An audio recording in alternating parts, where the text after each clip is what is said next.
Alright, testing. 1, 2, 3. Can you hear me? Hello?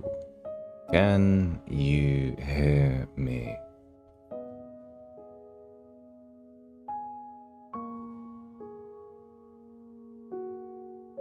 No?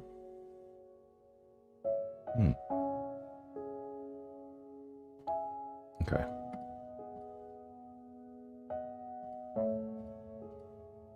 Hello? Hello? Testing, testing, can you hear me? Oh, you heard it the first time? Did you guys hear it the first time? Monitor and output. Okay, I'm gonna do it again. Can you hear me? 1, 2, 3. Can you hear me? Let me see.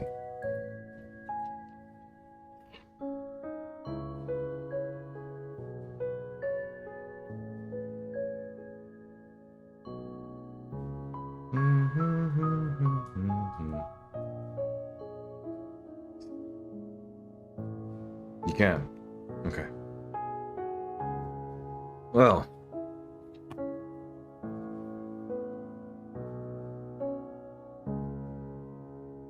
Hey. No. It's the same. Same mic. So, I feel very broody. These scars. My scars. I will take the pain.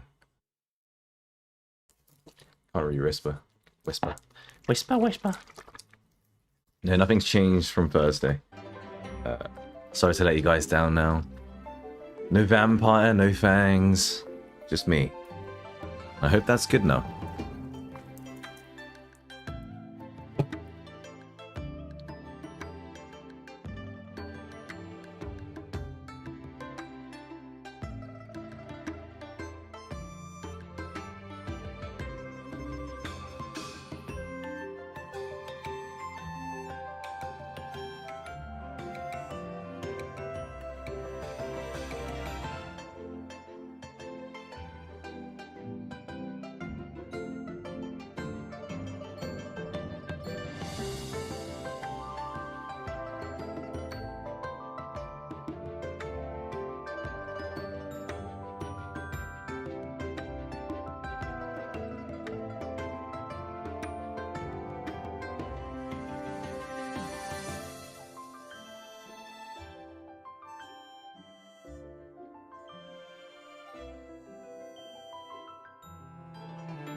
Fangs make it hard to talk. So, if I talk like this, would you find it real sexy? Do I sound sexy to you? You want me to suck your blood? Oh boy.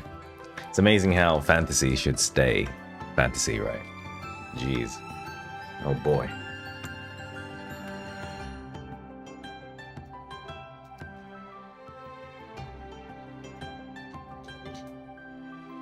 Like, stand still, kitten.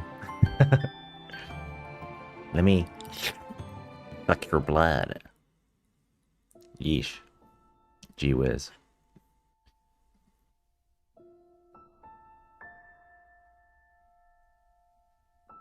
Well, thanks for hanging, guys. I think we're ready to start soon.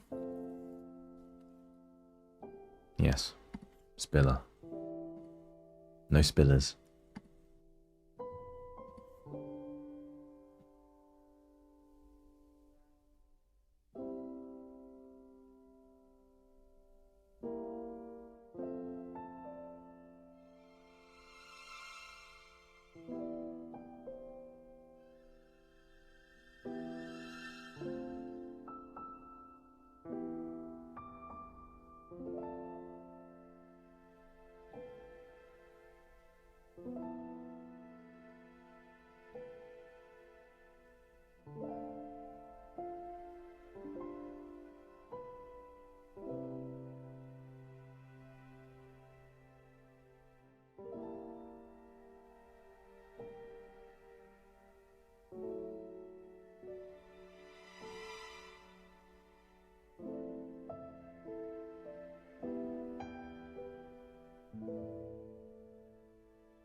Ooh, I like this song.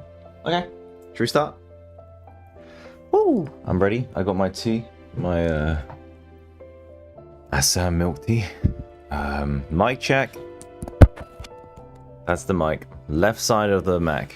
Left side of the Mac. Hey Val. Right, so let's see who we've got. Hi guys. You okay? Nothing special, just fluffy hair. Okay? Really fluffy. I need a haircut.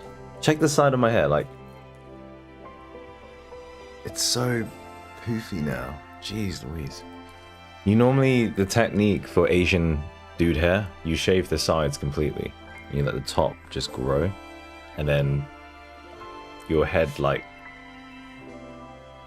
goes in and it looks better. When you don't shave the sides, it's looks a bit funny. Right. Hello everybody. Welcome, welcome. Testing stream. Yep, definitely works. Definitely works.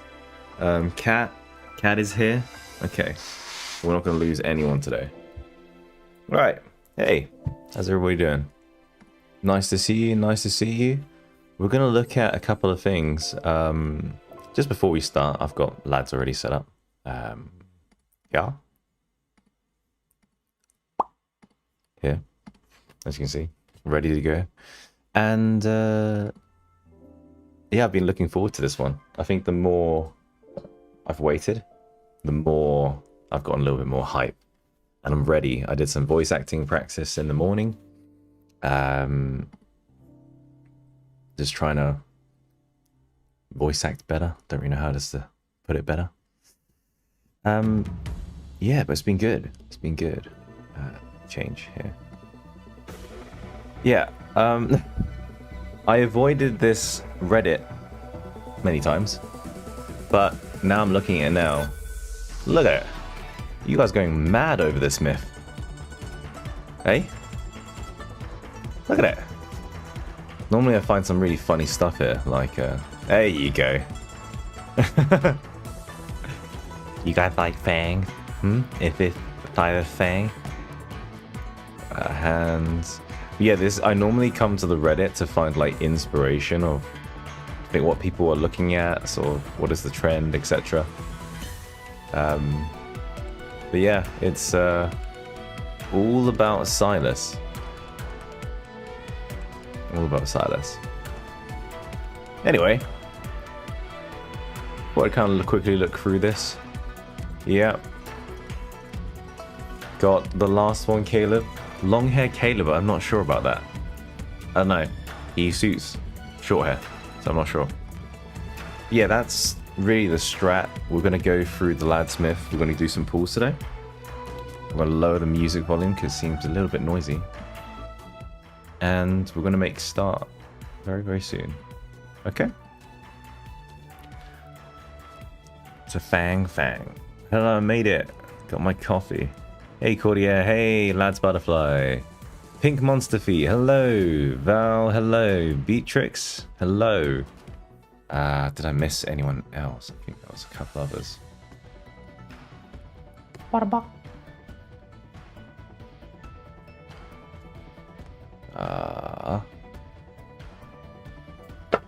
Okay. Ashney.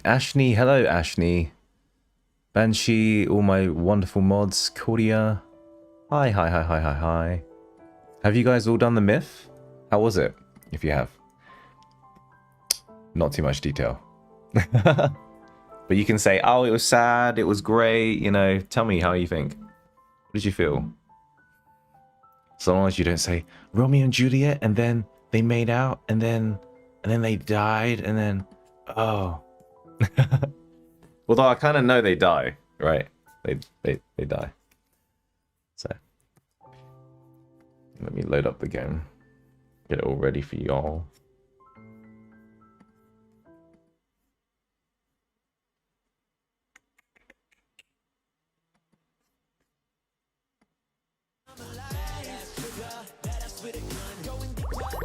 Hello.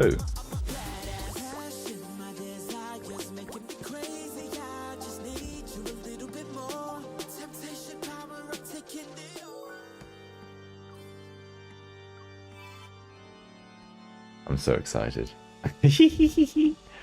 I'm not sure if I'm going to pull for everything today. I just want to make sure I get the myth. That's the most important thing first. Frenzy is here. Xavier's Rabbit Rocket is here. All the luck. Well, we're quite close. We only need 12 pulls for like a guaranteed 5-star, so. The alerts work. Thank you very much, Banshee, for the cheer. Here we go. Right. Tell me if the sound is okay. Am I drowning out to the violin?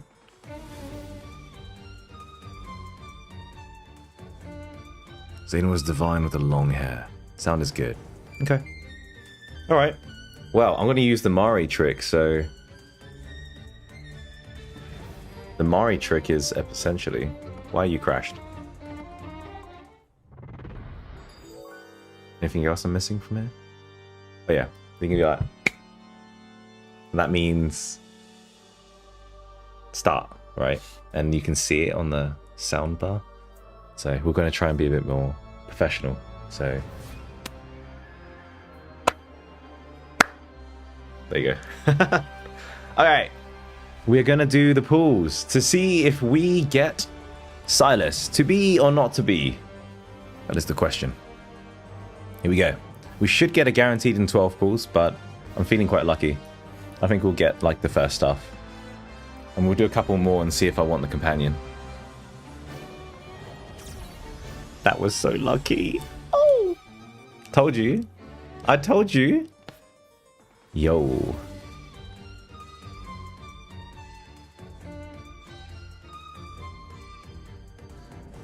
Uh-huh. Yep. I'm feeling lucky. Really lucky. Oh, yeah. Awesome. Woo! That was easy. That was so easy. I'll do a few more pulls than that. I mean, come on. That was nothing. That was nothing. Okay, let's see if we get the other card. Alright, here we go.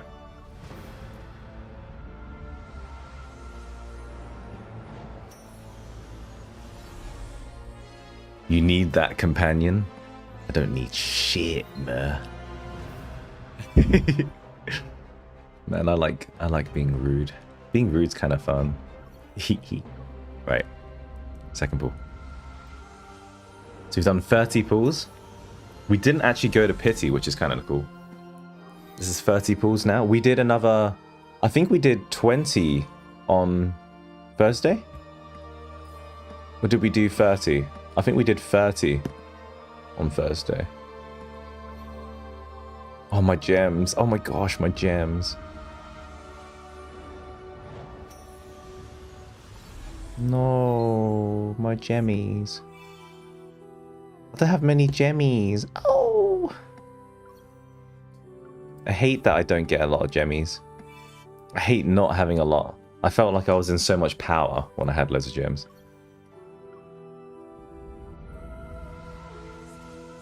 How can you tell by the sound? People are like, yeah, I can tell by the sound. The sound. I can hear the ka-ching bit, but I can't tell from the start.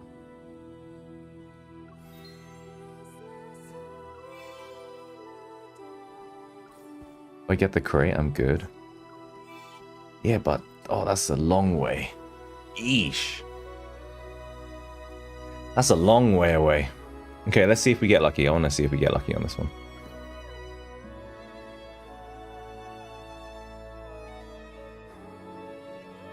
It's more regal when it's the 5-star.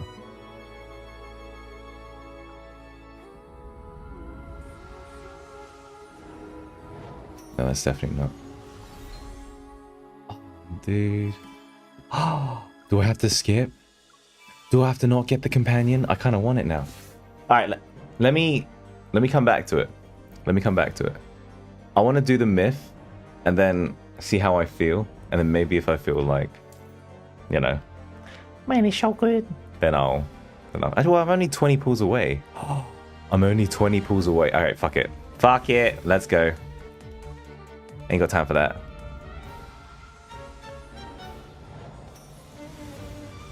Okay, fine. We'll go to the 5 sun, that's it, okay.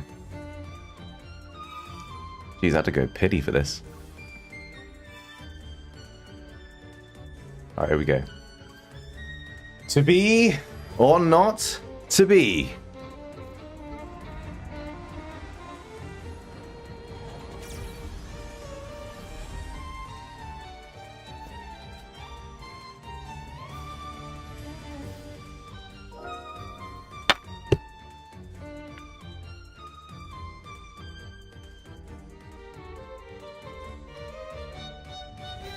Oh, that hurts. That hurts so bad.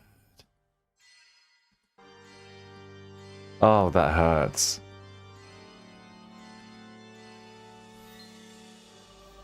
Oh, that hurt. Oh, dude. Feels like being kicked in the nuts. Dude. What the fuck?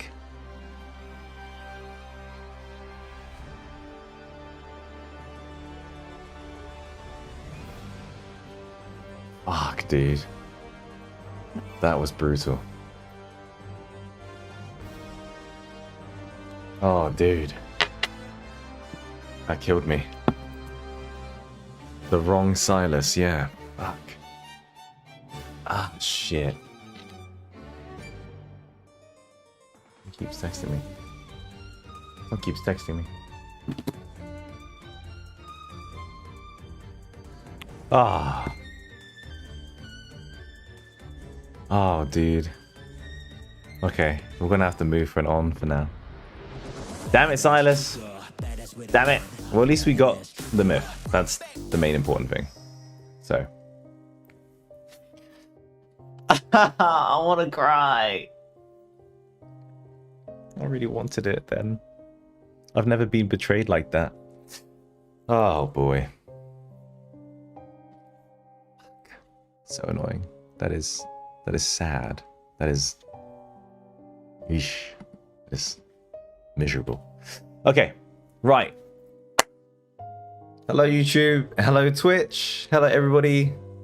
Raise your hands in the air. We're about to do the Love and Deep Space Silas Myth, Crimson Spirit.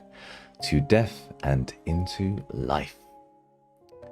We didn't get the other companion card. So we're going to decide if we get enough gems and go through the myth, and yeah, think about that later. So, all right, cool. Are we ready? Are we excited? Is my voice warmed up? You know? I haven't done my warm-ups. Whatever. It's not gonna...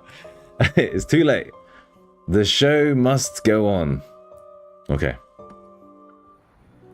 Let's listen to the music, the lobby music.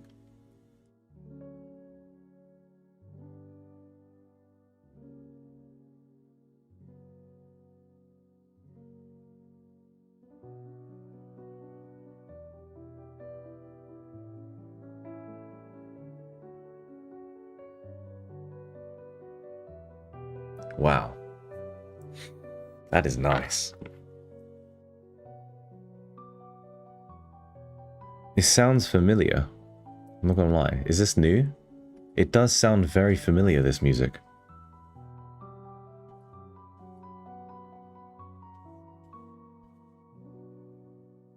MC speaks like a rap god.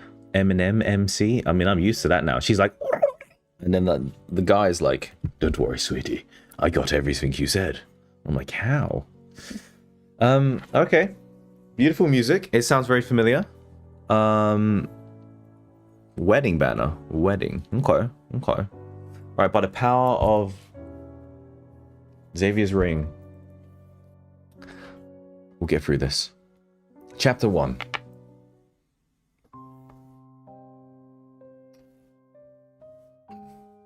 The most fanatical blindness is born from the darkest depths of ignorance. An error in death's shadow engorges itself in magical fantasies. Mages represent the mortal world's hope and faith. Fiends rendered in verse whisper their way through the aristocrats' banquets. Masses worship magic's radiance, and mages yearn for the sacred core's mercy. In a world of imminent decay, entering the sacred core is the only method one can use to rewrite fate. This is the only path. Doomsday's Realization, Chapter 1. Okay. Let me just double check that. So magic is a big thing. Okay. We know what this book can summon. That is not Hawken. A mere mage shouldn't use it. I point my staff at a book's parchment as it peeks out from beneath his brown robe, its ancient silver markings revealing its authentic origin. I'm not after that. What I want is Silas. Are you aware of what happens to those who dare to summon the Archfiend Sovereign? I don't care. No matter the cost, I must have him. The gem at the tip of my staff emits a faint red glow, and the book rises into the air. Excruciating pain akin to flesh being torn apart devours every part of my being. My curse is revealing itself once more. Why must it happen now? The fire mage notices the falter in my step. A magical glyph appears under his palm, and a creature made from soul fire leaps forth. Fiendish flames! Curse mine enemies! Burn their spirit and bones! The creature spews out black flames and thick, serpentine smoke slithers towards me. I summon a defensive glyph under my feet. However, the pain slows me, and the burning claws tear into my shoulder. Incinerate their body and obliterate their essence! He conceals himself in the thick smoke and attacks with his familiar. The black flames engulf me. Who are you? Red crystals rise from the glyph and pierce the creature. They also impale the fire mage's limbs. Ugh. I emerge from the black flames, the blood from my shoulder dripping onto the scorched hem of my clothes. A body that cannot die. A monster such as yourself wishes to summon a fiend to enter the sacred core.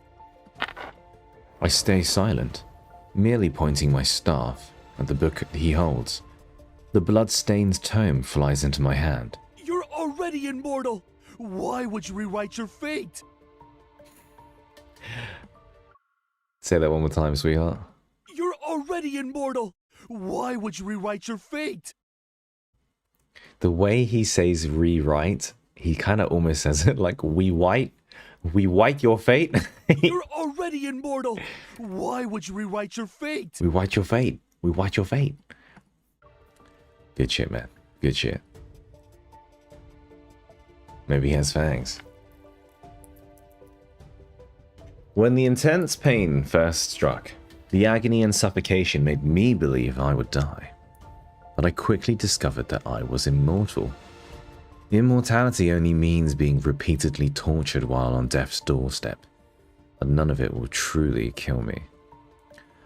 I want to save myself. Thus, for hundreds of years, I ceaselessly searched for something to end my torment.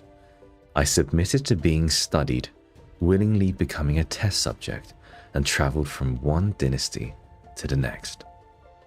Nobles, political leaders, religious figures, and arcane houses who once viewed my immortality as a miracle branded me as a heretic and evil spirit when they failed to unlock the secret of my condition. People yearn for immortality, and yet those fools fear it. Hey Dina. I never trusted humans ever again. I could only rely on myself. I hid my identity and wandered the world as I studied the most ancient and profound magic. All my efforts were directed to finding the source of my suffering.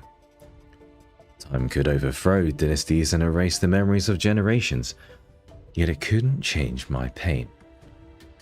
Then, the woman who taught me forbidden magic told me my torment stemmed from an ancient curse. Furthermore, no magic in this world was capable of removing it. Only by entering the sacred core and beginning anew could the curse be lifted. That was my only path. I'm gonna just change this now. There you go. I exit the tower, the blood-red twilight illuminating the worn text on the parchment. The Fallen's Pact. Akin to a shadow that's always present, the searing pain tears through my body. This curse is beyond my memories, and yet at this very moment, I sense a strange lightness. I've lost count of how long it's been and how many mages I confronted for this tome. For an immortal, time and memory are destined to fade. Silas. I turn the tattered pages with my blood-stained fingertips, and dark ink rises. That name seems to awaken from its slumber. I'm guessing this is the Kindle part. Ooh! His name is ancient and no different from night itself, yet it's neither a divine whisper nor a simple inscription on stone. Depraved, he descended into 7 shadows. In that realm, light has never bowed its head. A lonely city stands as his coffin, and only the purest of blood serves as his sustenance. To summon an underworld's fiend, the ritual's glyph must use blood as its chain. Draw the spiral and connect the shadows. Those who bind him would inevitably be bound themselves.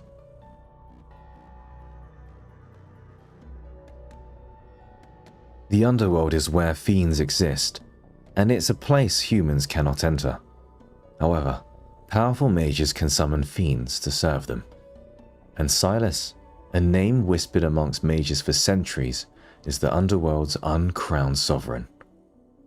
The pain inside my body temporarily subsides before the searing agony tears through me again.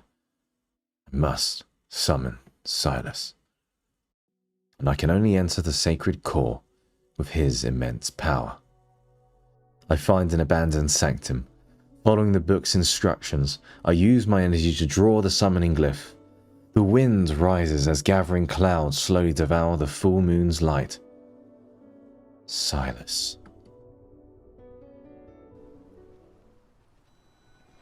Rap God MC about to start. Your mom's spaghetti. I sighed. Wow. You weren't kidding. You weren't kidding, Pink Monster Feet. I think it was that one. Aside from my blood, I need an incantation to complete the summoning.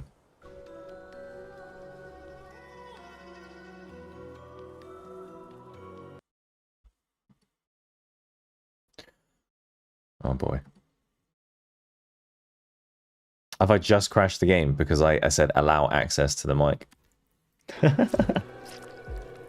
Okay, just skip it. Sure, why not? I love you, Silas. Come to me. Come very much. I want the commoning. How about that? Did that work? Oh shit, it did. Oh. You used your blood as bait. I hope you're prepared to become my feast. Ah. However, answering these summons, How's the volume for his voice? it's a Good? first for me. You're the one who awakened me. Yo, my character looks sick. Oh, okay. Wow. Oh, steady there, boy.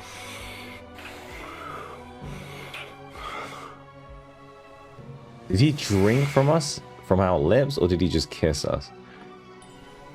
He actually wants to drain me of all my blood.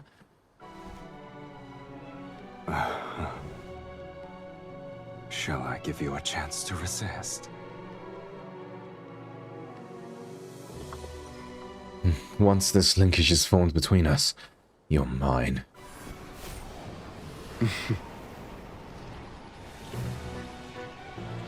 An amateur's trick.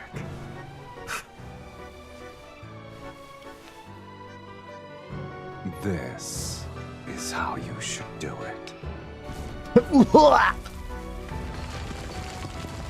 Ah, my fucking sciatica. Shit, interrupt his bass. Oh boy, that was close. Ouch. An immortal. You have some worth. Waching, waching, waching, waching.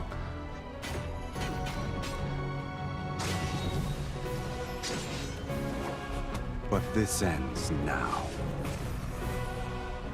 Oh, shit. The linkage has been formed. You have to listen to me now.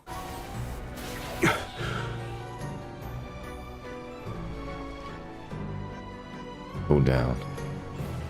Come here. On your guard, dog. You may only have the blood that I give willingly. What the fuck? Wait, so is he just biting her lip?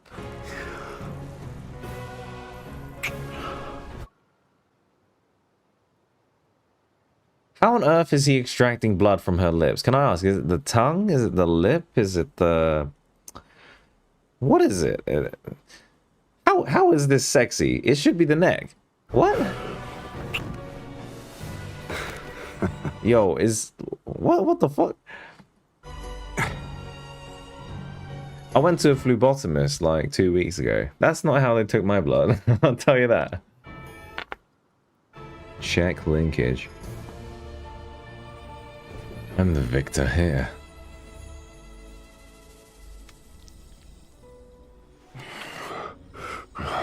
Your blood. It tastes better than I expected. All right, you can command me. Until your blood and power fulfill my desire. Okay.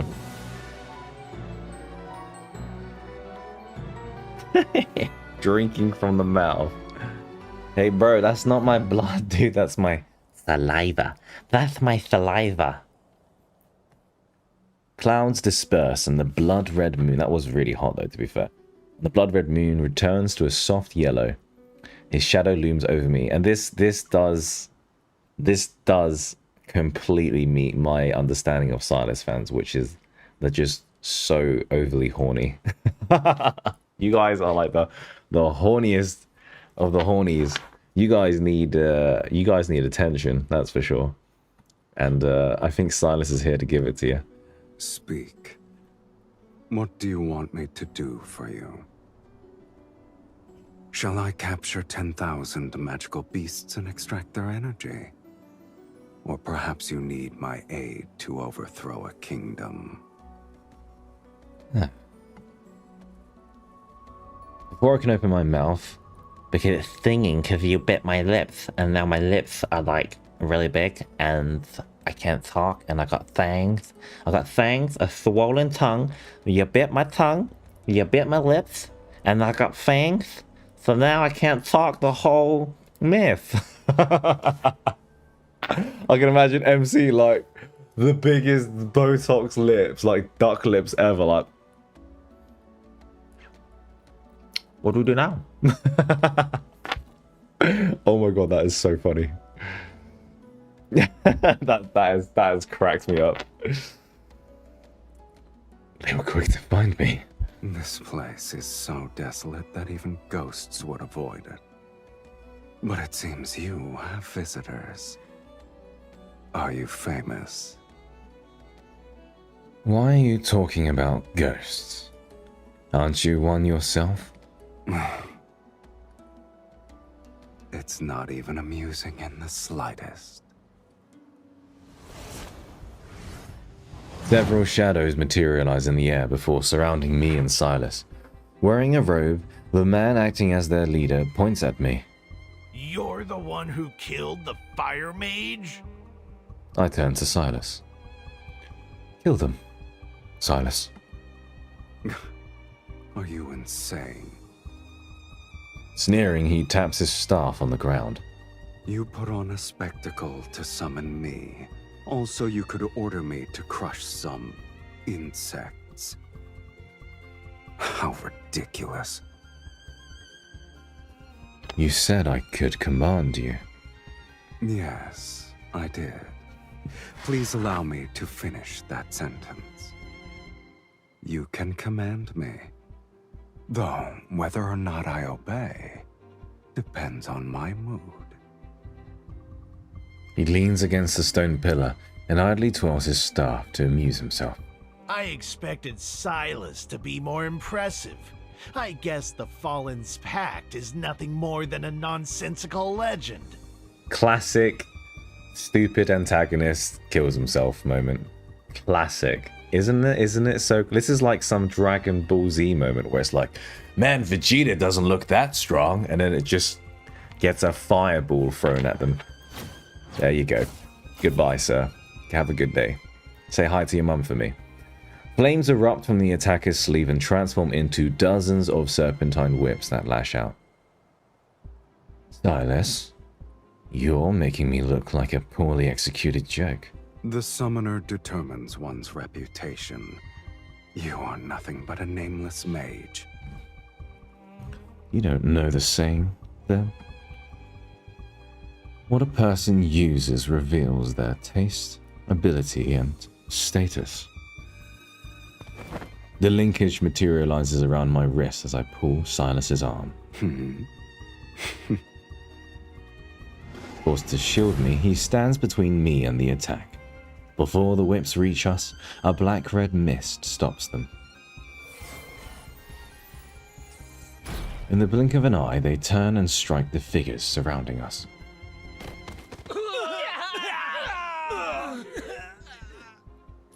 I dismiss the linkage and dust off my sleeves in Silas's direction. It doesn't matter if I'm a renowned mage or not.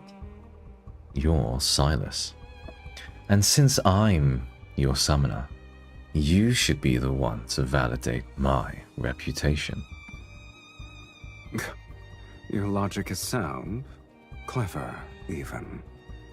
The stars have shifted, and the most powerful mages across Philos have gathered in Velmir. They're waiting for the sacred core to manifest. Accompanied by a fiend, you shall be a target everyone will fight against. Is that Hawken? The stars have shifted, and the most powerful mages across Philos have gathered in Velmir. They're waiting for the sacred core to manifest. I'm pretty sure that might be Hawken. Welcome back if it is. And you still hope to enter the sacred core to rewrite fate? Your dreams are... I think it is. He's always a villain. He's always a villain. Silas snaps his fingers. The assailant is interrupted. He clutches his throat in silent agony as if struggling against an invisible hand. But Silas's gaze remains fixed on me. You summoned me to enter the sacred core. Don't tell me you actually believe mages would summon you to overthrow kingdoms. You're no different from those other mages, rewriting fate. Oh, he How scoffed there. boring. Well, he scoffed. You're no different from those other mages, rewriting fate. Oof. If you help me enter the sacred core, you'll be able to break the linkage between us sooner. Hey, Pain. I perform an insincere curtsy. Welcome to Philos, Archfiend Sovereign.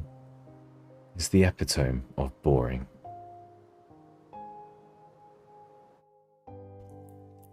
Okay.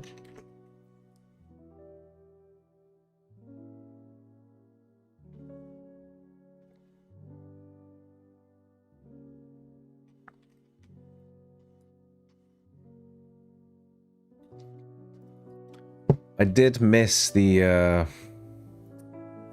think that was a good chapter 1. What was I trying to say? Yeah, I thought that beginning part was quite funny. It almost reminded me of like, have you ever seen those movies like Crouching Tiger, Hidden Dragon, and then like the dudes are like flying around? Oh, Pain! Paid me perfect thanks for joining the membership! woo! If you guys don't know, I've just only recently activated the YouTube membership, so you can subscribe and get some of these emotes that we use. They're usually free on Twitch, but I've added them on as like a basic membership here on YouTube, so you guys can use those. And I've made it cheaper, a lot cheaper. So yeah, thanks for supporting me. I appreciate it. It does mean a lot, especially since I'm unemployed right now. Unemployed since the 1st of December. So thank you so much for that. I appreciate it. Thank you. But yeah, it reminded me of Crouching Tiger, Hidden Dragon. It was very sexy. It was damn sexy, but my mind when I'm going through the whole I'm a science guy, right? So when I go through it, I just kind of see like like drinking blood from the mouth. I'm just my logic just kind of overtakes. I'm like, oh man. Thank you, Xavier Rabbit, for the subscriptions. I appreciate you. I think I saw that. 5 community sub gifts. Oh, thank you so much. And Banshee for the... Oh, Coco's here. Hello, Coco. I just got 5 shubbies. Thank you so much. Woo! That was so cute. Right. Let us continue.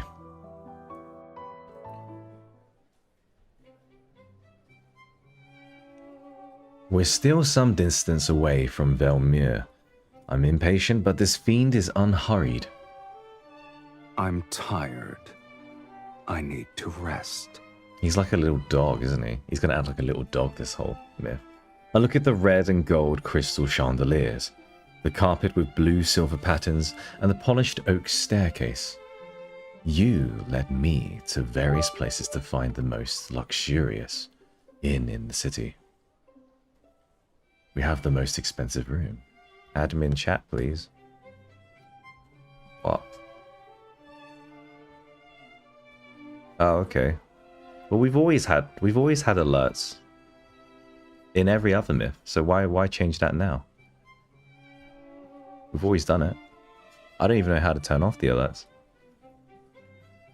Okay. Is it only sprung because it's Silas's myth now? Alright, I'll turn off the alerts until the next chapter, okay? Alright. Don't tell me you Good shout, good actually shout. think the Underworld's fiends have miserable, wretched lives. So if you guys want to subscribe and provide memberships and follow, save it to after the chapter, and then I'll put them up again. Okay. Or I'll just read them out in the breaks.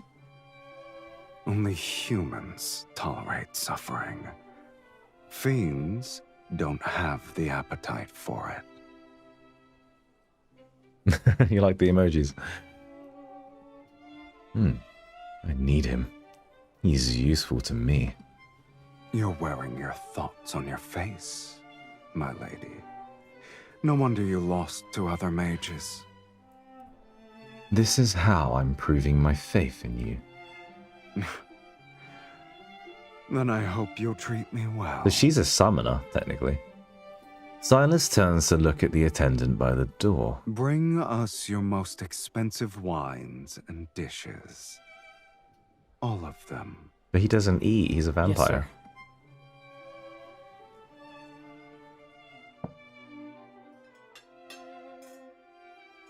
The enormous table was filled with exquisite dishes, separated by a dazzling array of silver patterns and I don't know how you say that word, candelabras.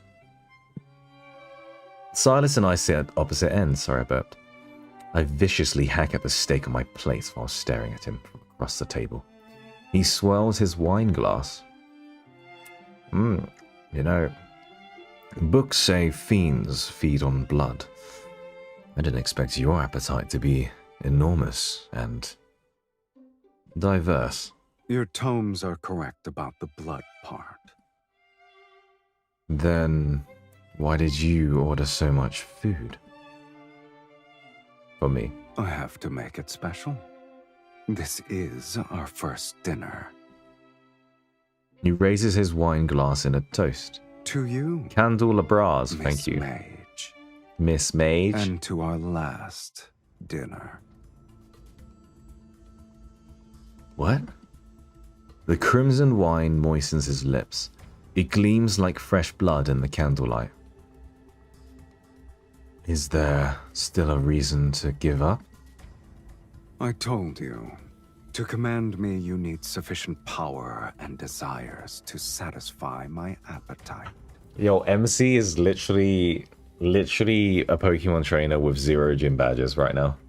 And Silas is like a level 100 Charizard. Your power and talent exceed those of ordinary humans. Yet your desire is as banal as the other mages. A crimson light flashes across his right eye. Then he narrows his eyes and hides his gleaming pupils beneath the shadows of his eyelashes. The desire to enter the sacred core can't even provide a modicum to satisfy me. The underworld has plenty of fiends you could summon. I've defeated those weaklings, but they're sufficient for dealing with. How could Silas be so easily summoned then, if we could have summoned the other Shall monsters? I create a list for you? I pull the knife from my stake and point it at Silas. You only took 1 sip, and yet your words are akin to a drunkard's. Do you need me to use our linkage to pull you here so I can kiss you again? You might become sober. Go ahead. Let us see who's the hooligan here. The linkage at my wrist flies across the table, along with the knife I throw. Silas tilts his head. The knife grazes his hair before it's embedded in the chair behind him. Black-red mist emerges between his palms, traveling along our linkage. It spreads and approaches me. I concentrate my energy and pull, yet the black-red mist drags me across the table towards him.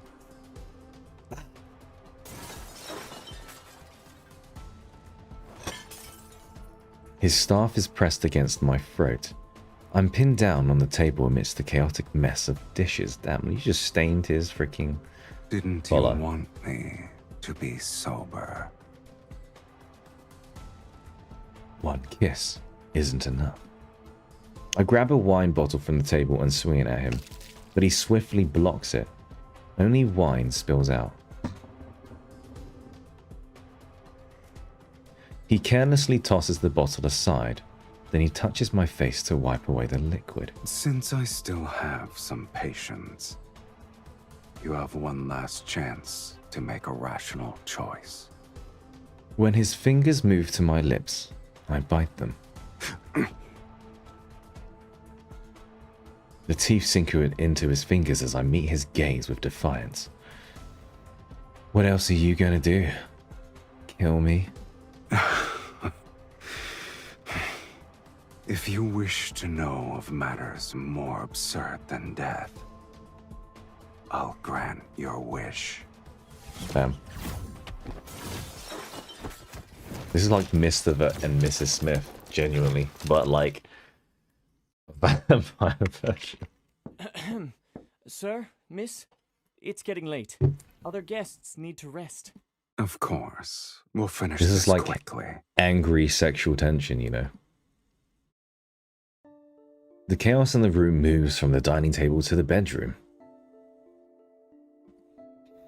I barely dodged the energy blade from his swinging staff before I can launch a counterattack, and I'm pinned to the headboard. Shh.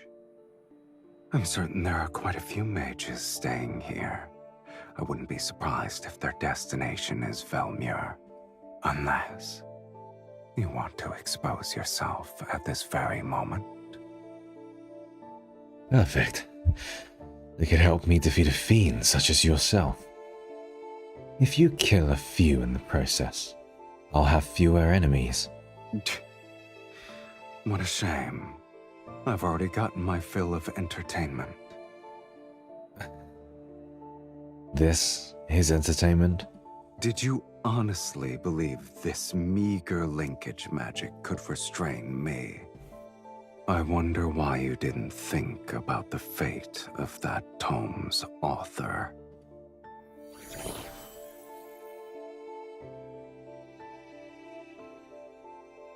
Black-red mist swirls around the bed's curtain tieback. Why did that sound so weird? Around the bed's curtain tieback. I did say that right. It binds my hands to the headboard. Forcibly breaking our linkage will harm us. Wait, why did I say it like that? Forcibly breaking our linkage will harm us. Do I look like I care?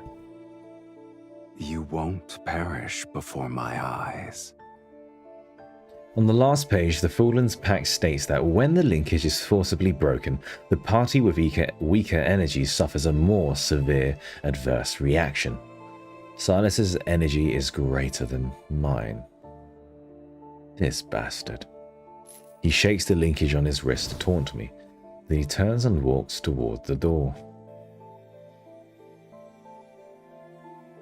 As the distance between us increases, the linkage connecting our wrists grows increasingly taut, and the forces surge up my arm. It overwhelms my body. The linkage's light gradually dims as it tightens. It's slowly being extinguished. Silas. Farewell, Miss Mage. May we never meet again. As the door is about to open, I grit my teeth in defiance. Only the sacred core can free me from this curse and let me begin anew. Countless eons have passed before my eyes, and I missed my chance to enter the sacred core every time. Summoning Silas is my last desperate attempt, for everything to end so pathetically. I refuse to give up. I'll find another way to summon you. A strange yet familiar energy surges from my chest. It roars and travels down my right arm. A powerful, invisible force pulls an even greater energy towards me. I open my eyes. He stepped outside the room a moment ago, but he's been pulled back to stand in front of me. He falls onto the bed with me in his arms. The linkage between our wrists has reformed and emits a radiance I've never seen before. Impossible. What's happening? Wasn't the linkage broken? Before I can process these events, Silas's other hand is already at my throat. It's not a normal connection. Where did you learn this forbidden spell? It's behaving differently from what I've described in the book, or what's described in the book. Never mind. I'll just bluff him for now. I put on a mysterious, knowing smile and look into his eyes. Anger and curiosity flicker in his gaze. I'm not an ordinary mage. After all, I've been graced with immortality. I didn't expect to see you again so soon, Archfiend Sovereign. Isn't this more absurd than death? He doesn't immediately contradict me, so I seize this chance. Since you can't kill me or break the linkage, I guess you can only honor our agreement. You look pleased with yourself. It's impossible for you to negotiate, Silas. Once I accomplish my goal, you'll regain your freedom. I meet his scrutinizing gaze without flinching. His gem-like eye seems capable of capturing my soul. I shall temporarily withdraw my previous statement. Being summoned by you might not be that boring. He pulls his hand back, and I secretly let out a sigh of relief. Then I'm aware of the lingering warmth his fingers left on my neck. and the heat that's enveloping my entire body.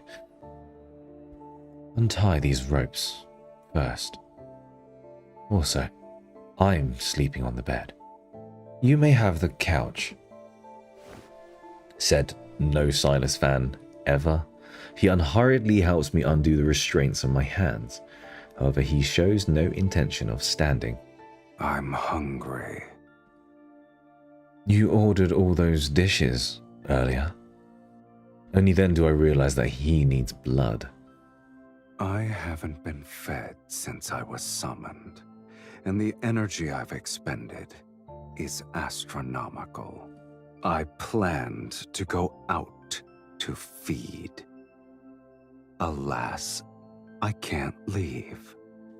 The restraints are gone, but his warm hand remains where it is. His thumb caresses the inside of my wrist. I doubt you want to command a weakened fiend. He is manipulative. It's already midnight. Letting him feast outside will attract the attention of other mages at the inn. Of course, he knows my concerns. He's simply negotiating. I'll respect your decision, Miss Mage. I take a deep breath and offer him my rest. Hurry up and drink. I need to rest. Just so you're aware, I like the taste of your blood.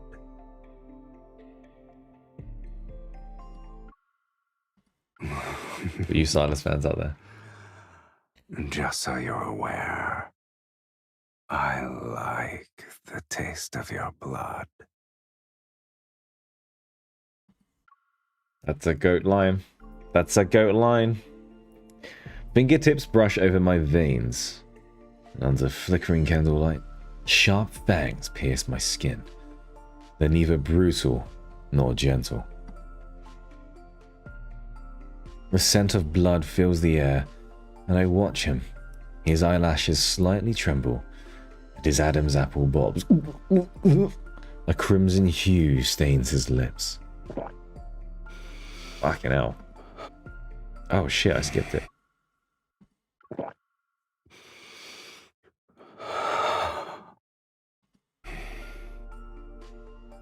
It's been so long since I've tasted blood that satisfied me this much.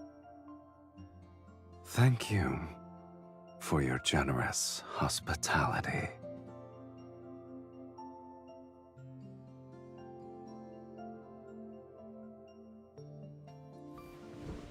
After his meal, Silas lies down on the sofa. He had his fill. The night is quiet. Moonlight pours in through the gaps between the curtains and shines on my wounded wrist. The blood has crusted over, and my injury shall heal. Soon, nothing will remain but a faint streak of dried blood.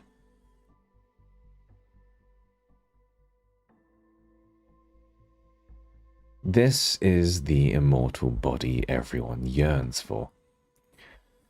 Once Silas helps me enter the sacred core to rewrite my fate, I'll become an ordinary human, one that dies after their blood is drunk.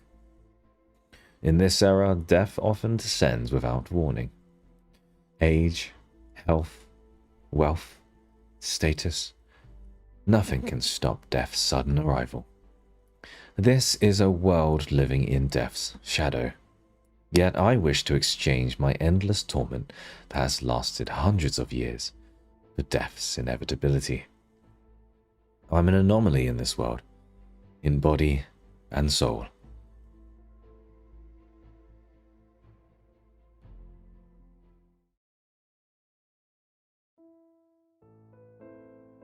After that night, Silas and I agreed to a temporary truce. Our long journey ends, and we arrive at Valmure. Worn and weary, I lead him to an estate perched on a city's highlands. At last, I have the honor of meeting you. Welcome home, Countess.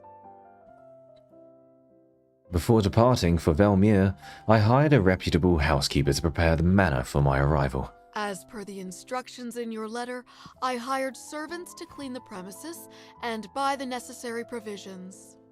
It's a shame this magnificent manor was empty for a long time. It's wonderful that you've decided to claim your inheritance, my lady. Portraits displaying generations of refined women hang along one side of the hall. The housekeeper gazes at them with an expression that reveals reverent admiration. This is my great-grandmother. Here's my grandmother, and this is my mother. I point to each portrait as I introduce them to the housekeeper. Your lineage is unmistakable, my lady. You're the spitting image of your mother and grandmother.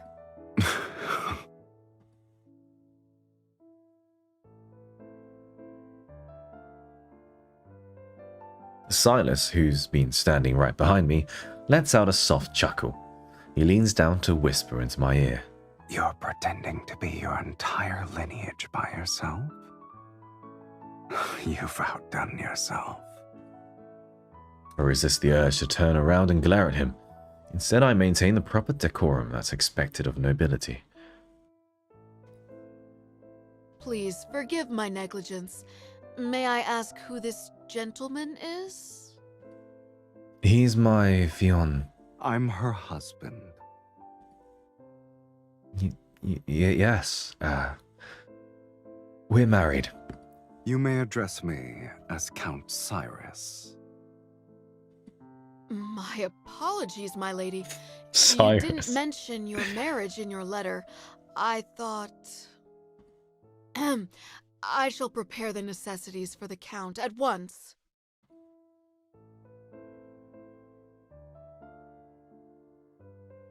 Taking advantage of the housekeeper's departure, I pull Silas into the bedroom.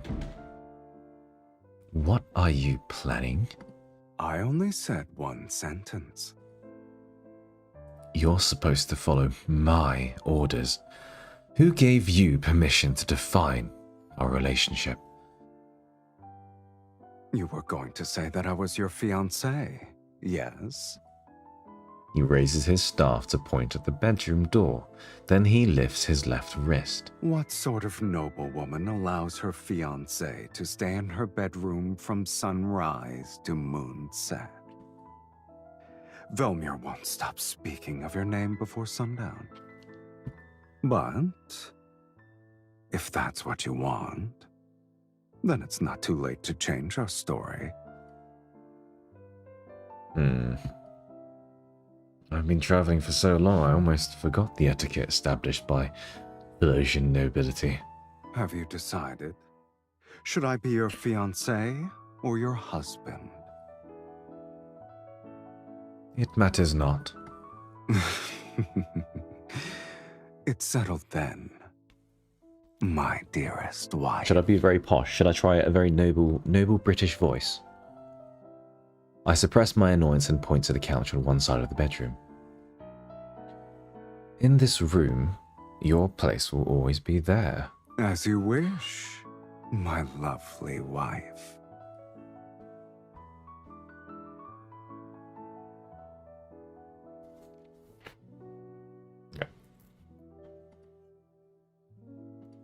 Alright, I've turned the lights back on. Interesting. Do your best, Daphne, we must make haste type voice. I don't even know what that voice is.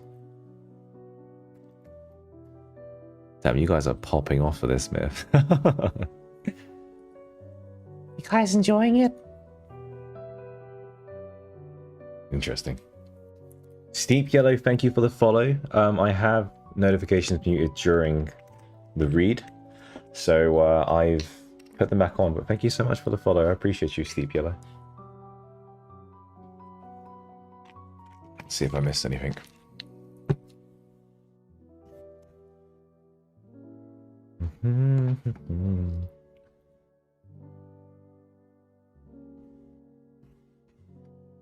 Oh, good. Nice. What did you guys think of that chapter? Not too bad. I think it's It's pacing quite nicely, to be honest. Bridgerton.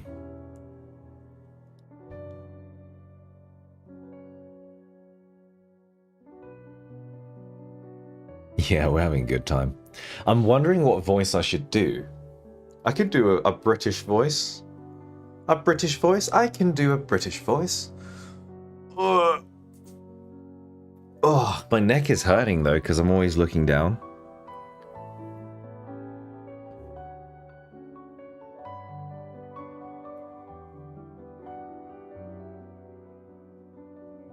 Oh, bless you. Thank you so much. And people really like my voice, huh? I always think, my voice sounds horrible. Honestly, I don't like my voice, but I've gotten that compliment so many times now. You trying to R3 this card? You're crazy. Absolutely crazy if you're trying to R3 this card. I didn't even get the card. Ah, the companion.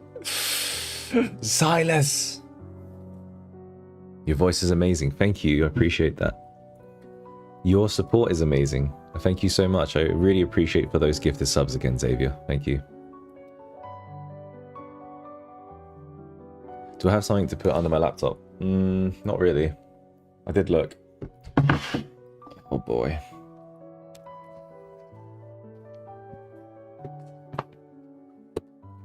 This is so dodgy. Are you guys ready? Are you guys ready? Whoa! We're going on a trip. Whoa! Yo, this is what it's like to ride Silas's back. Whee! Not in that sense, you dirty, dirty girls. Anyway. Let me find something.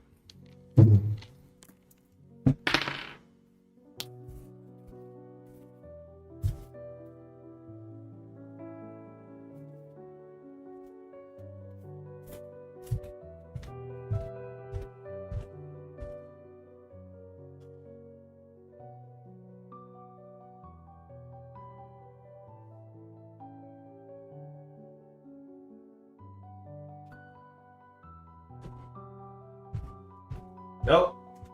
Ain't got nothing. Ain't got nothing. No, please don't. I shower every day. Wow.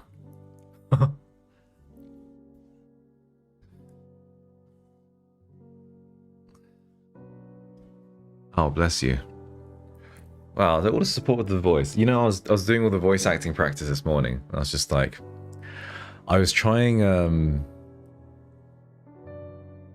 I did narration, I did character, and I did commercial. My strongest is 100% narration. 100% narration. Right, I guess for some of this activity, I'm going to try and do a very posh voice. I'm going to be the wife of Silas. Very posh. Oh, hello there. Hello there. I'm Natalie. I'll try. It's not going to be too different to my normal voice, but I'll try different things for each chapter. I think it's a good way to go forwards. Right. With that being said, I'm going to mute everyone else now. So, if you want to support me, and you want me to see it, then you gotta do it afterwards, okay? Right. Here we go. Look at this. Nah, we can't do this. We can't do this. I'm going to click every time. We can't do this. Come back down. Come back down to earth, my darlings. Right. Okay. Here we go. Chapter 3.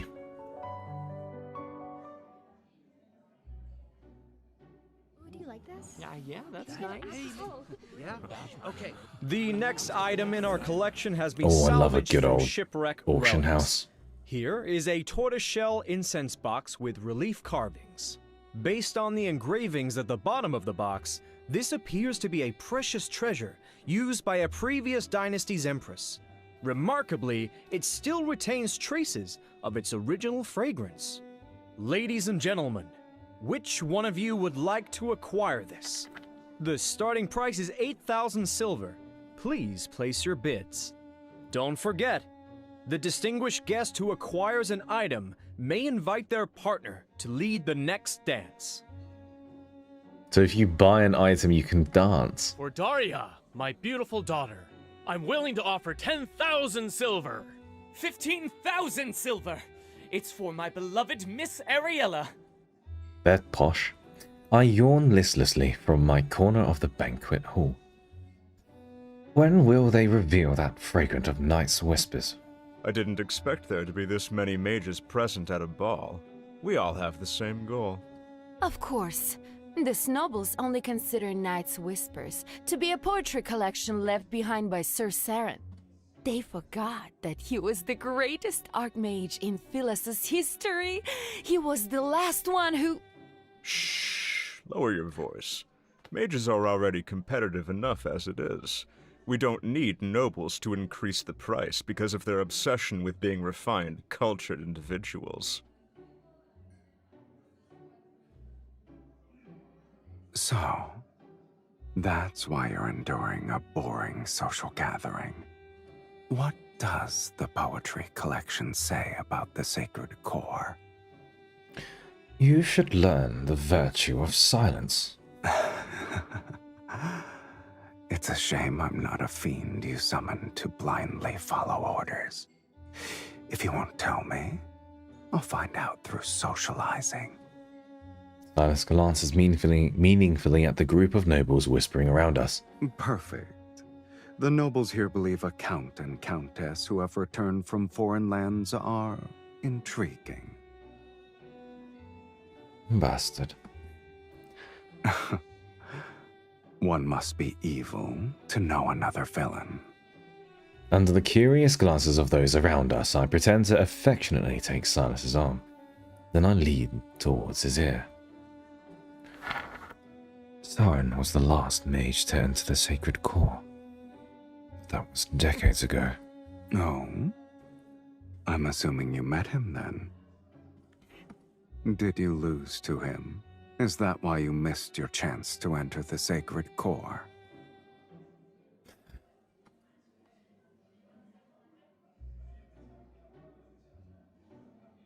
Unhurriedly caressing my cheek, he savors my silence. I guess the mages believe he wrote a prophecy that tells of the sacred core's next appearance. This arrogant fiend must have an exceptionally brilliant mind. Your goals are all so banal. But my curiosity is piqued, I admit. How do you plan to outbid these mages? A noble repeatedly bidding against them would raise suspicion. I'm not that foolish. Besides, who says I have to bid? I see. I've underestimated your intelligence, Countess. I should really just try and do a full-blown Asterian accent for the whole myth. An attendant carrying a silver case steps onto the platform, and the Marquise speaks again. The next item is a fragment from a poetry collection written by Sir Saren. It's called Night's Whispers. The nobles show little interest, which makes it easy to identify the mages as they reveal eager gazes. He was more famous as a mage. Several of his poems circulated in a royal court. Here's my chance. Holding a wine glass, I stand up with my back to the crowd. With the slightest movement of my fingers, the barely perceptible traces of a spell form a tiny glyph in the air. The starting price is 1,000 silver. Please place your bids. In a spot that no one has bothered to glance in, an invisible rift appears. It leads directly to the silver case. 5,000 silver. 10,000 silver. I am willing to offer 20,000 silver! I channel my energy into the folded space, woven by the glyph, and I'm ready to silently extract the poetry collection. I wonder which poor soul will end up paying for this empty case. Just as the text is about to pass through the rift, the spatial boundary suddenly falters. This isn't my spell. Is someone tracing my magics? I hold my breath and add a barrier to the glyph so I can accelerate the flow of energy. If I can complete the transfer before they track me. The rhythmic chorus of competing bids come to an abrupt halt. Suspicious gazes discreetly fall. Some are directed at me while others observe the subtle ripples in the air. I didn't expect so many to have a great interest in a poetry collection. The latest bid was 60,000 silver. Would anyone like to place a higher bid? A stream of magical power from the center of the hall surges through the rift. It's attempting to clamp down on my energy. It's suffocating. I can hardly breathe. I've read that completely wrong. I pretend to be a delicate noble woman.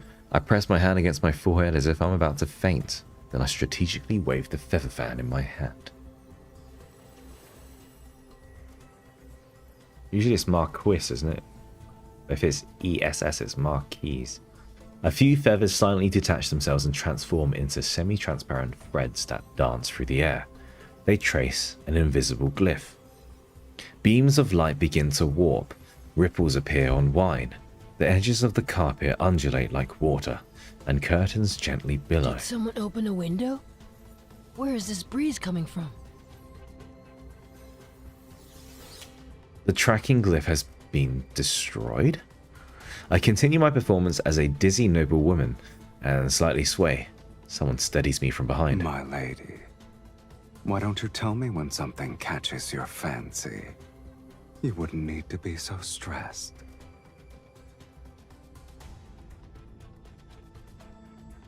Glaring at him, I lower my voice.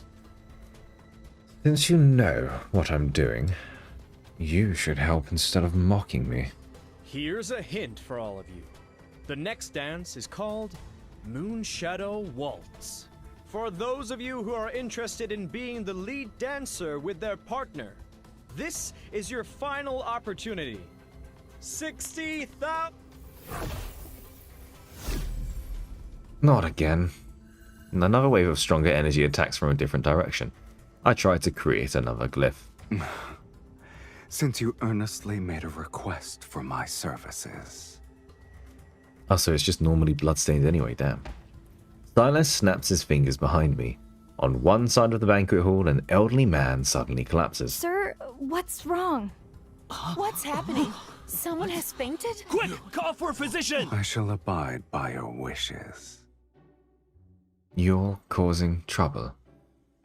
Do we need to draw more attention? You asked for my assistance, yet you're unhappy with my methods. I didn't kill him.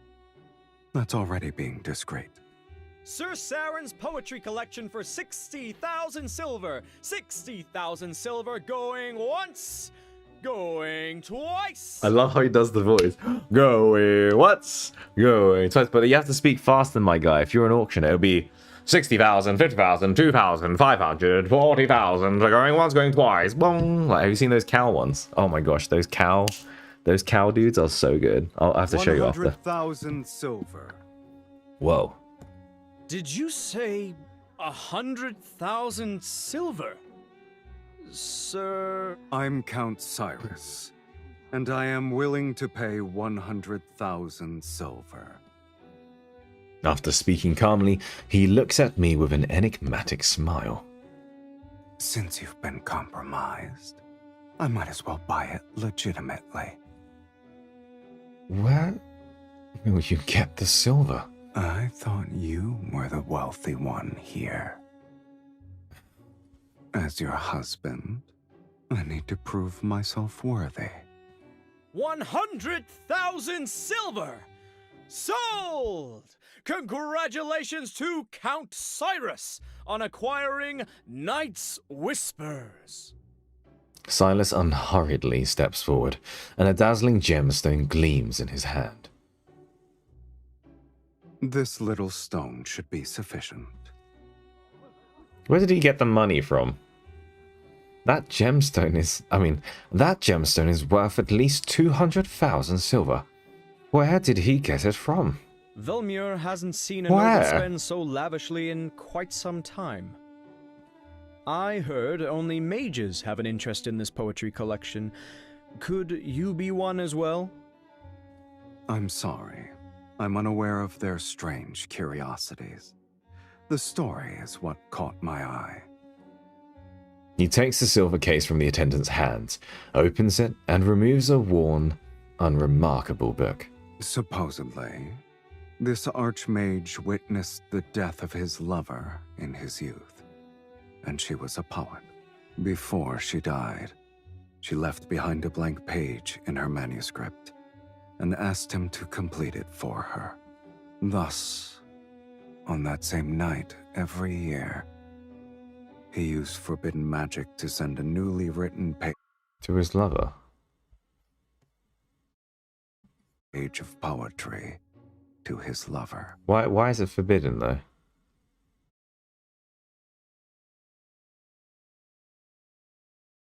Why is it forbidden? Why don't you just write in the book? Would you have to use forbidden magic? Huh? Until they formed a complete collection. These pages are his lover's epitaph.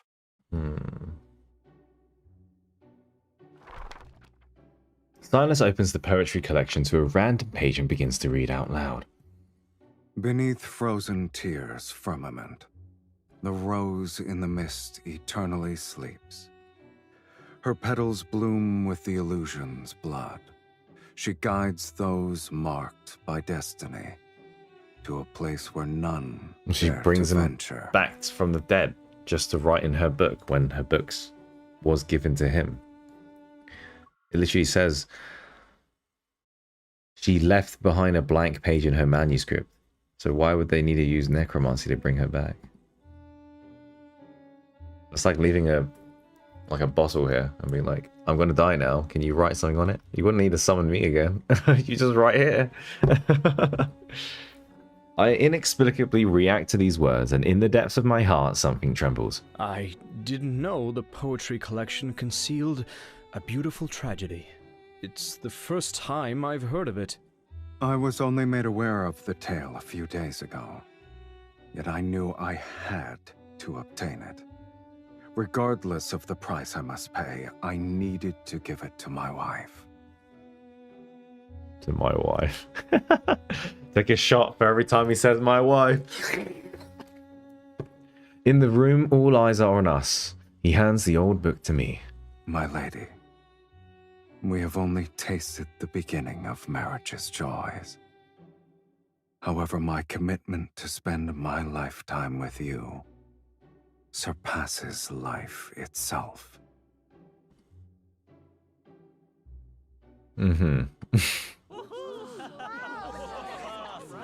I believe the Count wishes to extend an invitation to his wife for the next dance.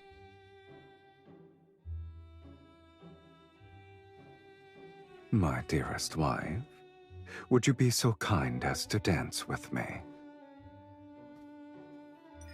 Everyone is watching our every move. I have no choice but to put on a blissful smile and place my hand in his.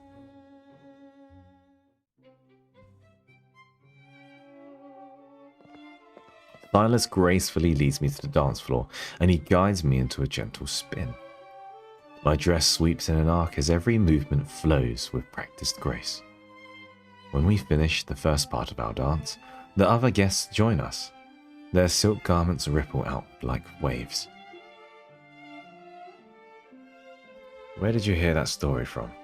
Did the previous mages who summoned you reveal it? I came up with the fantasy myself.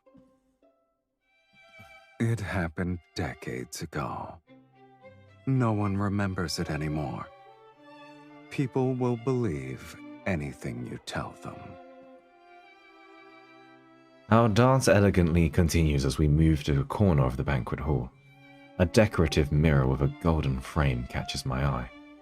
He holds me with one arm as I follow his lead. I lean back and turn my head.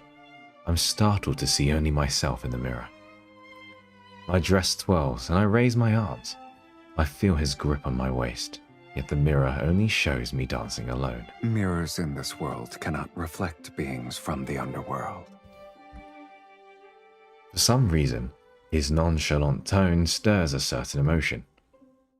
I hesitate before using our dance to lead him elsewhere. Are you afraid they'll discover my existence? to these people, I shouldn't exist. To them, neither of us should exist. So, we're the same. Curious. A mage compared herself to a fiend. The voice actor is very, very comfortable in his voice right now. He's very comfortable doing the voice. You can tell he's just oozing comfort. Our dance concludes since today's objective has been achieved. I take Silas's arm and make an excuse to leave the ballroom. I'm still perplexed. If that person didn't trace my spell in the beginning, none of the other mages would have noticed me. That ripple was quick and precise. I have no idea how they managed to detect me. Oof, that was a hard one to say. As I speak, I'm recreating the scene in my mind. The first ripple didn't spread from where the mages were gathered. It was within 3 meters of me. My heart almost jumps out of my chest as I look at him. Was it you? Don't let your mood be so easily affected. Remember, we're still in someone else's mansion. Our actions at this ball will become the gossip passed between guests. Is fighting your husband who gave you a precious item a wise choice? And grit my teeth before forcing myself to smile for Marquis Swain as he comes to bid us farewell. By tomorrow morning, the tale of your loving devotion will be known throughout Velmure. Today's ball was truly memorable. Once we're home, we'll savor it for a long time. Wouldn't you agree, my beloved? Thank you for your hospitality, Marquis. This evening has been delightful.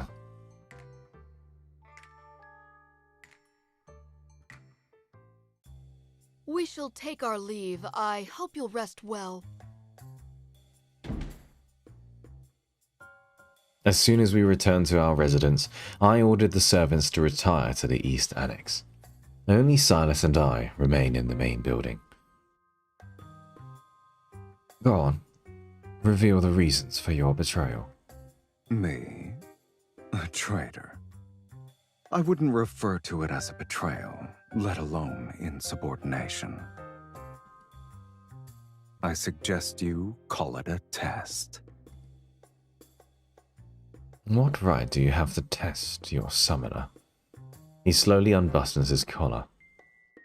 You must endure these sorts of trials if you want me to stay. And to serve you, I must confirm your true capabilities. Whoa! I scoff. With my hand behind my back, I begin to draw a glyph. Why don't we fight then? You're the one who should be tested. We attack almost simultaneously and energy warps the air. Currents clash as rumbling shakes the entire building. Don't aim your attacks to the right. You'll hit my 300-year-old portrait. You're so cautious for a simple duel. And you desire to enter the sacred core. Let's assume you break those antique vases. We will provide an explanation to the housekeeper tomorrow. I could destroy all those portraits in that case. We can say your ancestors' spirits appeared at midnight for a family reunion. He laughs as he speaks. His staff sends out a stream of black-red energy orbs. Even if they did appear, they'll only remind you of your place. I steady the teetering crystal glass with one hand, while releasing a glyph with another. I deflect his attack and force him to retreat to the staircase. Our battle moves beyond the Great Hall as we fight our way upstairs to the bedroom. She's a totally different MC compared to other allies.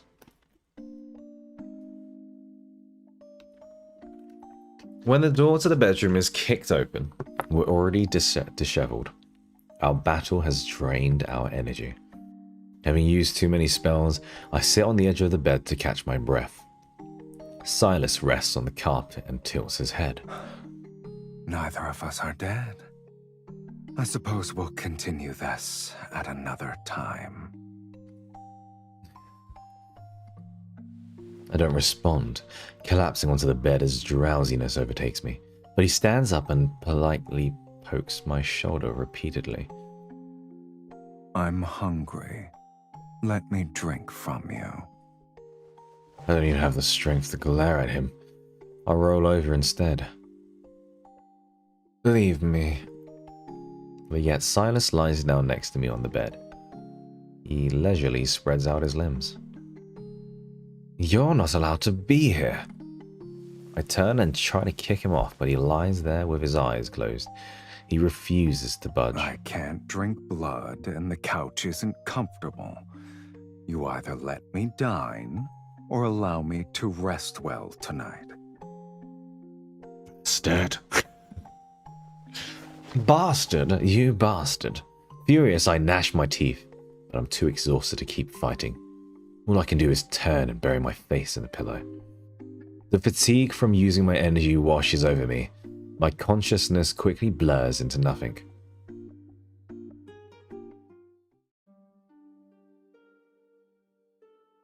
I had a dream. Endless rose bushes line a path shrouded in mist.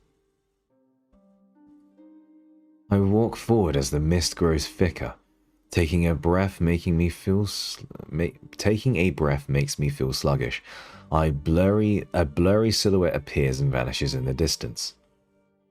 This looks like the flower fields and beyond Cloudfall. I can't help but follow it.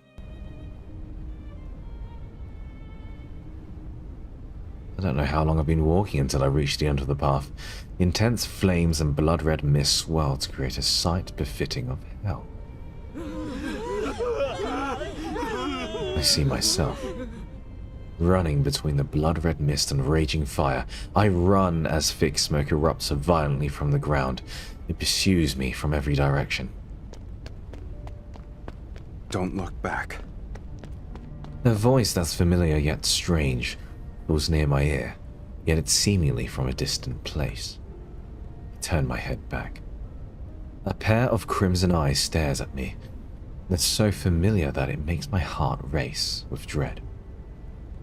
But the face in the mist is akin to sunlight, shattered by rippling water.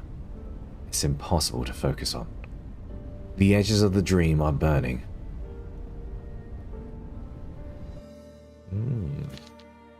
That looks like Beyond Cloudfall, Dragon Silas myth. That looks like almost the aftermath of when he dies and then they become one, and maybe she becomes a dragon. That looks like that. It looks like that. I've got my suspicions.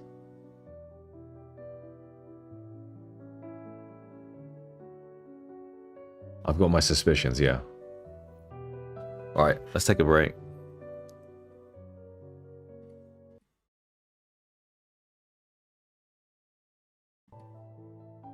Whoa, it works like that, huh?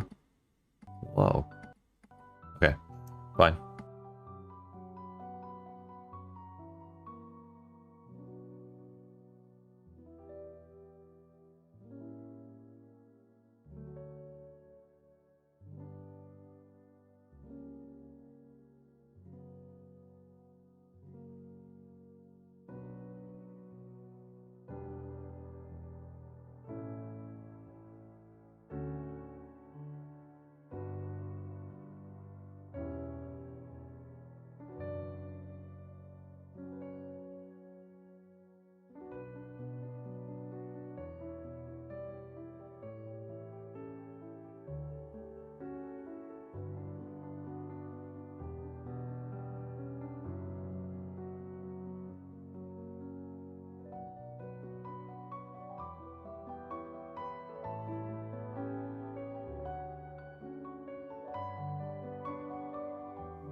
Hello?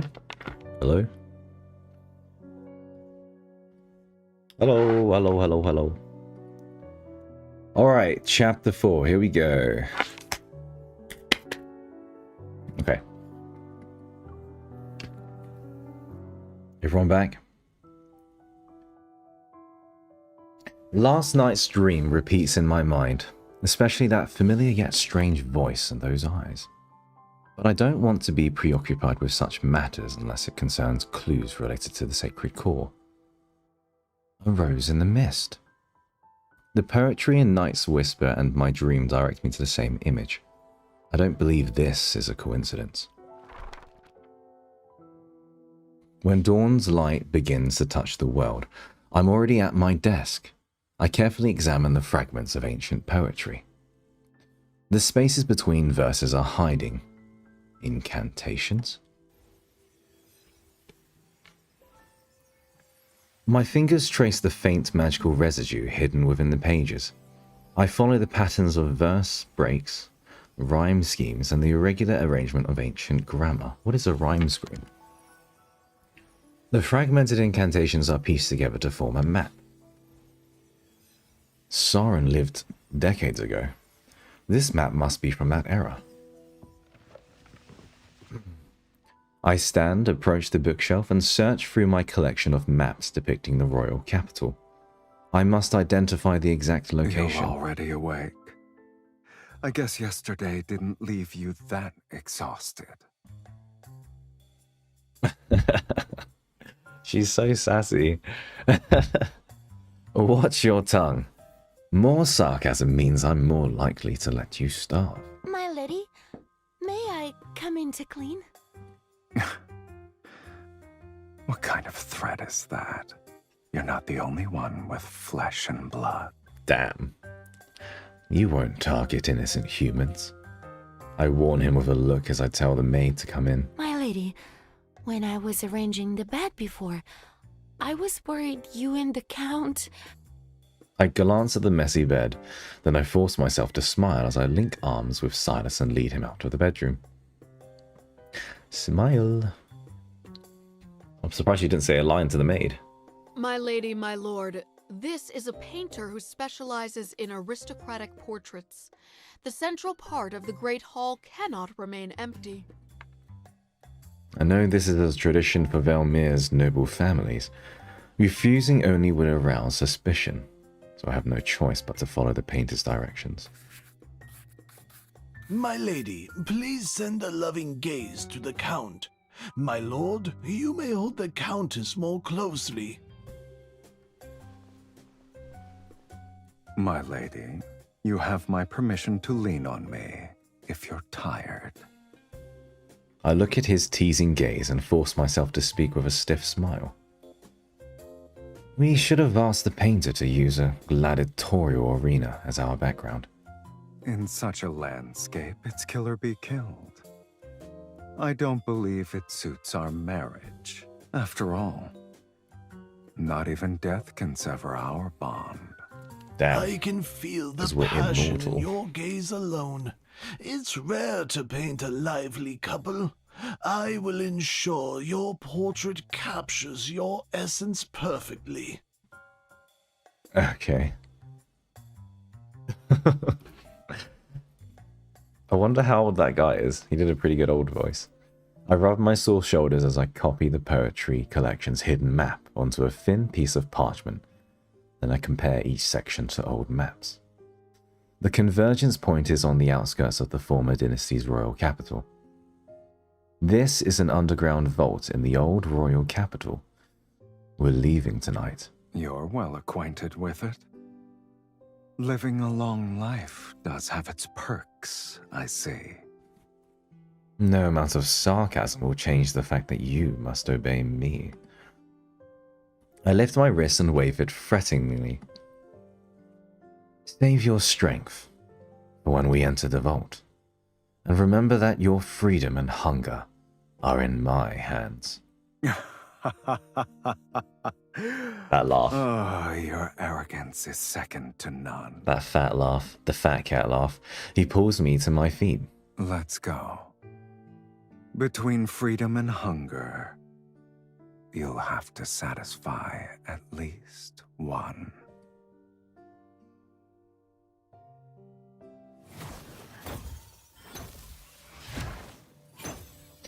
The entrance to the ancient royal capital's vault has been sealed. Its walls are stacked upon one another to serve as an impenetrable barrier. I used the incantation I decoded from the poetry collection to break through several layers. Silas impatiently waves his staff and tears through the final seal. A hidden stone door slowly opens. Behind it is a painting lying on the ground. As at its center is a small path entwined with wild grass and overgrown with roses. In the depths of the mist, a lone figure walks into the distance. It matches my dream. The painting and images from my dream come to life. It's as if flames wrapped in thick smoke might erupt from the ground at any moment. This is beyond Cloudfall. Don't let it affect you. This is definitely beyond Cloudfall. Silas taps the canvas with his staff. It's been infused with energy and appears to contain a seal. If it's a glyph, we should be able to decode it.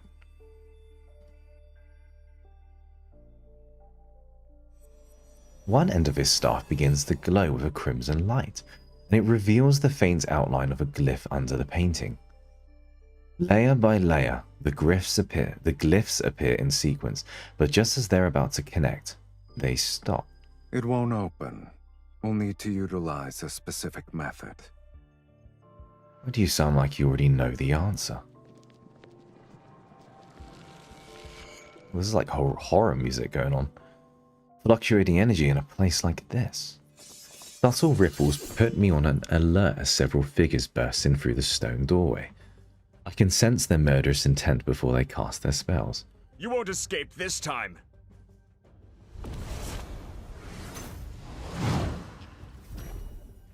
Several lightning bolts fall. The cracks on the ground are reminiscent of a spiderweb, and dust fills the underground vault.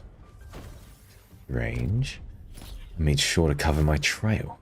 How did they find me so quickly? I thought you'd be more secretive after succeeding at the auction. I didn't think you'd be so proud that you couldn't hide yourself properly. It's Hogwarts, man. I recall the tracking spell Silas secretly cast at the auction. You again?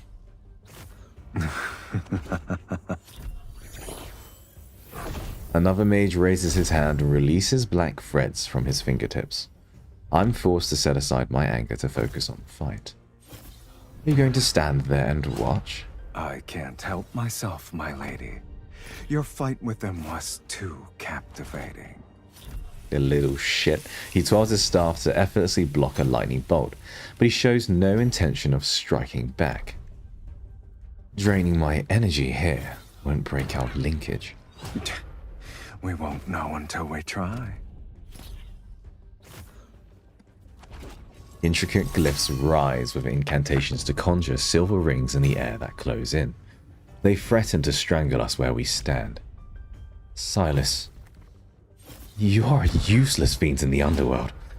He cleaves through one of the rings. Why don't you go down there with me and see which of us is truly useless? This guy is such a little shit. In a good way.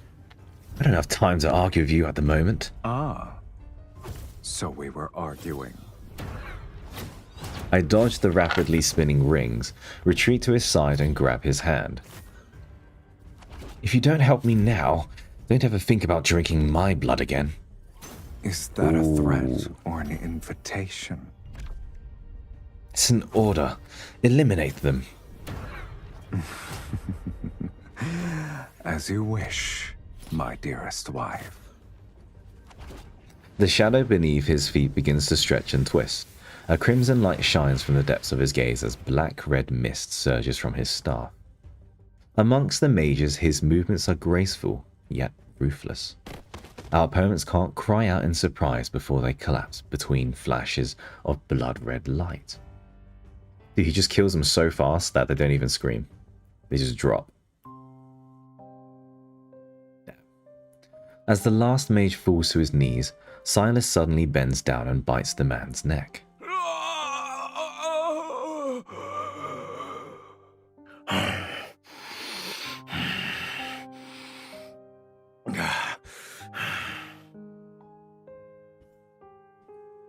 Damn!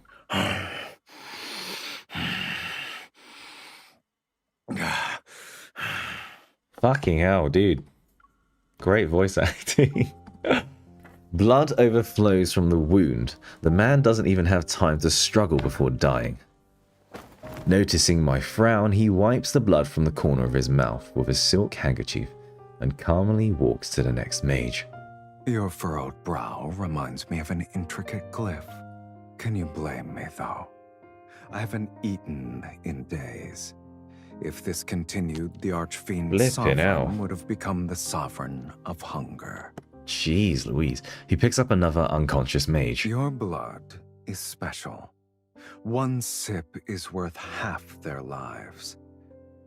But since you're unwilling, I'll have to make do. You lured in these mages for that? Damn, he's just chowing down. Dude, as MC's like literally flabbergasted, he's just chowing down on his Big Mac. Like I'm gonna save all of these ones. These are funny. That's really funny.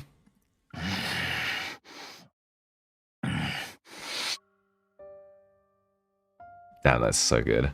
He bites the man's throat, and after taking 2 gulps, a subtle change appears in his eyes. Not necessarily. Blood splurts out and splashes onto the bottom of the painting. As it seeps into the edge, the glyphs flare with an intense red light. A thick blood-red mist surges upward from the glyph and spreads out. In the mist, the stone doors slowly close. Silas, run! I wouldn't normally say that. I would say, Silas, run! I dash towards the exit, but a whisper reaches my ear. You're too slow. Damn. He's Sanic. Embracing me from behind, he unfurls his silver wings and flies away. He breaks through the ceiling to reach the night sky.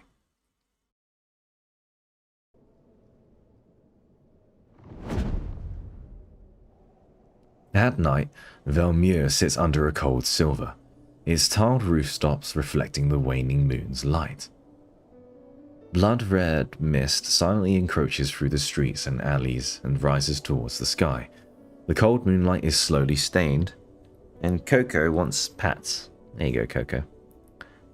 Wait, what will this blood mist do to Velmure's people? Weren't you willing to do whatever it takes to enter the sacred core? Yet you worry about strangers.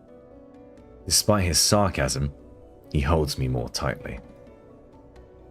Silas, you never actually asked me why I want to enter the sacred core. Countless people wish to rewrite their lives. You're not the first, nor will you be the last. What about you? Do you wish to do the same? The blood mist churns in the wind, no longer a mere shadow encompassing the streets. It's an omen unfurling across the sky. Yet within me rises a tranquility I haven't felt in ages. It's as if in some distant past I had looked upon an ebony city like this. In the future, I'll give you blood. Are you trying to say we'll compromise? So long as you stop giving me these trials. Your offer for a truce is more sincere than I expected. And you'll accept it? An agreement this important needs a proper acknowledgement. Hold on tight.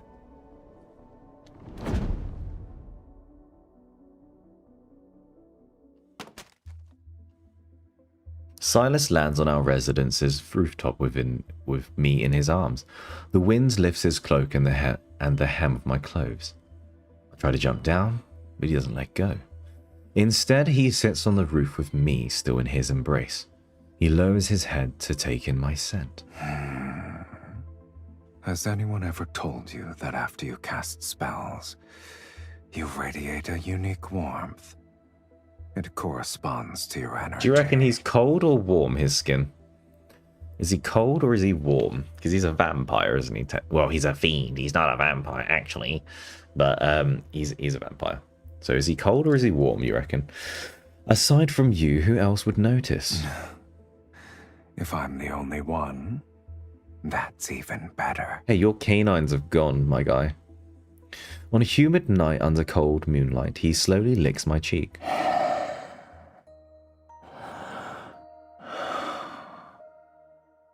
The warmth of a spell's embers on your skin is enchanting. His moist breath travels down my cheek and neck. His lips brush against my wrist, and a smile forms on his face. Didn't you already? I flew across half the city while carrying you. Even fiends know what exhaustion is. Oh, he's warm, is he? Oh, okay. As we've discussed before, formal agreements require a proper acknowledgement to be finalized. What kind of acknowledgement is this supposed to be?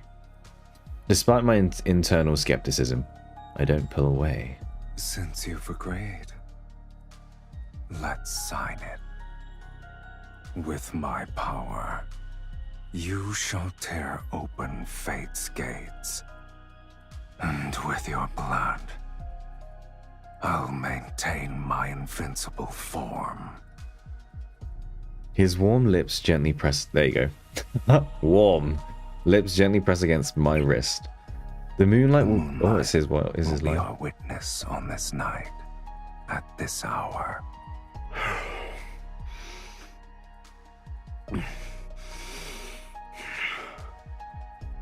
Pain courses through me as his sharp teeth pierce my skin. I shudder as a strange tingling sensation spreads from the wound to my fingertips. His fingers graze my palm. They move in tandem with his lips and teeth as he sucks my blood. It's meticulous and slow, as if he's savoring a rich, exquisite liquor. Or elixir.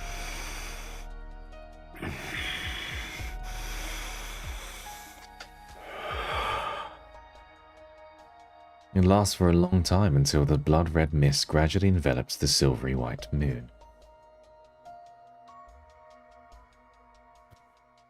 Okay. No comments on that. So you just kind of like suckety blood, that chapter. It talked more about fires and stuff and roses and flowers, so I'm guessing it's to do with Beyond Cloudfall.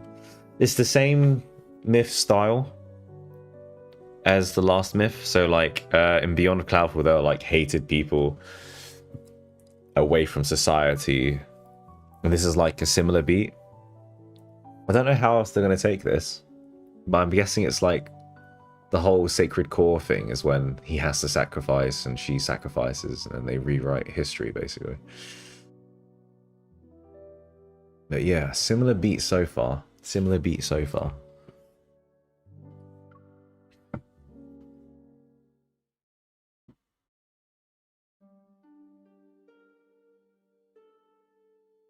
I once again find myself walking along that misty path of roses in my dream. The flowers on either side are no longer blooming. Their petals fade and curl one by one before transforming into silent ash at my feet. The mist clears to reveal a dead garden at the end of the path. Charred vines with roses and shore-broken Gonna need help with that one. Colonnades? They're akin to memories that lost their life yet refuse to fade. Looking up, I see Valmure.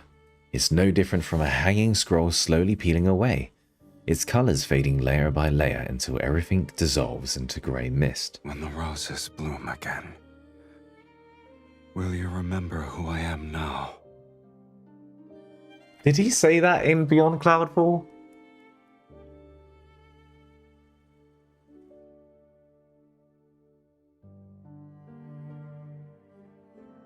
Did he say that?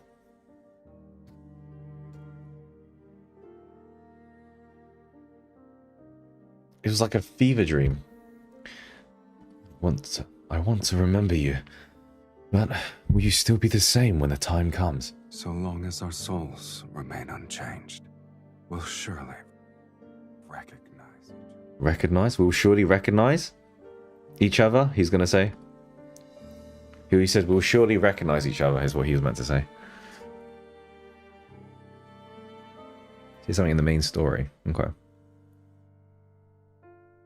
I open my eyes to find blood-red sunlight filtering through the gaps in the curtains. There's a thin layer of eerie mist in the bedroom. Was that a dream? You're awake? I try to sit up, but the arms around my waist tighten. I'm pulled back against a firm chest. You! Release me! Who said you could sleep here? That's a nice outfit. His annoying arms ignore me and make me face him. You slept so soundly last night that I couldn't wake you up. He's got a huge chest.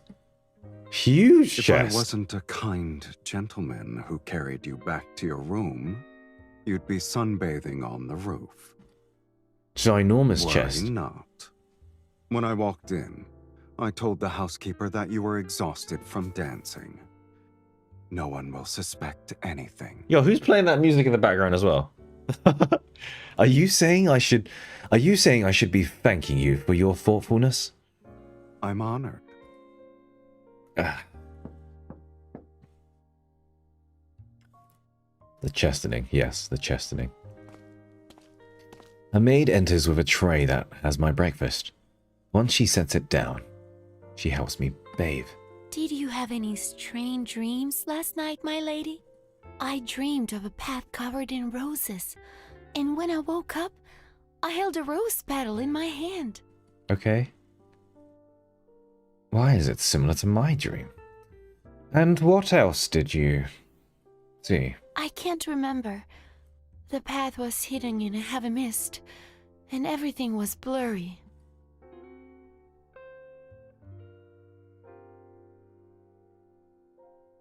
I question all the servants, and they say they experience similar dreams. By evening, the entire city is talking about this strange dream. In a world where death can strike at any moment, people believe this is an ill omen. Panic spreads. Interesting. In the flickering candlelight, I once again open Night's Whispers and search the fragmented text for the blood mist. When the mist kisses the rose and its petals fall, the Supreme shall awaken from its eternal slumber. Do you believe this refers to the sacred core? In a book I once read, there was a record of a powerful magic spell. Considered forbidden, it's called the Rose Dream Plague. It can force an entire city to witness the same dream. In other words, it's a disease that infects one's dreams. Only Saren would have the power to seal forbidden magics within a painting from decades ago. Is he truly kind-hearted to show later generations the path to the sacred core? This could be him mocking people like you. At least his insults toward me wouldn't be as frequent as yours. What about you, Count? Did you dream last night? Are your dreams the same as a human's?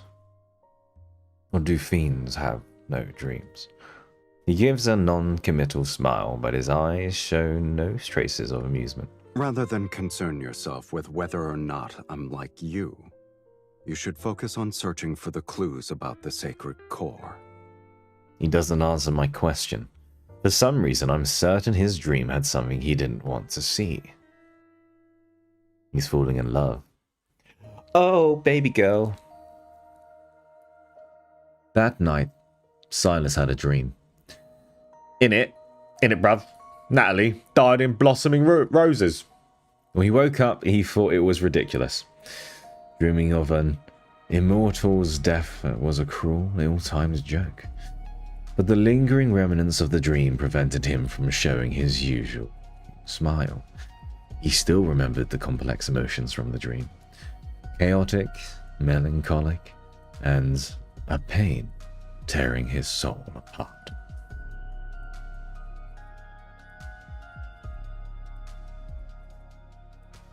She is a mage who summoned him, and this is a game to pass the time in his long existence. How could your death cause me so much agony? Silas realized that although he was no longer dreaming, he was still affected by the emotions from his dream. Did I lose my mind after drinking your blood? He laughed at himself, his knuckles gently brushing over the girl next to him. Her skin was smooth and warm. He held this bundle of warmth in his arms, as if to dispel the vivid despair from his dream. He thought it was just a dream. Yes, it was just a dream.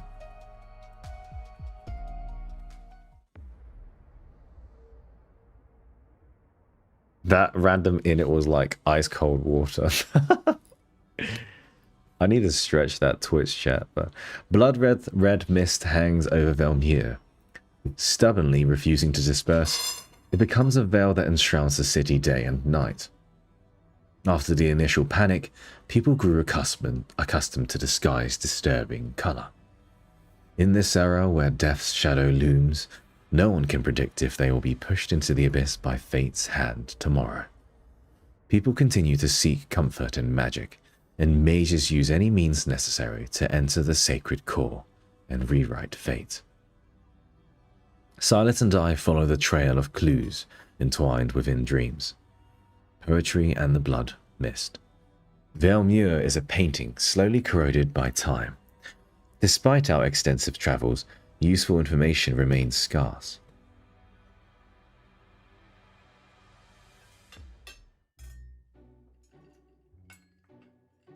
Marquis Swain passed away from an illness several days ago. My lady, my lord. Is he you attended frozen? A ball he hosted when you first Or he's arrived just in so Belmore. still that he's... Do you remember? You moving, bro?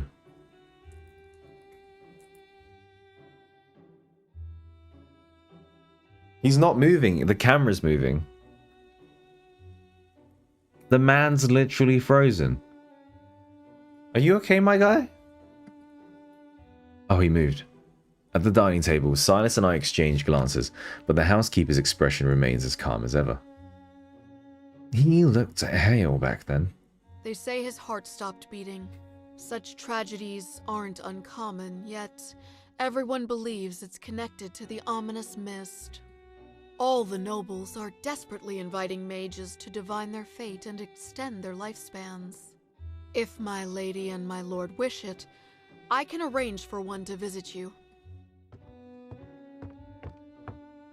My lady, my lord, today's steak is selected from the healthiest calves raised on farms outside the city. It's been seared at a low temperature with herb butter. Herb.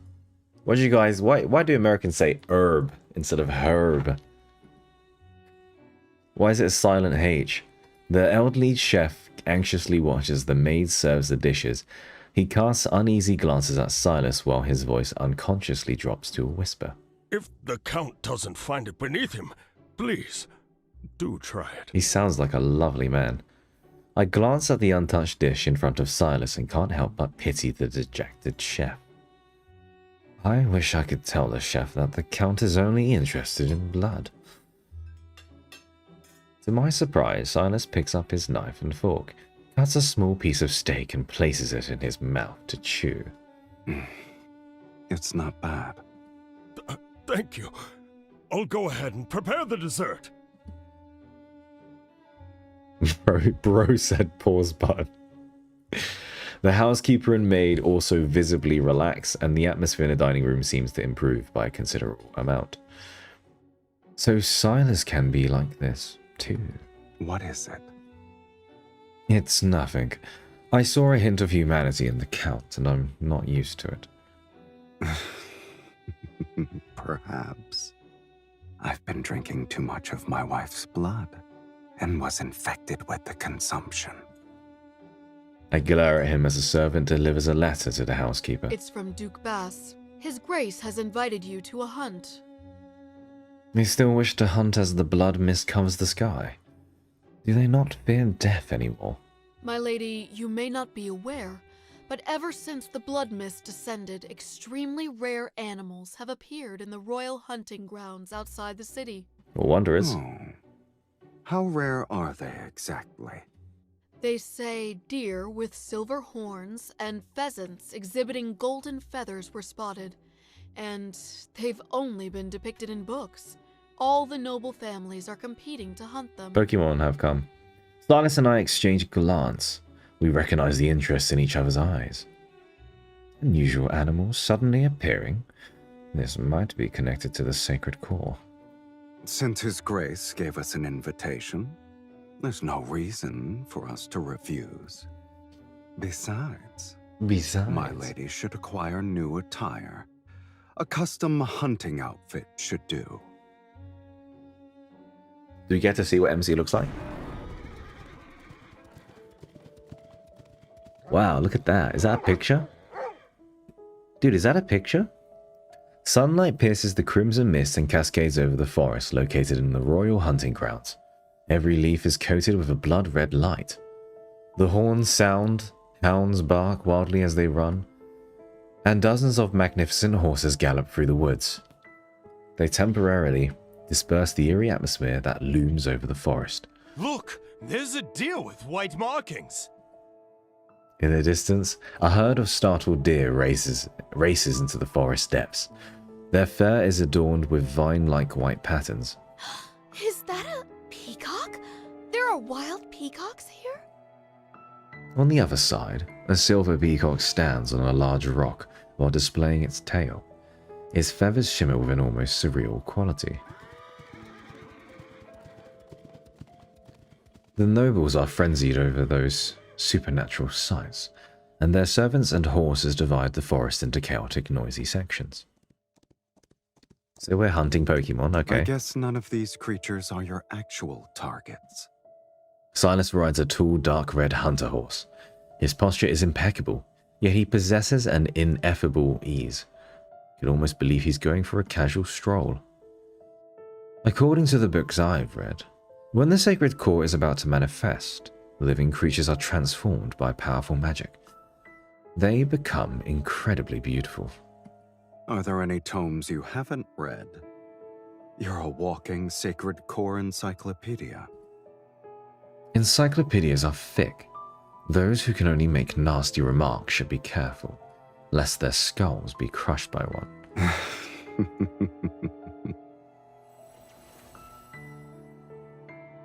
An unusual magical force slowly reaches out from the depths of the forest. It's akin to slender, cold tentacles. Silas? I sense it. Let's follow it.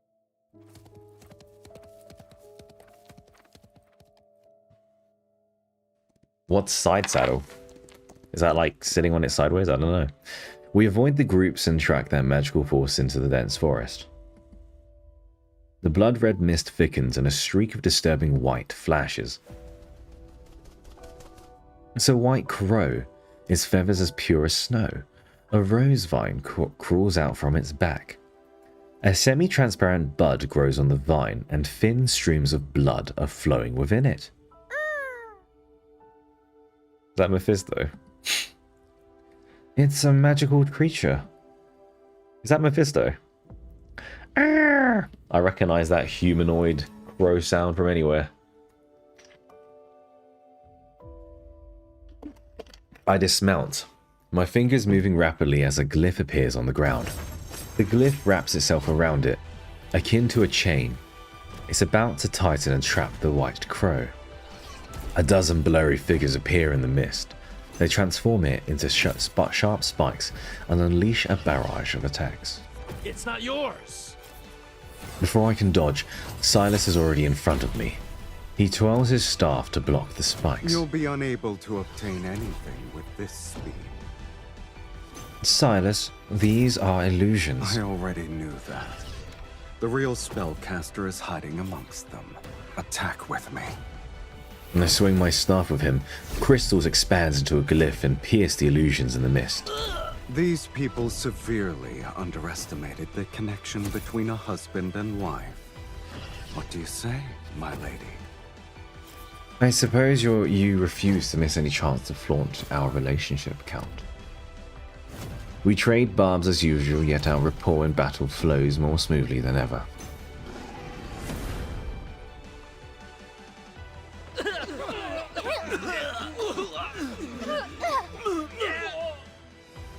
The mages who want to take the White Crow are forced to retreat. Powerless, they can't fight back. I turn to activate another glyph, and I'll capture the White Crow. Familiar nauseating agony explodes in my chest. My breath is almost cut off. I fall to my knees in the cold, damp mud, and the power of my glyph dissipates. Why is it even worse than before? My vision blurs. I can only see Silas rushing through the mist. He catches me before my face lands on the ground. Your body. She can't move. Here's our chance. The dozen or so mages surround us and raise their hands in unison. The ground erupts with blinding white light. Accompanied by a deafening roar, as spiraling rings of light rise. I can't kill them all when the linkage is limiting me. They need to come closer. 5 rings of light rotate in various positions and mesh together in a gear-like fashion as they close in. My energy and Silas's are draining. Several impatient mages move, hoping to seize the opportunity to capture the White Crow. At last. He's gonna drink. Within rage, Silas cuts through the group of mages. Akin to a blade, his staff repeatedly pierces their chest.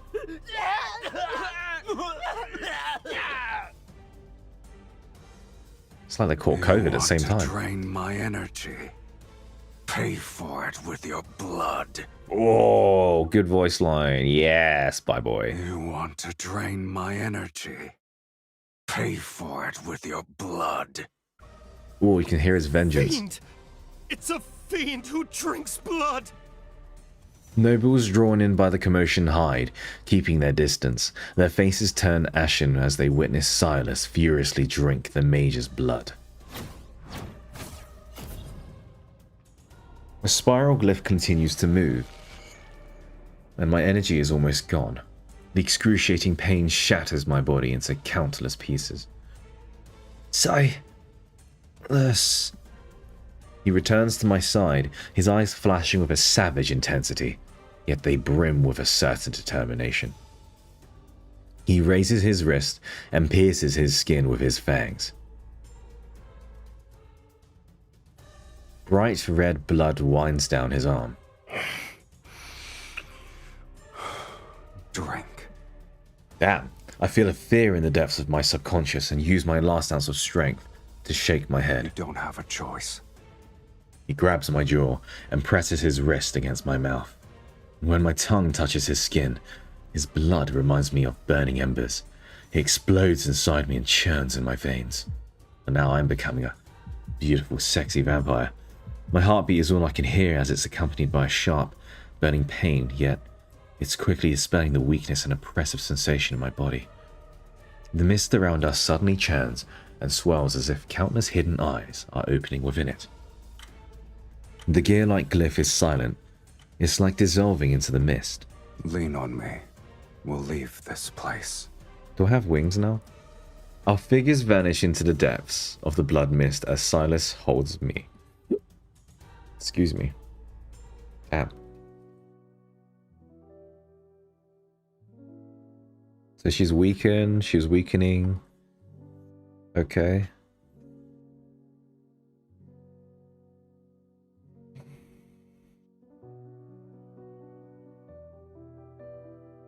Why is she weakening now? I don't understand. She's dying. So he should have just let her die, because that's what she wanted. He should have just let her die. Right there. Because that's literally what she wanted. In my hazy consciousness, I can only feel a warm, thick, yet strange, intoxicating liquid between my lips. My throat tightens as I greedily drink it. I'm savoring the sweetest poison drawn from darkness itself. A little more. Breathe. You're doing well. I slowly open my eyes and my vision is only filled with a dark crimson hue.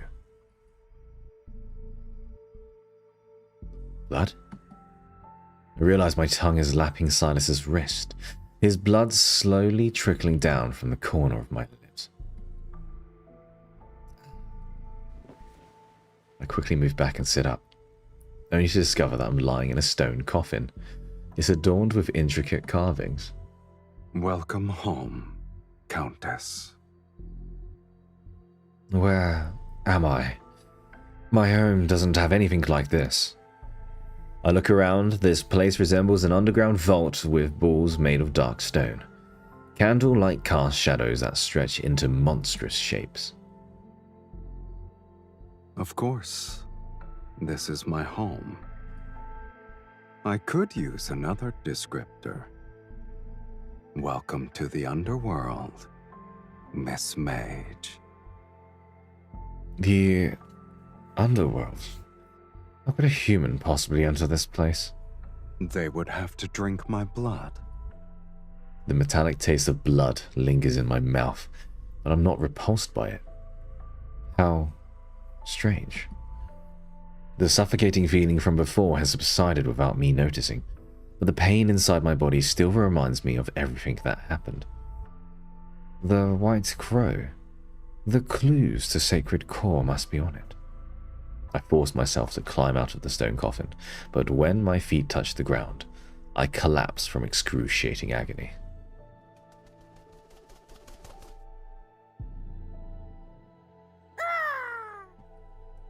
A white, feathery figure flies across the underground chamber and lands gracefully on Silas's shoulder.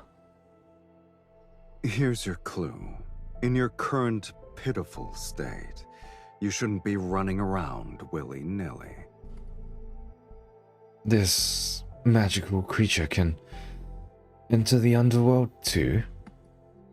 Since it was prey that caught your interest, my lady. Prey? I naturally couldn't let it escape. I'll admit, it's peculiar.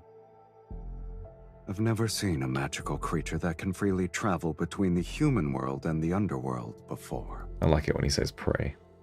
Silas helps me stand. The white crow shows no intention of flying away.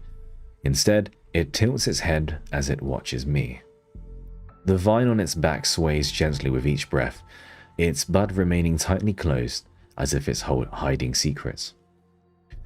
I wonder how long it will take for the flower to bloom. When it happens, what you're looking for might reveal itself. But your weakness has been exposed. Those mages won't give you a moment to breathe anymore. If you leave now, you'll be walking into death's sweet embrace.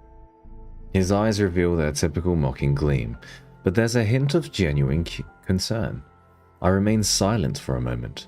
The intense anguish coursing through my body forces me to lean on him for support. If you don't mind me staying here, then I'll wait for the rose to bloom. Count. I have welcomed you from the very beginning. He has, to be fair. Suddenly, he picks me up. Carrying me, he climbs the stairs. The underworld seems quite nice. Let's help you become acquainted with our home, my lady.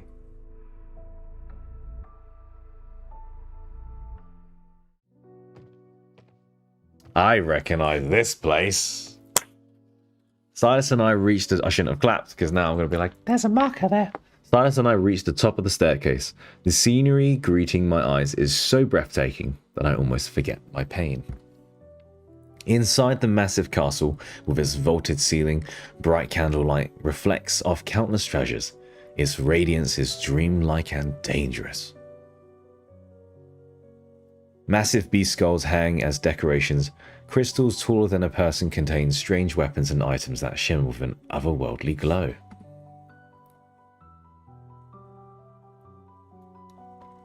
I know how the markers work, Mari. Is this how you live in the underworld? No wonder you hate being summoned. They're nothing more than trophies. Opponents I've defeated here, mages who tried to summon me only to die. I always keep one item from each of them as a souvenir. His nonchalance sends chills down my spine as I choke on my spit just now. So this place is actually a graveyard. Your sense of humor never fails to delight me.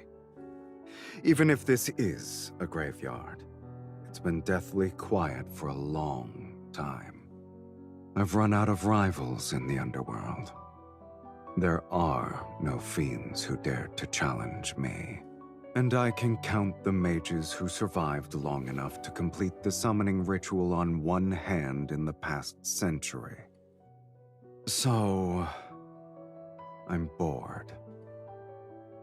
I'm also a mage who summoned you. Are you planning to take a souvenir from me? He glances at me. We'll discuss that after you're dead. So you also have a sense of humor? It's a pity that the underworld and the human world lack individuals like you who appreciate it. It seems my sense of humor is destined to only entertain you. As he carries me around to brag about his keepsakes with great enthusiasm, I catch a glimpse of something within the castle. Is that a pipe organ? In the midst of flickering golden light stands a silent, imposing, dust-covered pipe organ. Its wooden casing has lost its luster, as if it's been forgotten in the depths of time. Can you play it? He places me on the bench, and I press a few keys. Oh no, is it going to play the song? No. Unsurprisingly, some are out of tune, as don't produce any sound. That's normal. No one has ever played it. And you consider it normal? A room of treasure arranged around a broken pipe organ. Is it special to you? Silas doesn't answer. He picks me up again and carries me. I'm about to ask more questions, but the sight before me makes me forget my curiosity.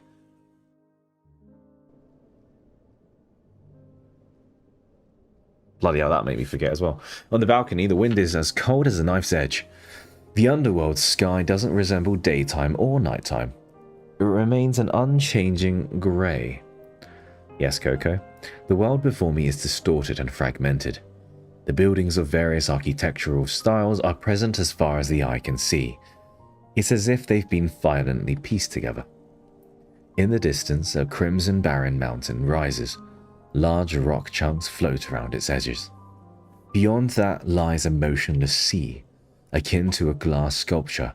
The waves are frozen as they break. It almost looks like a Claire Obscure Expedition 33 sort of background, doesn't it? Right? I'm getting Expedition 33 background.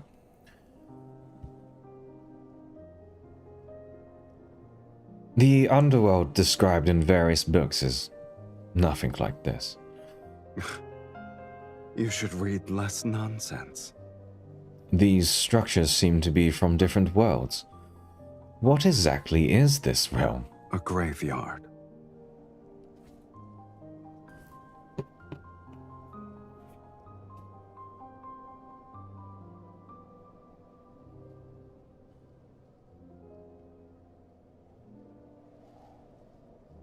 This is the same location as the wedding banner.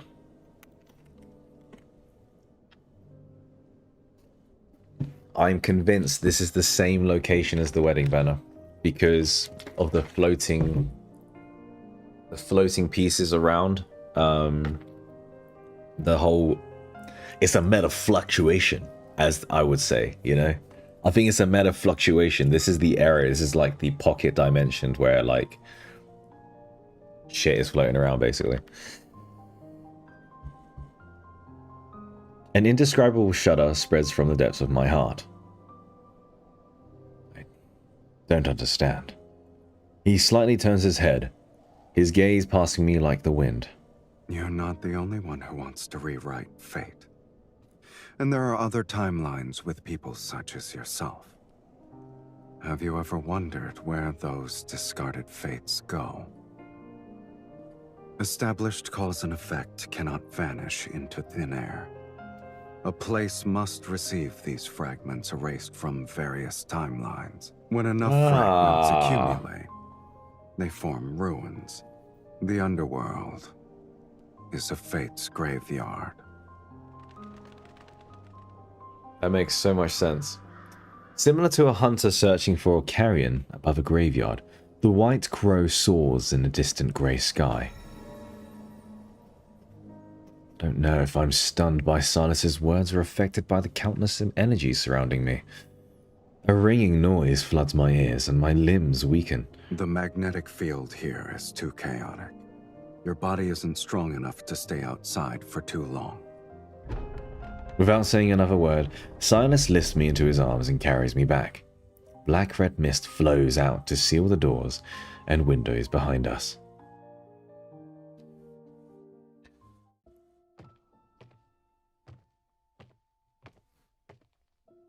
Back in the stone chamber beneath the castle, what was once eerie now feels comforting by comparison. It's suddenly quiet in here. The stone chamber shields me from the chaos outside, and even my breathing becomes steady again. Only being quiet isn't enough. He places me back into the ornate stone coffin. Noticing my look of protest, he pats my hand to reassure me. You'll recover faster here. No wonder you use this stone coffin as a bed. However, humans need plenty of food to recover. We can't just rest. You only require blood now. There's no need for regular meals anymore. Dauntless, I grab his hand. I've been eating human food for hundreds of years. I can't quit. Even if my body doesn't need it, I still need food to sustain my mind. Otherwise, I'll keep pestering you. How troublesome. That's so cute how she's like wants to keep up being a human.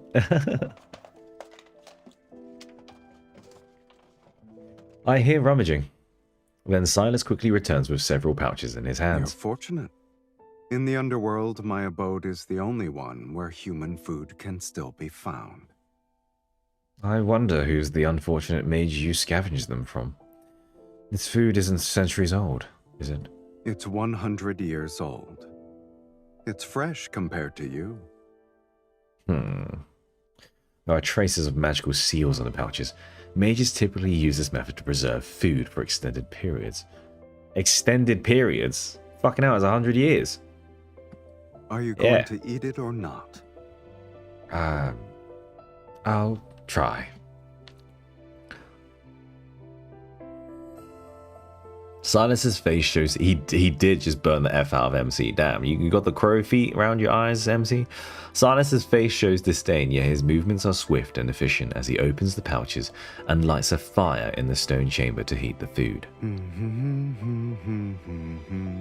Oh damn, sing a song, dude.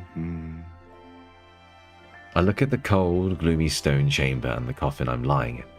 Then my gaze lands on his busy, happy figure. Silas? Were you this elated when you were alone here? He pours the heated, sticky mass of food onto a metal plate and hands it to me. No.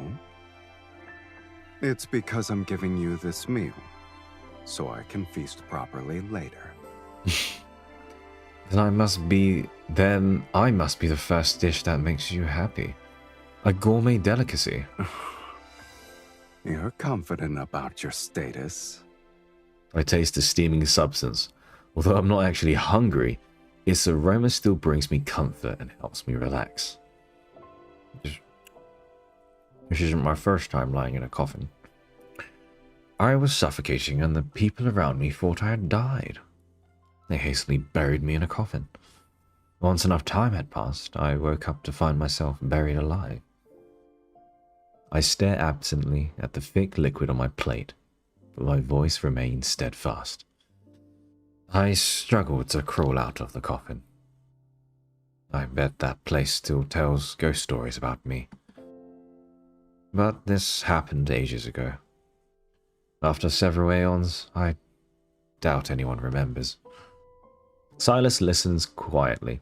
Surprisingly, his mocking expression is nowhere to be seen. Is that why you wish to enter the sacred core? Yes.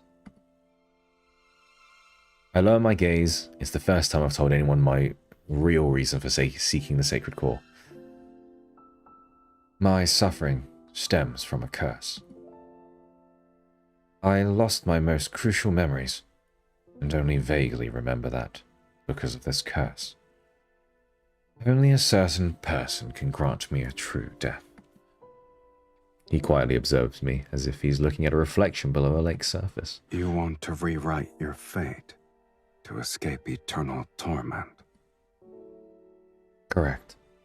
Eternity for me is a nightmare I can never wake from. The flickering candlelight in the stone chamber casts a gentle glow on his face. It encourages me to ask the question that has lingered in my heart for so long. Do you remember why you're here? That's one more thing we share. For better or worse. But you don't need to go now, MC. You got the baby boy with you. He sits down and leans against the stone coffin. I don't remember how I arrived here. Sometimes, I think the underworld's fiends are simply people abandoned by fate. Since they're not embraced by it, they're free from the mortal world's moral constraints. They only live for their desires. But you said you weren't happy before. I suppose when I defeated a fiend, Hey, Seabury. I'd momentarily feel the zenith of pleasure. That's why I spent most of my time becoming the ruler of the underworld.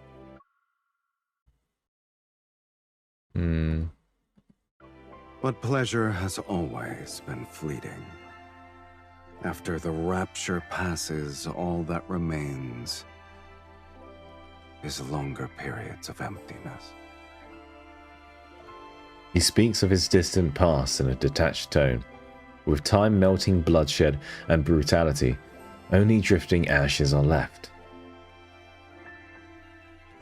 I understand him, but there's no reason for it. Stream has been very good. Perhaps it's because I also experienced the passage of time. Maybe my life only has one sensation left. Or to put it simply, we're like kindred spirits. Say the line, Bart. Kindred spirits. You must have traveled through many fragmented space-times before. Why did you stay at this castle? He glances at me, his tone making it impossible to tell if he's being genuine. Must there be a reason? This might be the only place where I've seen a pipe organ. Is that so? It's the only object that feels familiar to me. Oh, my heart races for no apparent reason. An inexplicable thought appears in my mind. This castle doesn't have to be so deathly silent. After all, its owner isn't cold-hearted. Well, if he was a vampire, he would be. Oh, it's so sweet. She's falling for him. She's falling for him, guys. She loves him. She loves him. She really does.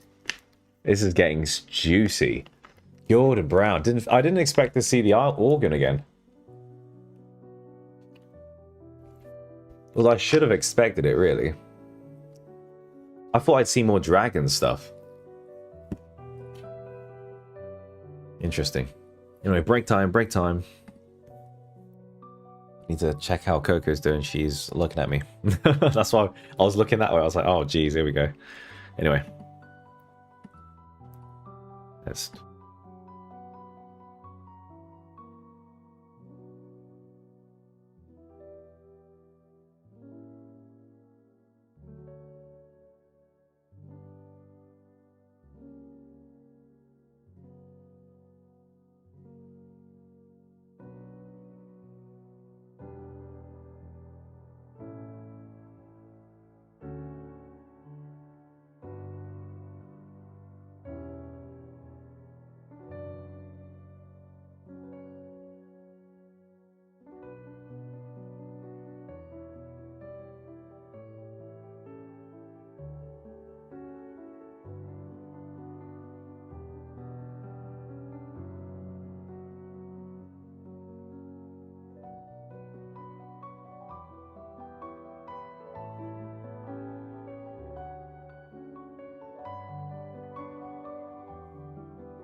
Okay, no poop was made. No poop was made. I am happy. If there was poop waiting for me, we would have, this wouldn't be so good. Right. Everyone can see everything. Did I miss any alerts or anything? So, the Tarantula, thank you for the follow. I appreciate you very much. And I miss anyone else? No. Okay, cool. Thanks, guys. If you're enjoying the content, please follow, like, subscribe, do whatever you need to do. Yeah, and enjoy the rest of the stream. We're about to get to the finale of the act.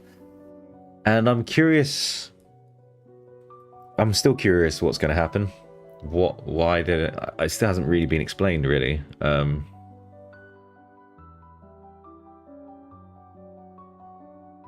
Yeah, still hasn't been explained. Anyway.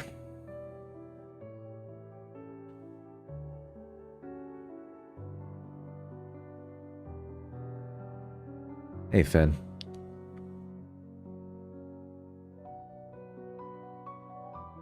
Get a verbal flashbang?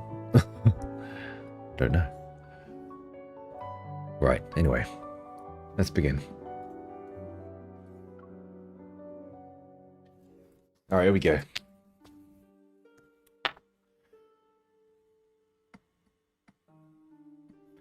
Several days later, the torment inside my body has slightly subsided. I can now leave the stone coffin and walk around the castle. Living alone in a large building must be boring. Greyish light pours through the castle's windows as the white crow dives. It's carrying something in its beak. It lands on the railing beside me and opens its beak. A black flower gently rolls into my palm. Oh, I was going to show Mari Coco, but I was just checking on her poo.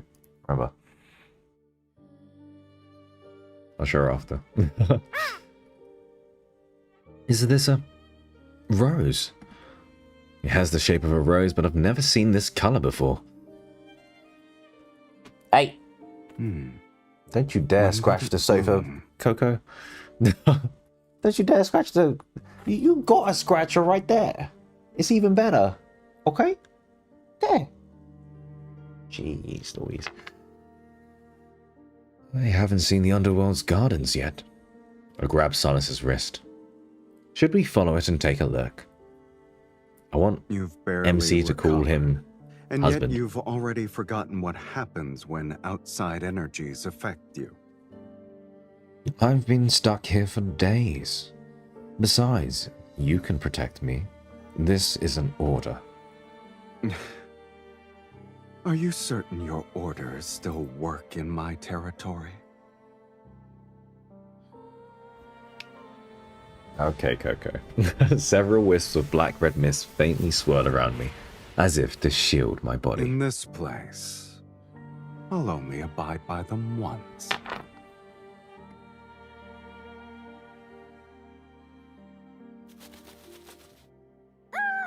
So I gotta read that. The white Mephisto means mourning and death because it can enter the underworld. The black one is its opposite and exists in the normal world of Velmir. Interesting. The white crow leads us to the area behind the castle. The hillside is shrouded in hazy light. To my surprise, a field of blossoming blue and black roses lies at the bottom of the stone steps. The white crow circles above the sea of flowers, and this scene feels strangely familiar. I feel like I've experienced this before. In a dream? In Velmir, there's a secret garden filled with roses. It has red and white roses in full bloom. I remember seeing a black crow there. It feels similar to what we're seeing now. It's almost like a mirror image. Pick a few roses. Their rich fragrance is exactly like the scent one can find in the human world. It adds a touch of vitality to this cold realm. Perhaps the human world and the underworld aren't completely separated. How else could this white crow travel between them? and it carries clues about the sacred core. It can be considered a messenger. The sacred core's messenger is similar to an ominous sign. It deserves a fiend's name. We'll call him Mephisto. I like how this myth touches on so many different memories of Silas and like stuff about him. It's really nice. It adds like connection, familiar connection. Whereas a lot of the myths that we tend to get, they're completely separate and they don't relate to certain things. The white crow cries out as if he's approving his new name. He lands on Silas's shoulder. The rosebud on the bird's back quivers slightly. It might blossom soon.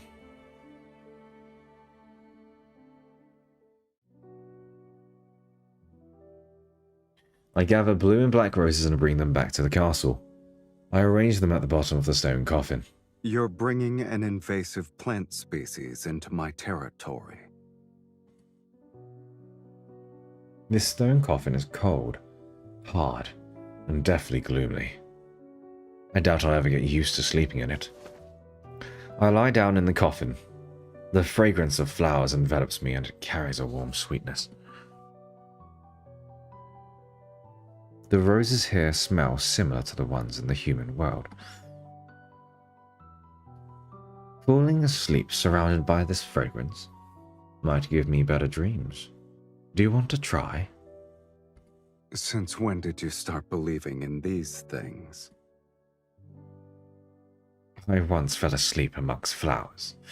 To be exact, it was in the secret garden I told you about. And you had a beautiful dream. Yes. I still remember it to this day. Tell me about it. Perhaps I might also start believing. After you have your own sweet dream, we can exchange stories. I take Silas's hand, he doesn't refuse, and he moves closer as I pull him into this small sea of flowers. Close your eyes and breathe. Doesn't it feel like you're lying in a bed of flowers? Beyond cloudful myth, it's reciting it. Woo! Woo! I knew it. Yo, this has got so many references. It's crazy. It's actually crazy how many references it's got. His tone remains as teasing as ever. This music is sexy, but there's a subtle joy in his voice. He has yet to let go of my hand. Sorry, I was listening to the music. I close my eyes and sense the floral fragrance intensify in the darkness. I become more aware of his warmth that I'm holding. Silas.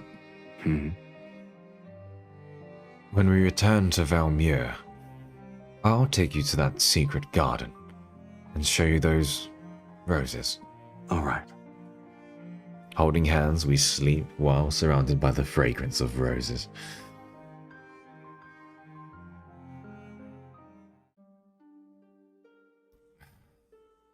Thirsty. So thirsty. I don't know how long it's been. My body's overwhelmed by an intense, unexpected desire. Dizziness, a parched throat, an emptiness in my chest. This isn't the suffocation heralding an approaching death. It's an uncontrollable hunger. I'm subconsciously drawn into the presence beside me. I don't want the scent of flowers, but this intense, burning essence. I need... What? I can't help but move closer to the source. This is canonically accurate, Silas fans. Seemingly in a deep slumber, Silas's eyes are closed. I lower my head towards his chest, yes, perfect target, and inhale his scent. His heartbeat awakens a deeper, carnal craving within me. I follow this warmth over his collarbone and his Adam's apple, drawn to the side of his neck.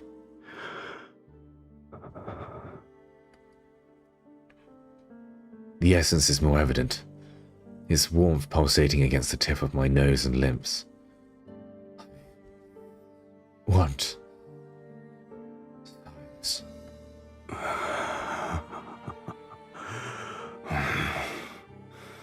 You don't need to restrain yourself. Since we're the same now, They drink from each other. we make an exchange. Oh, damn. Does that work? I was only one answer. Yes. The wild, growing hunger inside me doesn't let me hesitate. I agree. Instantly. Damn you, fat cat. A faint smile crosses his lips as he unhurriedly opens his collar to expose his neck. Slightly raised veins pulse under his skin. Indulge yourself to your heart's content, my dearest wife.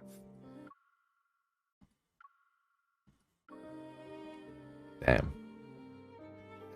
I lean forward, my fangs piercing his skin. Warm, thick liquid floods my mouth.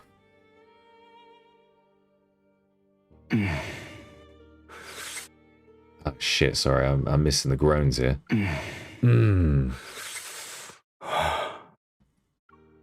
The taste in my mouth is rich, cloying. It carries an intoxicating power that makes me dizzy. I feel as though I'm drinking the night's darkness that's been brought to a boil. He's blushing. Give it to me. Oh!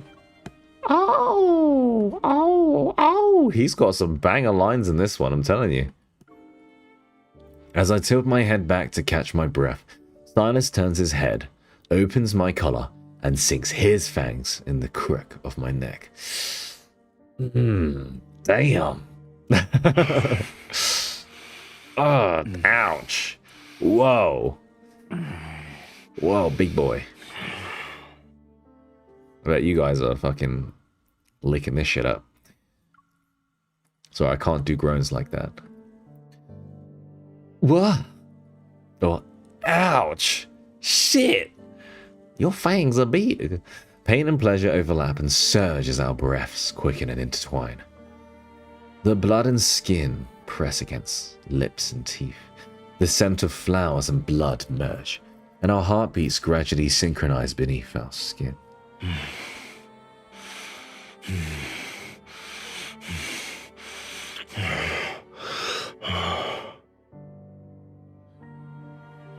I'm so glad I'm not wearing those HD headphones. If that was the HD headphones, I would have been like... That was crazy. These ones are not very good headphones.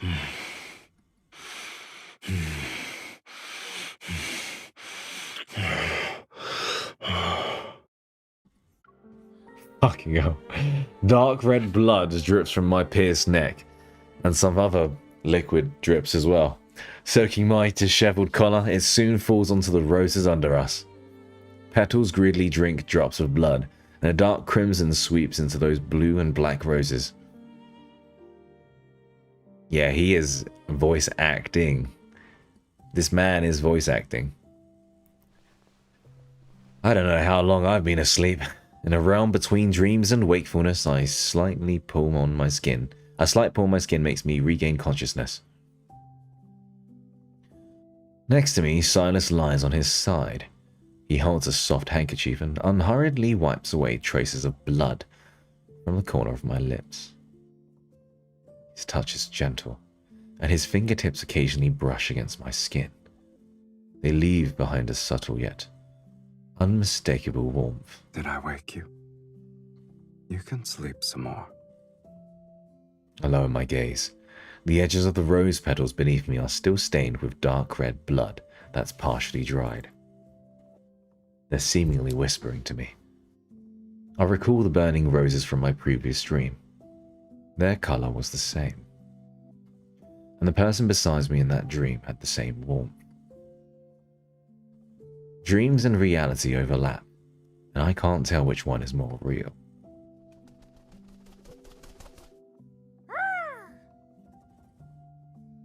Mephisto perches on the edge of the stone coffin, the rosebud on his back so large that it's starting to unfurl.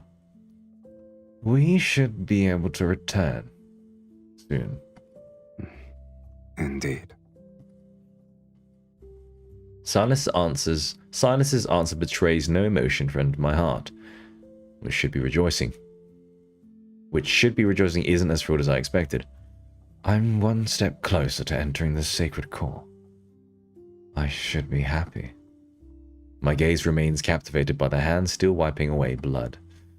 His fingertips graze my lips, and his lingering warmth secretly infiltrates my heart to embrace every fiber of my being. Once I enter the sacred core, this curse's shackles will no longer bind me.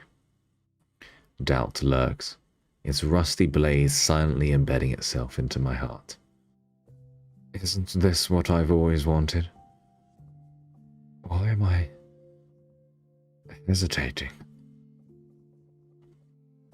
Because he's so beautiful. He's so beautiful. The rose on Mephisto's back blooms more beautifully with each passing day, unfurling one layer at a time. Its petals are akin to ignited flames. Deep within the flower's center are entwined silver-threaded-like patterns, fragments of magical power. Once the rose is in full bloom, these magical fragments will be revealed, and I'll piece them together then. My body is recovering, but I know deep down that it will never return to what it once was. For reasons unknown, the searing sensation follows me like a shadow. It's not as intense as when it suddenly appears. Rather, it's a constant, underlying pain.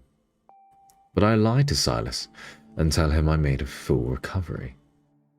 Silas is uncharacteristically distracted. He only responds with a slight nod. The unspoken truth between us is that after leaving the underworld, we'll reach the sacred core. These should be the last moments of my life in the underworld. Before leaving, I want to leave something behind. Perhaps it's to prove I was here, and perhaps it'll make him remember me. I wipe down the neglected pipe organ deep within the castle, open its cover and clean the pipes. You're already bored of this place? Or you Oops. have a rare hobby for repairing pipe organs? Not necessarily. In the past, I disguised myself as a devout choir member to find a book containing of forbidden magics. It was sealed in a chapel. Ah, yes. You do something of that nature. I adjust the pitch of each note until each organ sounds normal again. I stayed there for a long time and learned tuning and repair techniques. I never thought I'd get to use them here.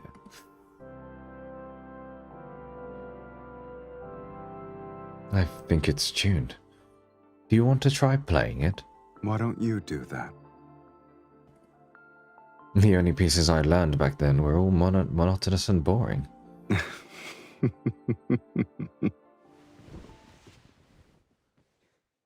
Chuckling softly, he sits down. His slender fingers rest on the instrument's keys. Here we go. The melody flowing from his fingers reminds me of a warmth submerged in water. I'm drawn into the depths of my memories. My heart stirs, and I can't tell if it's because of the melody or the person playing it. Where did you learn to play this piece? I don't remember. Thanks, Black Nerium. It seems like I was born with it. It sounds like a requiem. Is it banal? It's tranquil. Entranced, I watched his fingers dance. Silas, when I die, will you play it for me? Again? How can you hear it if you're dead? I'll hear it. He doesn't say anything and continues playing. The ancient castle's vast corridors and walls reflect the music back again and again, as if they're trying to crystallize this moment in time. This is our last night in the underworld. He's like diamonds. He literally is. He took all my diamonds, Dina. Literally. That night, the white crow is perched on the castle window. A blood-red rose blooms along the vine on his back. The delicate lines on the petals converge into a silvery white spiral at the flower's center. It resembles a dissected nebula. I lean in. Deep within the spiral lies an illusory mirror, which rotates like a kaleidoscope. I see an abandoned courtyard with no distinctive features. There's only a broken stone bust standing alone amongst overgrown weeds. At the end, a narrow path stretches into the distance. Blooming roses line it. A flower's shadows guide my gaze towards the depths of the mist. Something is waiting for me.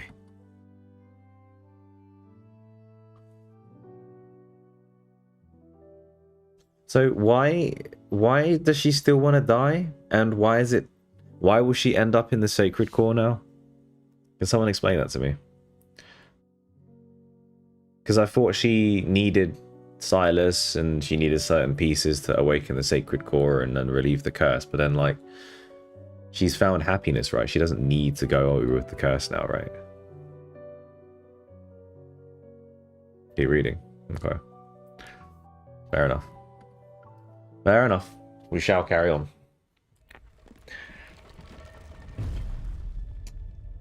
After leaving the underworld and returning to Velmir, we find the estate completely abandoned. All the dazzling treasures have vanished, and even the modest silverware is gone. In the center of the great hall, the large portrait of me and Silas has been splattered with crimson paint. It's a bloody, grotesque sight. Our faces have been erased, and only crimson words are smeared on them. Fiend and evil mage. Many nobles at the royal hunting grounds witnessed me kill the mages. They also watched you drink my blood before we vanished. The mages who were fortunate enough to survive embellished their stories. They painted us as fiends wearing human skin. This is the price for summoning Silas. I let out a scornful laugh and waved my hand to destroy the exorcism glyph on the painting. People in this world are terrified of death. My immortal existence is inherently evil to them. You have no attachment to this world? Do you have any attachments to the underworld? Silas gazes at me thoughtfully. No. I glance at the full-length mirror on one side of the room.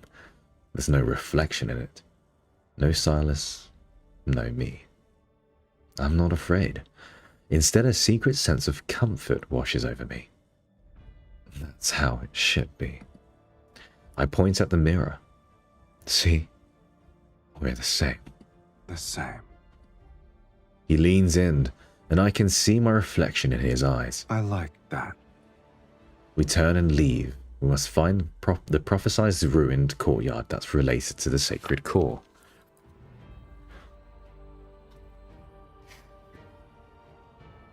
We search Velmir for an abandoned courtyard containing a bust. Mages block our path. They shout nonsense about justice and retribution while waving their staves. However, their eyes reveal their true greed. Justice's cloak is the perfect disguise for desire. In merely a few days, news of a fiend and evil mage returning from the dead spread like a plague. mages create rumors that we seek the sacred core to overthrow the world order and unleash fiends upon Philos. More mages rush to Velmure and use vanquishing evil as a pretense as they compete for the chance to enter the sacred core. Our search for the desolate courtyard amongst ruins continues.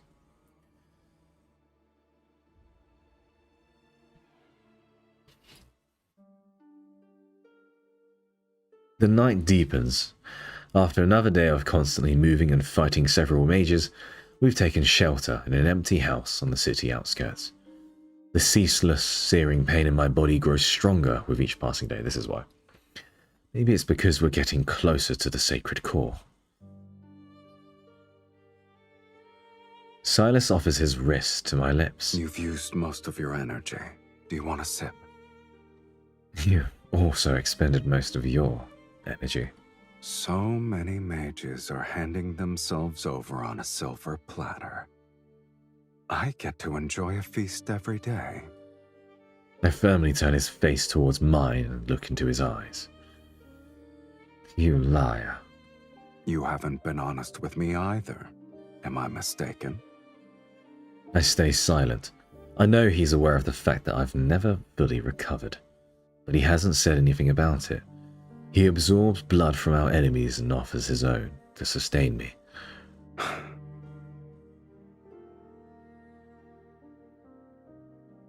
He's so romantic.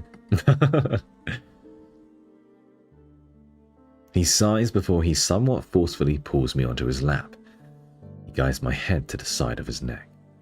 If you still want to enter the sacred core, then bite me. I stare at his injured neck that hasn't fully healed. My heart aches. He's getting weaker as well. Isn't it our ritual? I gently press my lips against the skin, and warm blood flows into my mouth. Damn, he's dying. Moonlight veiled in the blood mist shines through the window. Illuminates his gaze, and those unfathomable depths could swallow me whole. It was only a glimmer, yet it feels like 1,000 years have passed. A thought begins to expand. It's akin to a sponge absorbing water. After rewriting fate, I will never see these eyes again.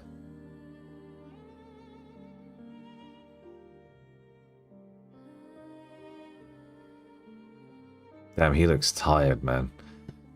Natalie slowly falls asleep in Silas's arms. But even in her slumber, pain is merciless. She frowns and her breathing is rapid, as if an invisible hand is squeezing her heart. Subconsciously, she grasps his fingers before reluctantly releasing them. Silas pauses, and he holds her hands again. Their wrists touch, and the chain binding them flickers with every breath. Somehow, he no longer resents the linkage he wanted to rid himself of. In fact, he wishes it could bind them more tightly together. Supposedly, it's been a long time since he thought about returning to the underworld alone. In his eyes, his dreams, his imagination, her presence exists in his everything. But if their circumstances never change, the one who's staying by his side will continue to endure endless torment. If bearing a curse is your fate, then rewriting that is part of your destiny. Fate isn't the only answer. After all, I never believed in it. If fate demands your suffering, then I will destroy it. Damn. No matter the cost. This shall be the price I pay. Dude, he is so romantic. Fucking hell. Peak man. Peak man. I always say it.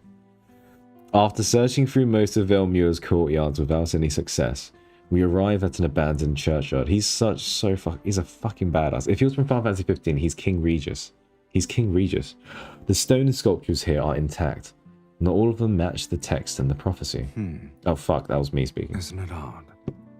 The buildings are weathered and old, yet the sculptures appear as though they were crafted days ago. An illusion. Oh wow, is that a raid? Yo, Kamesy! I muted alerts, but hey. I muted alerts, but hey guys, how you doing? We're doing Silence's third myth. Welcome in, I'm Nate. Yeah, we've muted notifications so far because we're getting to the juicy bits. But hey, how y'all doing? How's your stream? How you doing? Shout outs to Kamesy if we can. We are in the midst of such intense, beautiful script writing.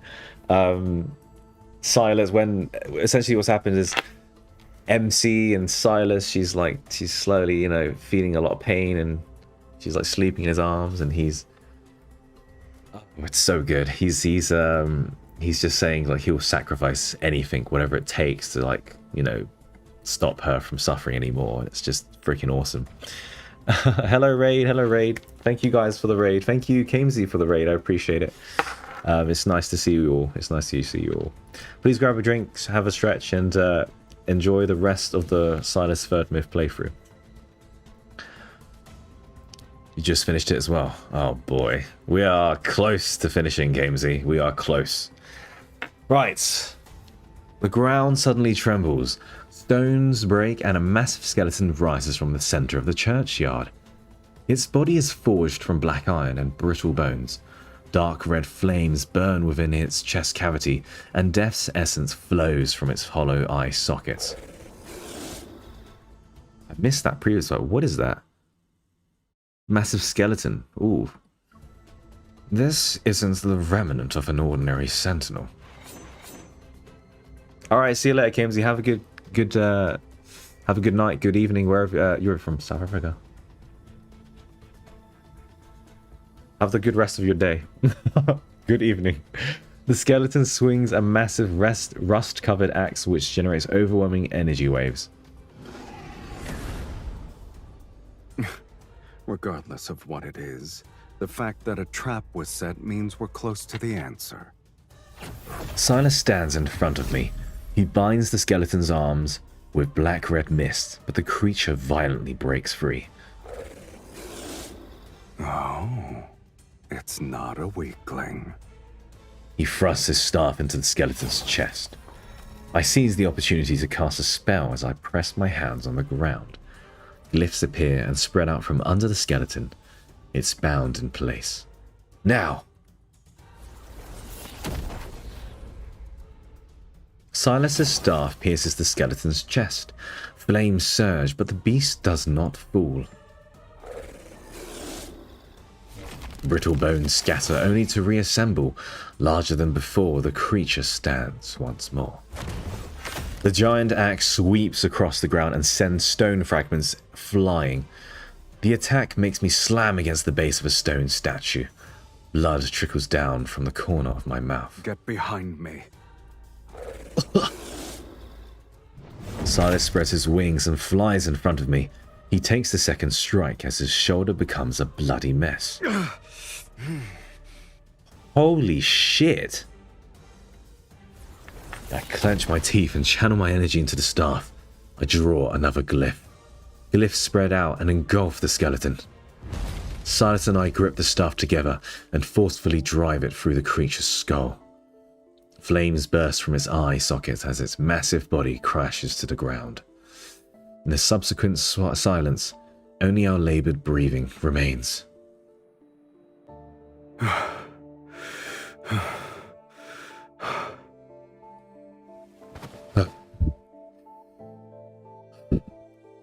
I fall to my knees, my palms covered in blood. I gasp for air as the searing pain inside my body intensifies. Ah! Silas folds his wings and drags his injured body over to me. He supports me as I stand. What a shame. We almost died. Yes, we barely avoided that opportunity. In spite of our pain, we weakly smile at each other. Amongst the broken stones, a half-destroyed statue emerges. It matches the one in the prophecy. At the end of where the statue points, a narrow path lies hidden in the mist, the blooming red roses lining it. I've seen it in paintings and in my dreams. This is the entrance to the sacred core. The goal that I've chased for hundreds of years is right before my eyes. I'm momentarily stunned. This isn't a dream. Yes? Silas stares at the misty path that leads into the unknown.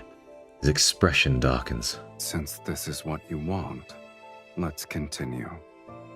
I extend my hand towards him. Silent, he looks at it, then he takes it. Hand in hand, we step onto the rose-covered path and venture deeper.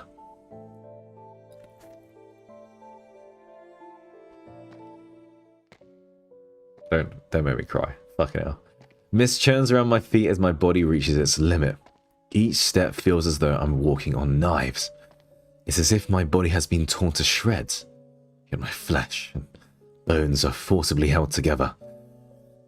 I'm almost at the end.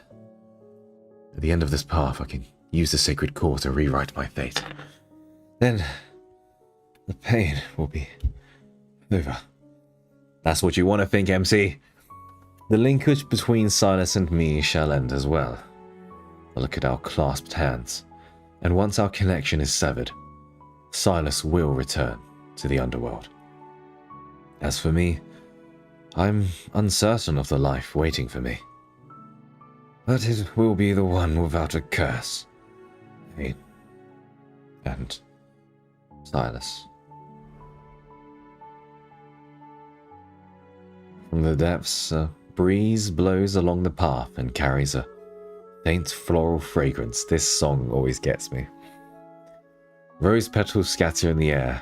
They land in my hair and on Silas's shoulders. I was going to say my Silas's shoulders. I was going to say my Silas's.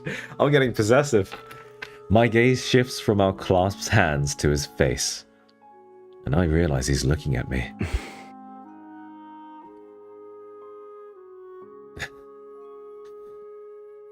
What is it? The entrance is beyond the mist. I know. I stop in my tracks. Once You're eager to bid farewell. Once I enter it, we might not have the chance to say goodbye. I want to do it properly. It's similar to a proper acknowledgement. You don't want me to see the sacred core? All right, then.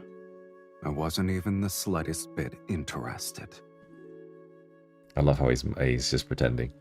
His tone carries its usual sarcasm, but there's no trace of amusement in his eyes. Should I offer my blessings for your inevitable death? I wish that you'll be free from curses and live an ordinary life without any sort of suffering.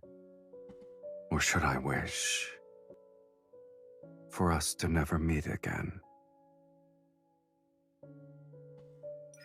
I take a step and pull his arm and stand on my tiptoes to kiss his lips.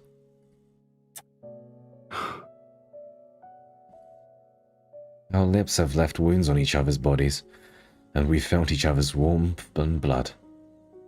But this kiss is different. I still want to leave something behind in Silas's life, even if it's a mere moment. I should let him forget me, just as I would forget him. But why do I selfishly want him to remember? Let's sever our linkage. The path ahead is one I must walk alone. Without waiting for his response, I silently recite the spell. The linkage at my wrist begins to glow. With a lingering, gentle vibration, It stretches like a silk thread being pulled apart. But the thread of light breaks, its fragments turning into tiny motes of light that float away with the wind. They disappear into the mist. This is what you consider a proper farewell. Silas, you're free now.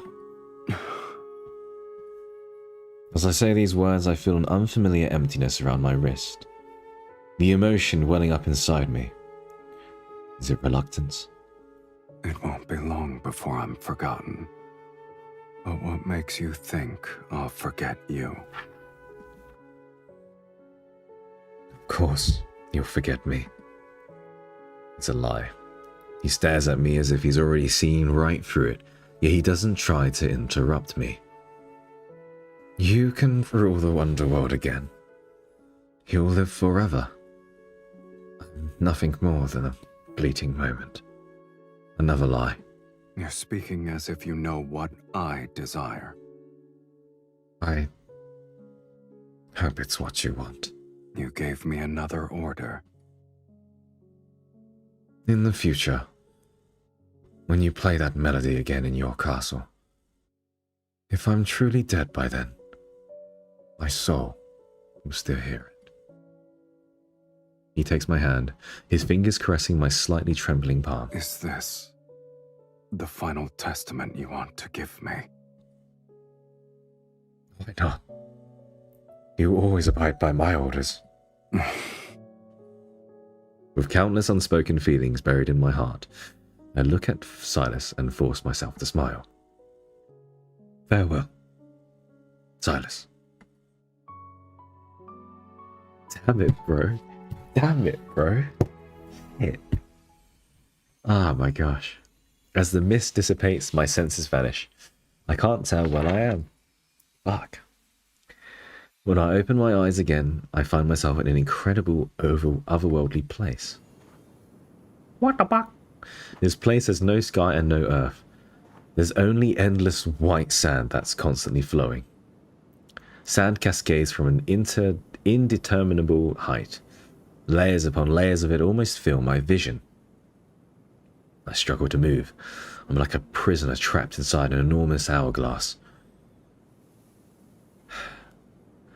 Please listen to my wishes, Sacred Core. The fate I wish to rewrite is one without any curse. The energy within my body is ripped away by an invisible hand. It transforms me into grains of white sand that fall into the flowing sea beneath my feet. The sea of sand churns as a human skeleton slowly rises to the surface. Tattered old clothes still cling to it. I can faintly make out an embroidered badge among the rags. The name on it is Saren. My pupils constrict as my breathing becomes rapid. Sir Saren, the last Archmage to enter the Sacred Core, the one who left clues about its manifestation for future generations. At long last, a prisoner of the Sacred Core has arrived. The skeleton's jaw moves slowly as it begins to speak. You've discovered that this is a lie. The Sacred Core could never rewrite fate. It's merely a vessel that devours the strongest souls. All mages who enter the Sacred Core sacrifice their souls. Now it's your turn. Fear surges wildly in my chest. I struggle to stay calm as I create a glyph to slow the process of my energy being drained. Akin to a waterfall, sand pours down from above. Cracks begin to appear in my glyph as my scorching energy continues to disappear. I can accept death, but I refuse to be manipulated. A crystalline fragment detaches itself from my chest. It emits a dazzling light. My body feels weightless. The excruciating searing pain vanishes and centuries of torment fade away as if I woke up from a bad dream. Is this the source of my suffering? My curse is a fragment of an incomplete soul? No. I desperately try to grasp that fragment. I didn't choose this. Rather, my action is driven by pure instinct. Even if it's a curse, even if it only brings me suffering and pain, something deep within me tells me I cannot lose it. Yet my struggle is futile. The fragment drifts further away. My energy continues to be drained, to be devoured, and my consciousness rapidly disintegrates. Huh? Silas swoops in. Whew. Saves the day. I knew it. As darkness closes in around me, a familiar light begins to spread from my wrist. The linkage I had assumed was severed pierces the waterfalls of sand. The layers of cascading white are torn apart. The linkage between us cannot be severed. Silas advances against the sand's flow, his figure akin to a blade slicing through this false world. Come any closer. The sacred core will devour your soul. You can't stay here. What about you? Have you resigned yourself to your fate? Didn't you say you'd rewrite it? Yet as we speak, you're willing to become a sacrifice? It's too powerful. The mage's power simply can't. Oh, it's too powerful? He grips my hand and pulls me out of the sand. His intense gaze meets mine. Have you forgotten? You're not an ordinary mage. You're the mage who summoned Silas. Fucking hell, this guy needs a pay rise. That is fucking good. If you're willing to pay the price, then nothing is immovable. Not even fate. Intense dread washes over me as I desperately try to stop him. Silas, no. No. He only responds with a gentle smile. What? This matter is merely more absurd than death. Massive energy erupts from his body. Waves of intertwined black and red crash against the realm around us. Sand flows upward. Everything trembles and white sand transforms into a violent storm that engulfs everything. I use every ounce of my strength to hold on to him.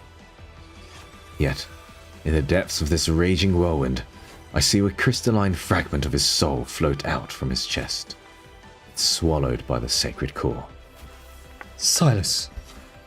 Light explodes between our tightly clasped hands as the space around us collapses with a thunderous roar. We fall endlessly into the chaotic void as he spreads his wings and holds me in his arms.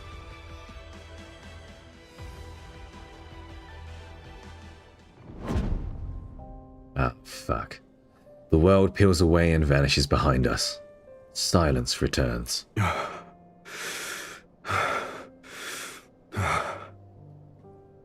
Silas's breathing is erratic.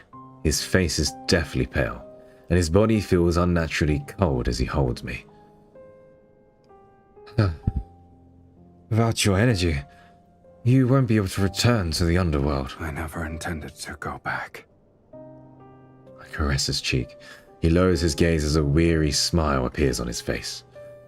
Silas, we had identical soul fragments, and we lost them. Aren't two shells that lost their souls still the same? I stare at him until tears blur my vision. The pain within my body has vanished. The curse of immortality has been lifted. For the first time, I've truly become an ordinary human. My flesh, soul, and life are as fragile as a mortal's, yet they're just as real. Why are you crying? Silas, you wrote my fate this time. If our fates were different, how can we truly be the same? You paid the price of sacrificing every path that would let you return. You will never be as powerful as you once were. You've chosen the most difficult future for yourself. I have no regrets. This is so sad. He crosses his arms and observes me for what feels like an eternity. Your past self died as your pain disappeared. Starting from this day, Everything that happens will be our shared fate. The places we'll visit, the sights we'll see, the enemies we'll face. We'll spend the rest of our lives together. Are you afraid? We destroyed the sacred core, so we made an enemy out of everyone on Philos. And we're no longer invincible. There's only one thing I fear. I found the person whom I want to spend the rest of my life with. Yet, I'm afraid our life together has started too late.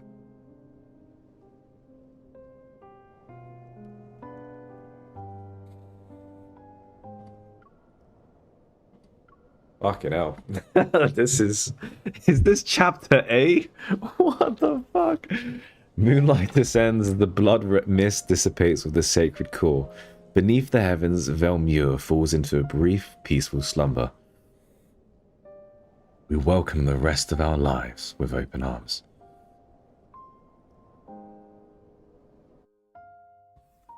Oh, dude. Oh my gosh, that was just chapter 8.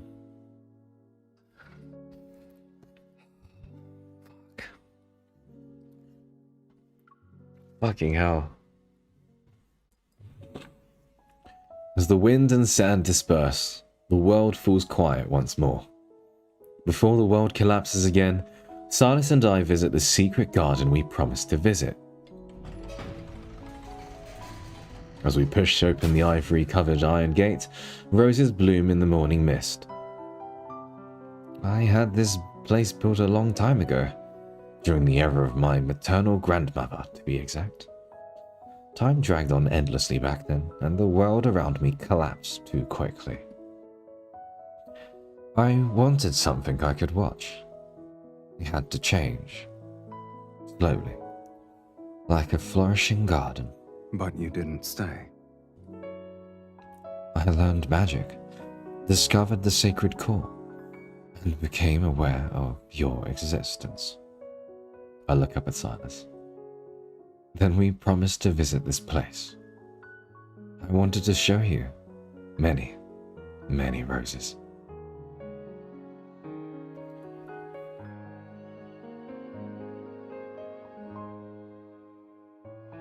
Silas picks a rose and tucks it in my hair. You kept your This promise. music, fucking hell.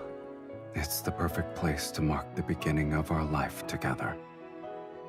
The very start of the rest of our lives. This music's gonna make me cry. Fuck! Fuck! Why did I turn it up? Why did I turn it up? It was on like 20%. It's like on 50 right now. Don't you think the rest of our lives is a new concept for us? Indeed. Our lives now have a beginning and an end. The boundaries are distinct. Fuck me. Indeed. You can hear him almost Our cry lives now have a when he says beginning indeed. and an end. The boundaries are distinct. Oh, this song, dude. Someone learned this on piano.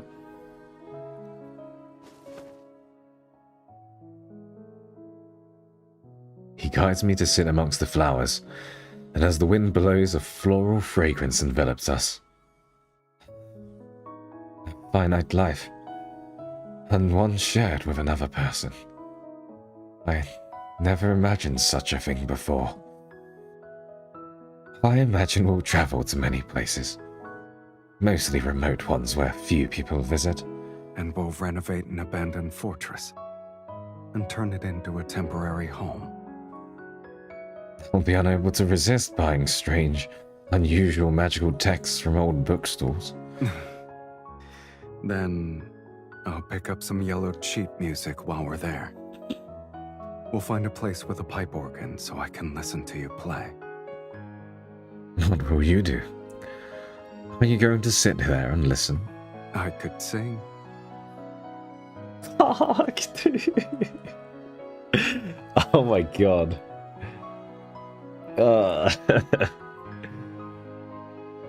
The fucking writers are so good. Fucking hell. You fucking bastards. you Inford, you fucking bastards. Yeah.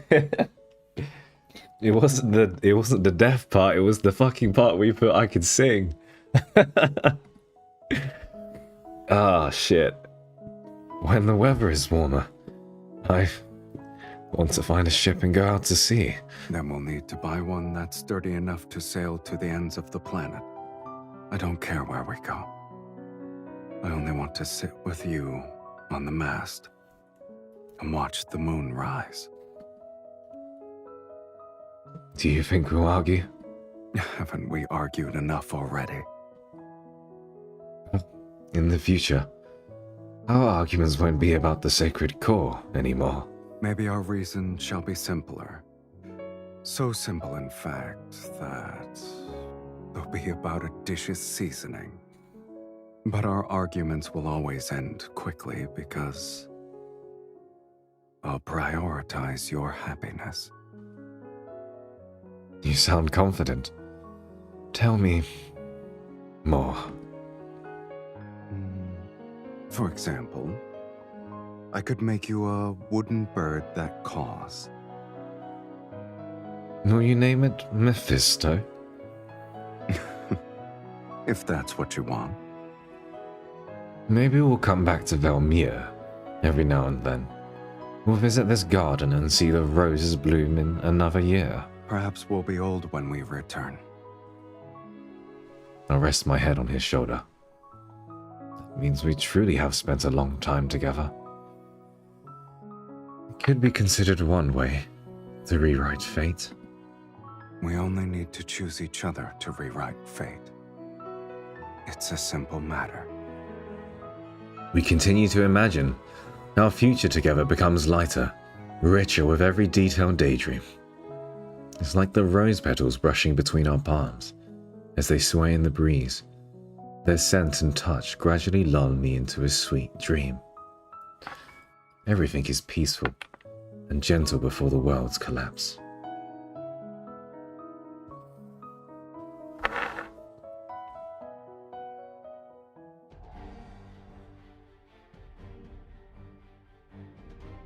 With the sacred core's destruction, the world falls apart.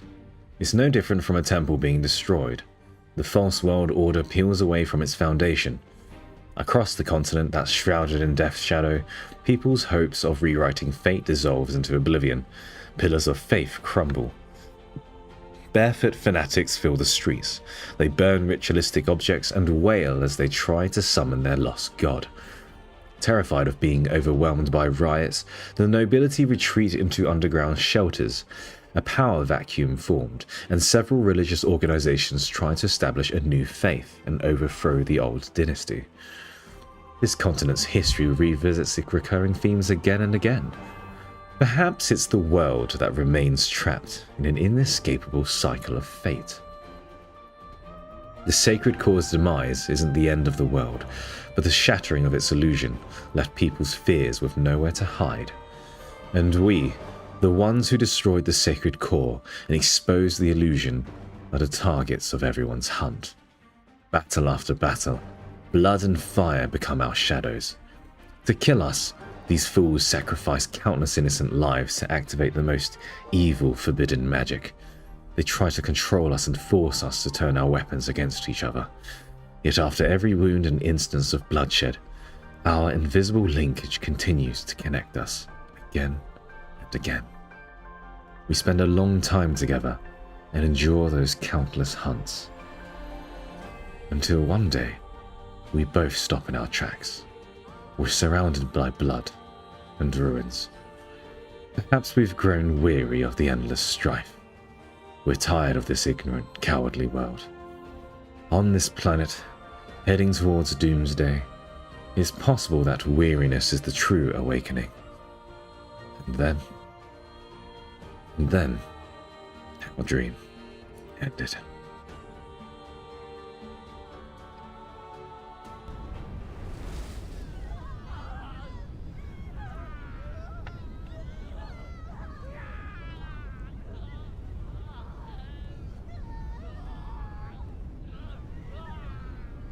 Don't look back.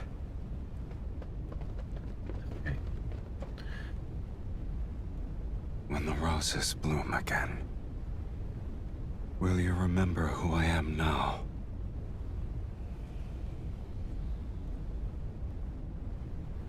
So long as our souls remain unchanged, we'll surely recognize each other.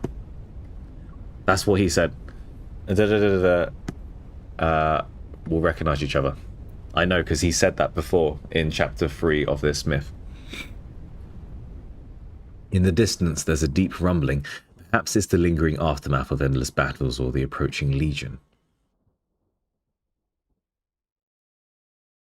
Are you awake? Night has fallen. Moonlight bathes the abandoned garden as charred rose petals drift away in the wind. Silas sits next to me. Blood from his wounded shoulder congeals into a dark crimson in the night.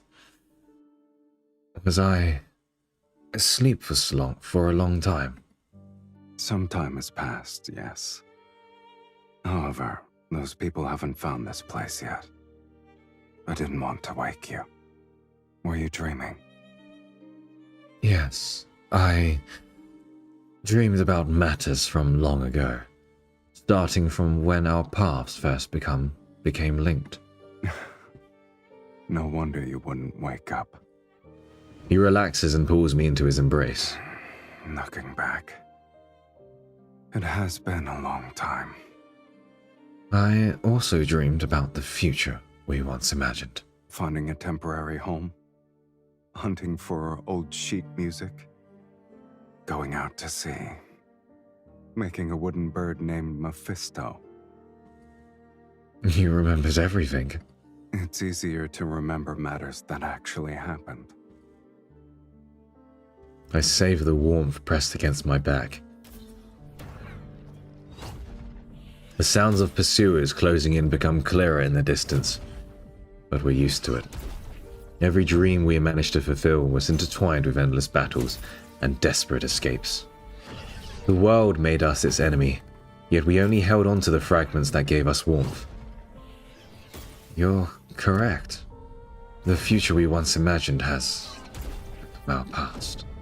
We've already spent most of our remaining lives together. The fiend and evil mage have nowhere to run. This place will be their grave. Once we kill them, this sacred core will manifest again. Philos will be ushered into the divine light. May the divine light bless Philos! May the divine light bless Philos! They're beyond redemption. The legion of mages they've assembled is larger this time. Are you scared? I was thinking, if all we have left in the remainder of our lives are these memories. Silas turns to face me, his gaze piercing my innermost thoughts. If that's not what you want, then we'll live our lives differently. Is this another instance of us rewriting fate? You know very well I don't believe in fate. I only believe in decisions. I smile and offer my wrist to him. An agreement like this needs a proper acknowledgement. I agree. He lowers his head and bites my wrist. I take his other hand and bite his wrist in return. We drink each other's blood. We've done it countless times before.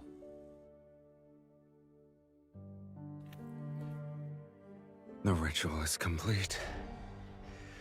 Are you ready to partake in the final feast, my dearest wife? He's fucking killing it. He's killed me multiple times. Holy shit! Massive wings unfurl behind him as he hovers beneath the blood-red moon. I tap my staff on the ground to create a glyph of death. The encircling armies surge from the mist. Flames and lightning rain down. The earth trembles from incantations, ruins on the brink of collapse sway, and the darkness is torn asunder. I could almost believe doomsday has arrived. And so, we march towards our doomsday as if we're welcoming a celebration that has descended solely for us.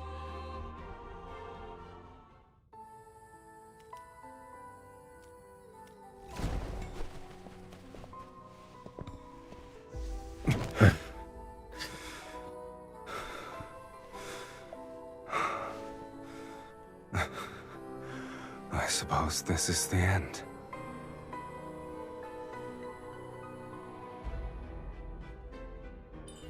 Do you regret sacrificing yourself to destroy the sacred core? I'll always accept the consequences that accompany my choices.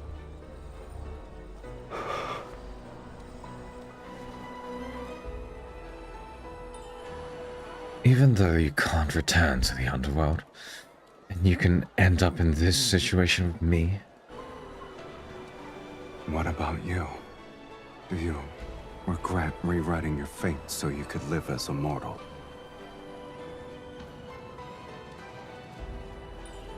Of course not. Don't listen to them. All right then.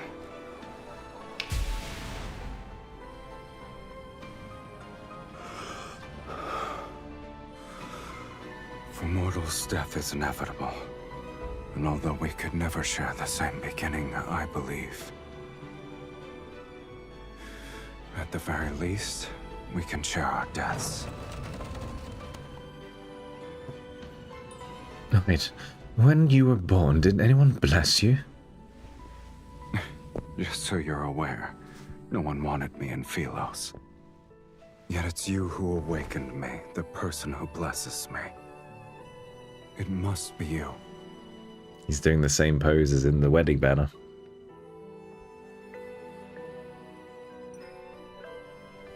Silas, I shall give you a blessing. Did you lose your magic and voice already? Maybe. May you rest in peace, my beloved, and live happily ever after with me.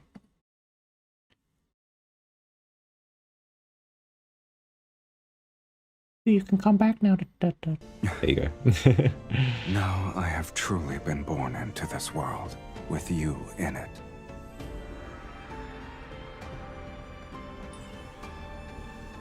Here. Silas, you're no longer an existence that no one wants.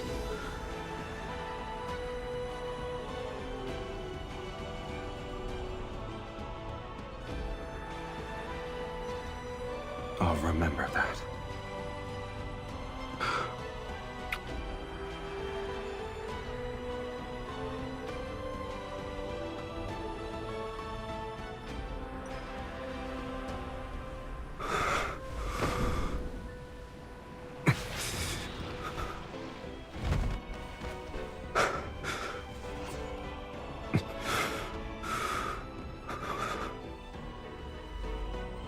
You truly have no regrets. I will never will. So long as you're involved.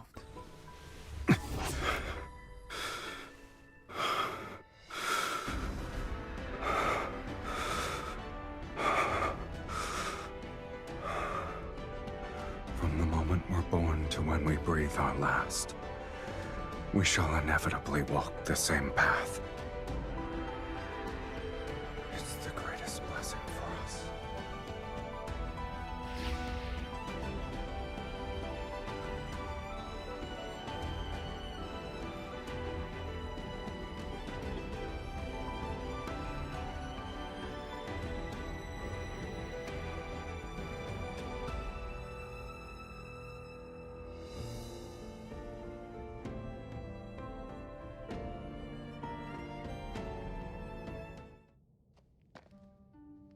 Oh, fucking hell, there's more.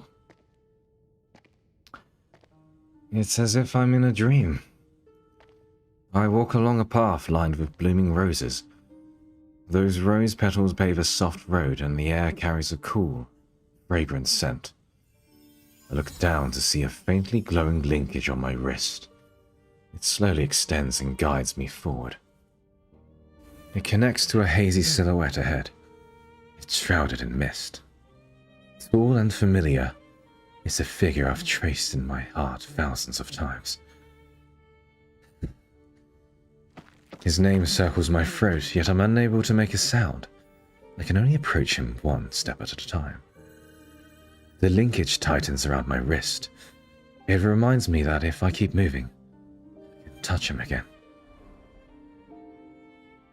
The wind gently disperses the mist, and the figure etched into my vision comes into focus, before I can see him clearly.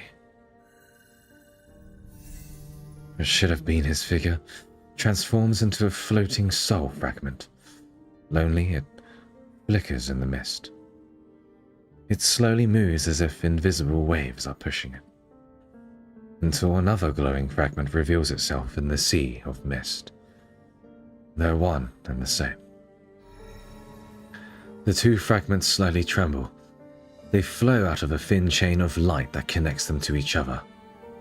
The linkage resembles a freshly blossomed rose, and the two soul fragments become glowing petals within it.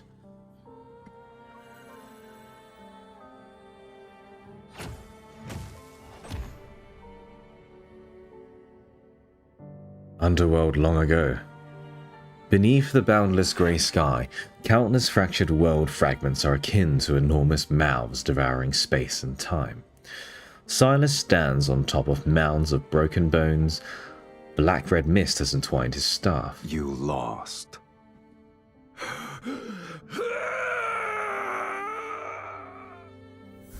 The defeated fiend gradually crumbles to ash amidst agonized howls, yet before he disappears, a deep voice reverberates. It doesn't matter if you've defeated the fiends here. This place is Fate's graveyard where only incomplete souls can exist. No matter how powerful you are, you're still no different from us. My soul was plundered long ago. I only had the instinct to kill. Is that Hawken? And you, Silas, where is the other half of your soul? The other half.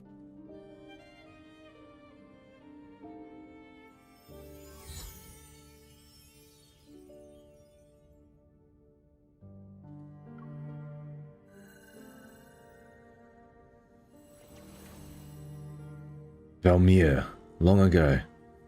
Candles sway in the corner of the hall. A mage's hunched shadow is cast on the wall. With bloodshot eyes, she stares at me. Your immortality isn't the result of divine favor. It's because half of an immortal soul is trapped inside your body. This isn't a blessing. It's a curse. Is there kindred spirits? Yep, it all makes sense. So long as that immortal half remains within you, you cannot meet death's sweet embrace. You'll only be greeted by endless torment as you're repeatedly torn apart. I hold my breath, my body trembling slightly as vague memories unexpectedly surface. This is my curse. Only I can. Well, that's Silas. Only I can't grant you a true death. A severe headache strikes me and cuts the path that led to my emerging memories. How can I break this curse? I'm willing to do anything. My teacher remains silent for a moment as if reciting a prayer for me. Then she speaks. The only method. You must enter the sacred core and rewrite your fate.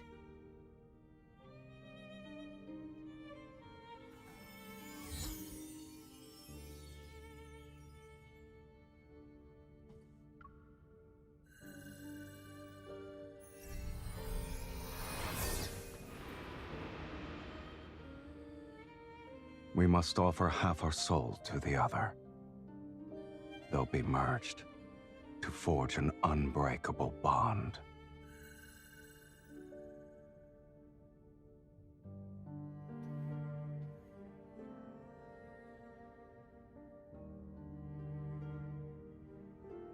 There it is! There it is! Sorry, I screamed. Silas, I curse your soul. I curse your soul to never fade away. You'll always be tied to me. Forever. This is My curse. And only I can grant you true death.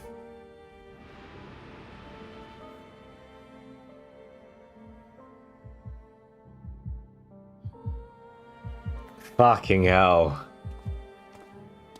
Once again, I walk this path lined with roses, yet I'm currently holding a blossoming rose. 2 petals are connected as they emanate a golden glow. My body is gradually becoming transparent. The mist before my eyes is gradually dissolving. It reveals an endless darkness, a tunnel leading to a new world. I'm going to leave this world behind. No. I don't want to forget again. You don't need to be afraid of anything.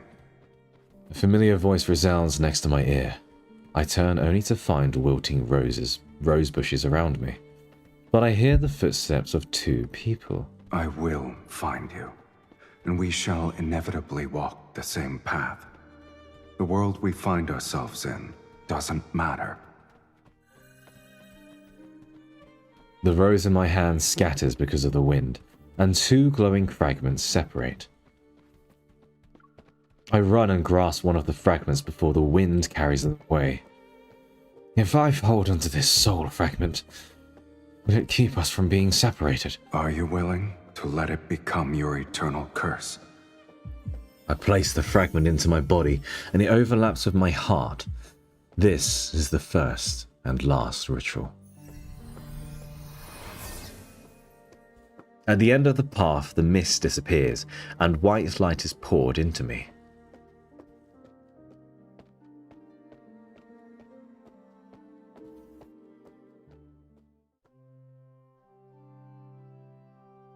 I float through time and space.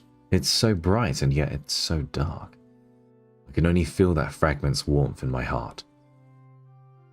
Silas, what if I forget you again when we meet once more? It doesn't matter. I will recognize you, and we'll be the same. 2 kindred spirits. And then, we'll begin our new life together. Not alone. In my soul, I carry my beloved.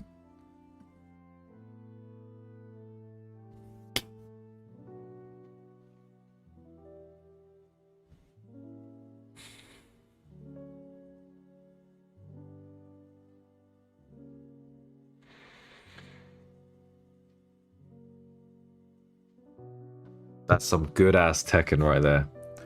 That's some good ass Love and Deep Space right there.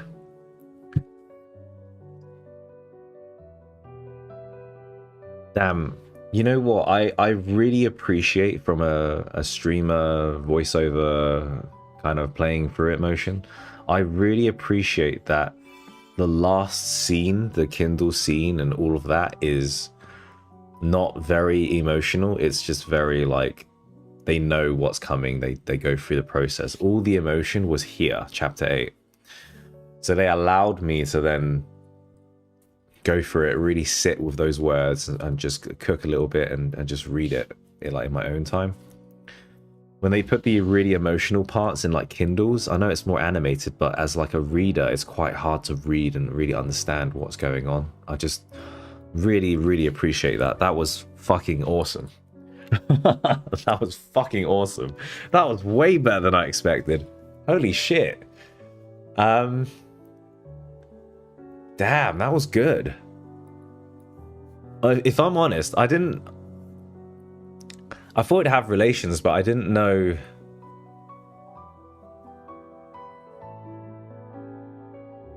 I didn't know what to expect. I was scared I would be disappointed. I was hesitant. I was like, they're kind of going into the thing that the reason that like the types of people like Silas is like, they're just leading into that, right? Like the goth babies, you know, it's not a bad thing, but it's just like, are they just taking a quick win here? Like, what are they doing? Nope, they're not. They fucking cooked. That was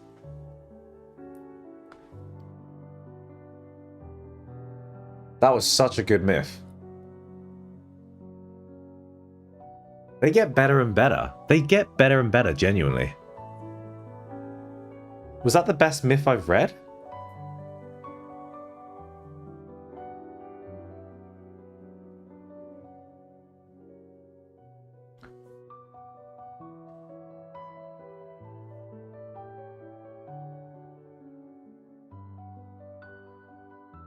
Oh, I need to put the alerts on just in case. Sorry. Fucking hell. That was crazy. That was absolutely crazy.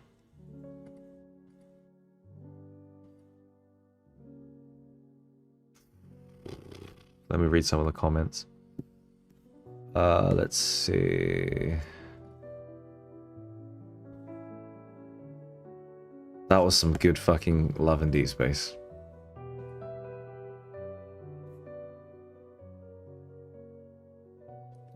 I don't even know how to look at the chat from the stream manager, but let me just go on though. Oh my gosh. That was so painful. That was so good.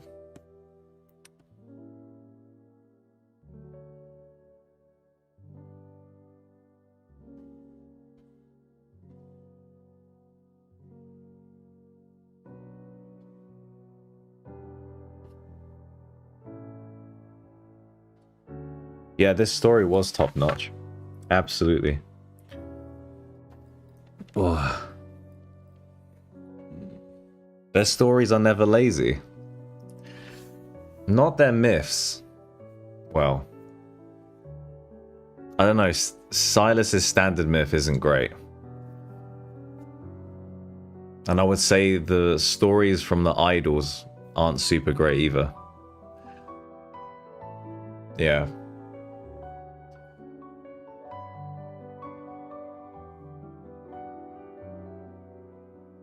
Yeah, I still stand by that. The story is amazing though. It doesn't have to be vampire, but just because of the fact that they went vampire, I was just like hesitant. I was like, yeah, they didn't reveal too much in the trailer either. Normally they reveal everything, right? And in the trailer it was just like, what's going on? And I liked it because I didn't know. That's why it hit so much harder. That's why it's so good.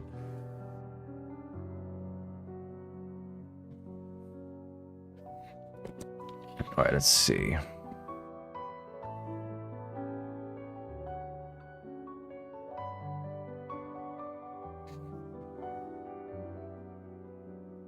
Yeah, his standard myth in my, like, yeah, it's the worst myth out of all of the LIs, I would say.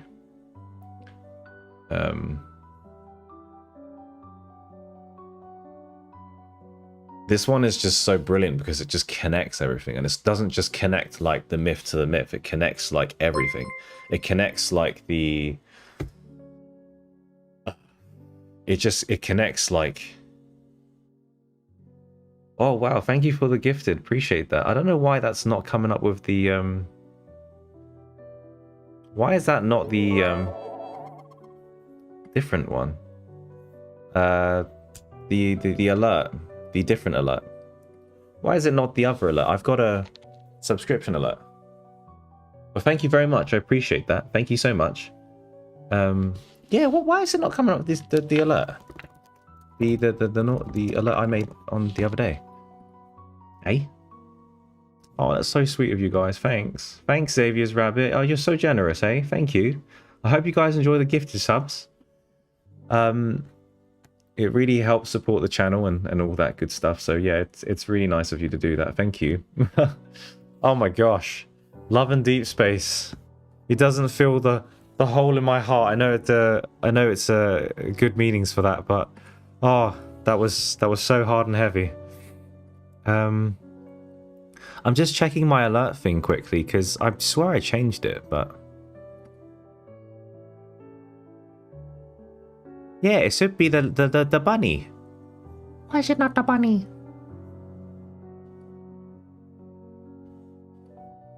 Oh well. Thank you anyway, I appreciate that. Oh boy. If you do like my content and such, thanks for the support and all that. I've got a members page and a Twitch subscription page now as well. But yeah, if you like what I do, then thank you for the support, the love. It's not mandatory or anything, but it really does help the channel out and sustains me. But I don't know what to think anymore. That was a 10 out of 10 though. Was any of you... Oh, there we go. There's one. Oh, I guess because it's gifted. If it's gifted, I need to set it for gifted. I see. The boom bitches. Wait, actually, what is that? The boom bitches. What is that? Sorry, I'm terrible at this.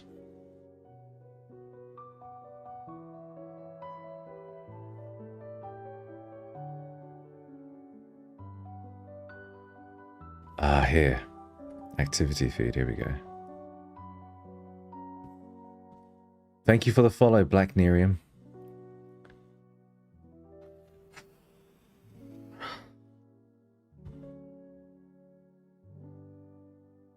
I think we need to look at the cat for a bit, honestly. That was heavy.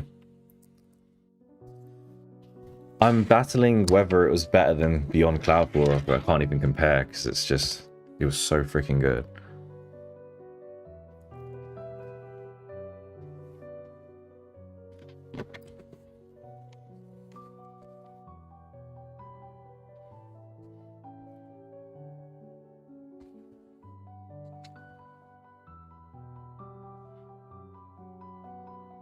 Hey, Coco. You okay? Hey. Hey. Yeah, you do a stretch. You do a stretchy, yeah? You okay? Hmm? He doesn't mind me touching her paws, look. Hey! Hey! You wanted some affection earlier, didn't you? Yumma, yumma, yumma, yumma, yumma, yumma. Yeah, you good girl. Oh boy. Hey, you a good girl.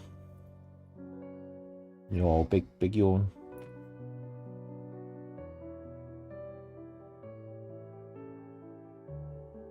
I don't know what to do with my life now.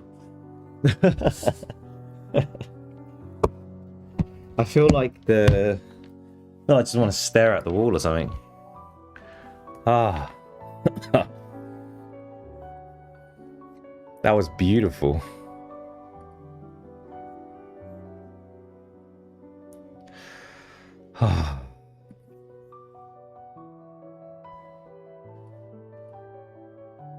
That hit me harder than Zane's one. Did it hit me harder than Raphael's?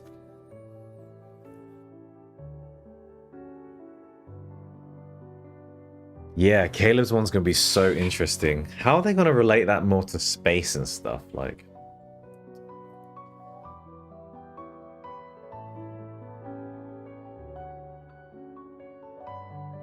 I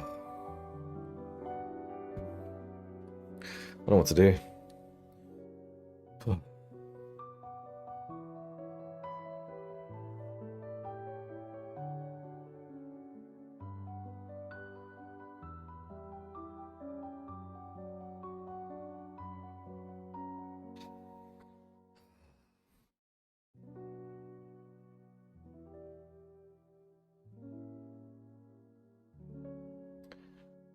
Well,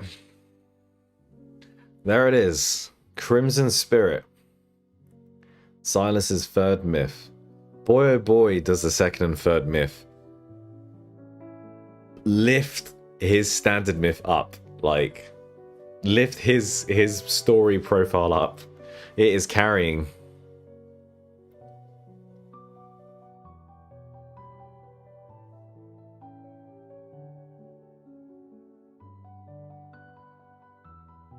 Honestly, Beyond the reason why I was hesitant because Beyond Cloudfall was so good. It was the first myth I ever pulled, and I was so amazed at because before I ever seen Silas's myth, the dragon myth, I was still very new to the game, and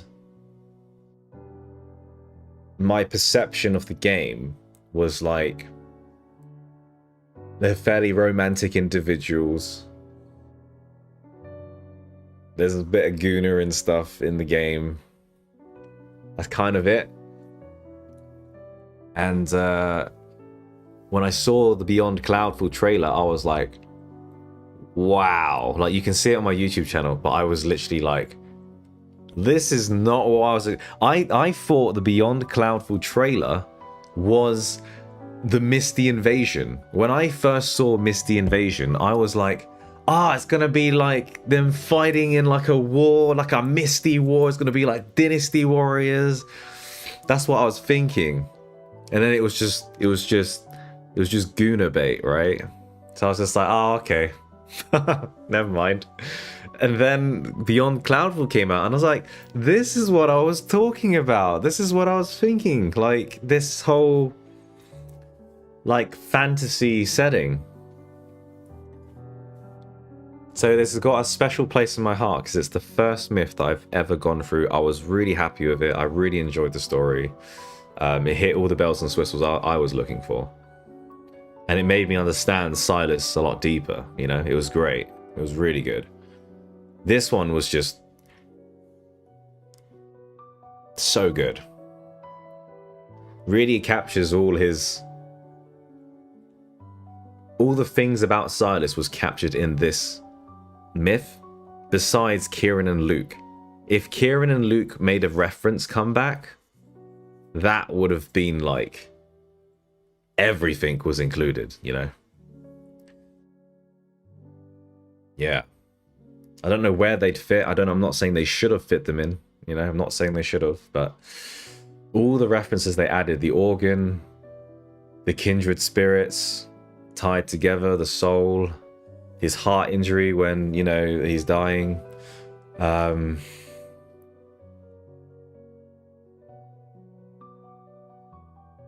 Yeah. Beyond Cloudfall was also my first myth. I started playing during that event and I got the pair and Abyssum Sovereign with 20 pulls. That was very lucky.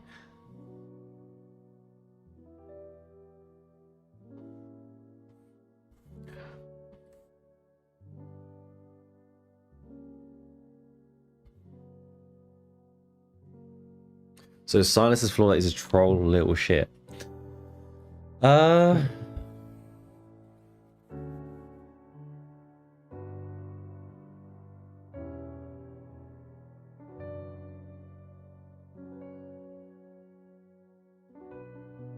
Yeah, I mean, it's not a flaw. I wouldn't say it's a flaw.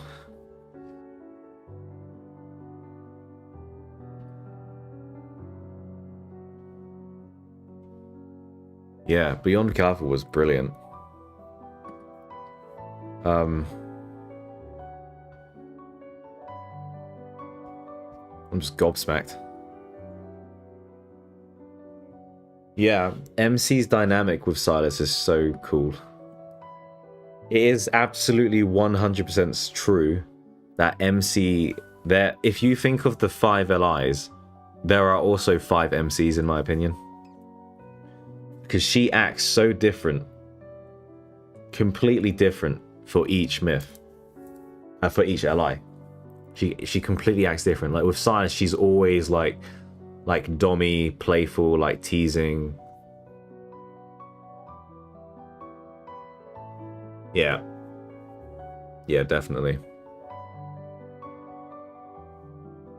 There should be 5. That's why you guys can create your own MCs and make them how you like, because you're creating the MCs in your picture, basically. But yeah, it's good.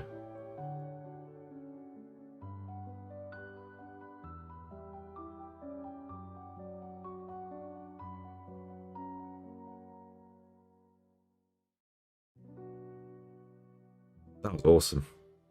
That was awesome. I really enjoyed that. It was tasteful, you know. There wasn't anything goonery in that, really. I thought it was a bit... I didn't find the kissing, the blood sucking from the mouth. I get what it is, but my realistic STEM brain is like, oh, that would be stupid. That wouldn't work. So, but I get what they're going for. It's hot. It's sweet. I know. So yeah, the first maybe 4 chapters, I was like, where are they taking this? How is this going to work? And then I think from chapter 5, 6, 7, 8, 9, I was like, this is going to be good. They're cooking. They are cooking.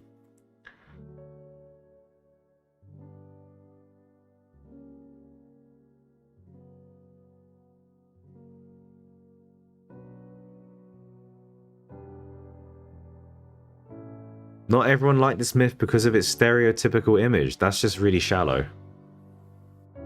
I understand like, because that's what I'm saying. That was me. I wasn't. It's not like I like lads. I don't have a strong opinion on it though. Like you can't be like, oh my god, I totally hate that outfit. That doesn't suit Silas. You know, I wouldn't be like that, right? It's not me. But I was like, that's an easy play. When I saw Silas, first trailer, when I saw him and he's going down from the chapel and it's going ding, ding, and then he saves MC or whatever, right? I was like, he's Dracula. He's a count. He's a vampire for sure. 100%. He's blood red. He's literally blood red. He's a vampire. So when Beyond Cloudfall came out and he was a dragon, I was like, why is he a dragon? He should be a vampire. You know? So I wasn't worried in the sense of like, oh my god, they're going to mess him up aesthetically, because I just don't have a strong opinion on it. But to say the myth isn't good because of his aesthetic is like, I think it's a little bit shallow-minded in my opinion. That's not love and deep space, that's love and shallow space. You know? That's just like, you already had a Guna banner, you already had the Idol banner that was really hot, that like hit everyone's street. Like this is now more mature, it's romantic, the writing is absolutely chef's kiss. Like I would say it can't be controversial, and if it is, that's absolutely bonkers. There's better stuff you guys can worry about, you know, or like the people that are complaining. You can even like dress him up in the Kindle, right? And you can dress him up in like the swimsuit pants or whatever. So yeah, but at the same time, it's like they're allowed to feel like that, and we're just allowed to ignore that, you know.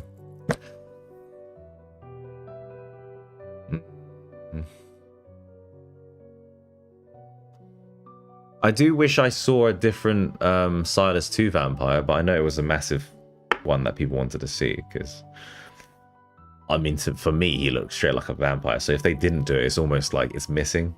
If they did like something else and he's like a, I don't know, he's a devil slayer, he looks like Dante, right? I'd be like, fuck yeah, let's fucking go. But then everyone else would be like, oh my god, where's the vampire? He literally screams vampire from the day they released his trailer. So yeah. Next one, yeah, Infold, Capcom, Dante, Devil May Silas. Come on, let's bring it. Bring it back. Devil May Silas, red costume, blue costume for Virgil, samurai sword, Dante's guns. Come on, let's go. Let's go.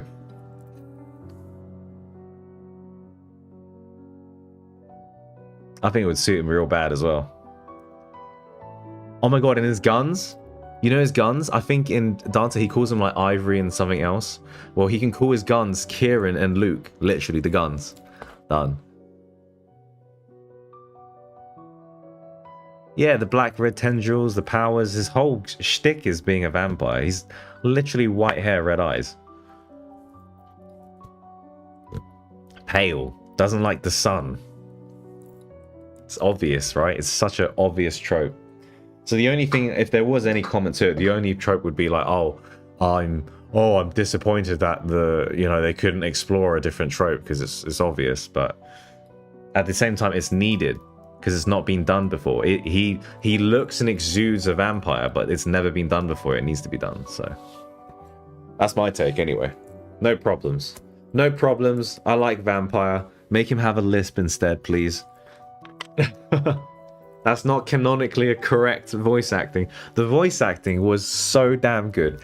Best voice acting in Love and Deep Space this year. He did a fantastic job of voice acting. What a fantastic way to voice act. Oh man, it got me when he's like I'm playing the organ and I could sing, and it's just so bittersweet. It was so bittersweet. Oh. How can you make a meme? How can you make a meme so bittersweet? You know, that is clever writing. You know, that is clever. You use someone's weakness, like that little cute weakness, like he's not good at singing, right? He's not good at singing, everyone making memes, and you take that and you make it his strength. You make, oh my god, he wants to sing for us, like it just smart writing. That was phenomenal. I loved that part. I was like, this has taken me to new heights. Best writing ever.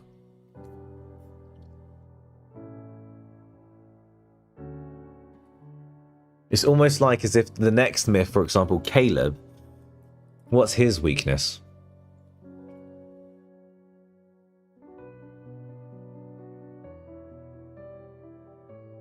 Like a playful weakness, I don't even know. But let's say they do that, you know, let's say, I don't know, Caleb's possessiveness, maybe. They take that weakness of his, the character weakness that people don't like, they take that, and then they somehow strengthen it and make him mention it in his myth and makes him lift him up further. That is the play. That is the play that good story writing does, you know. You take a weakness and you strengthen it. You put it on the spotlight.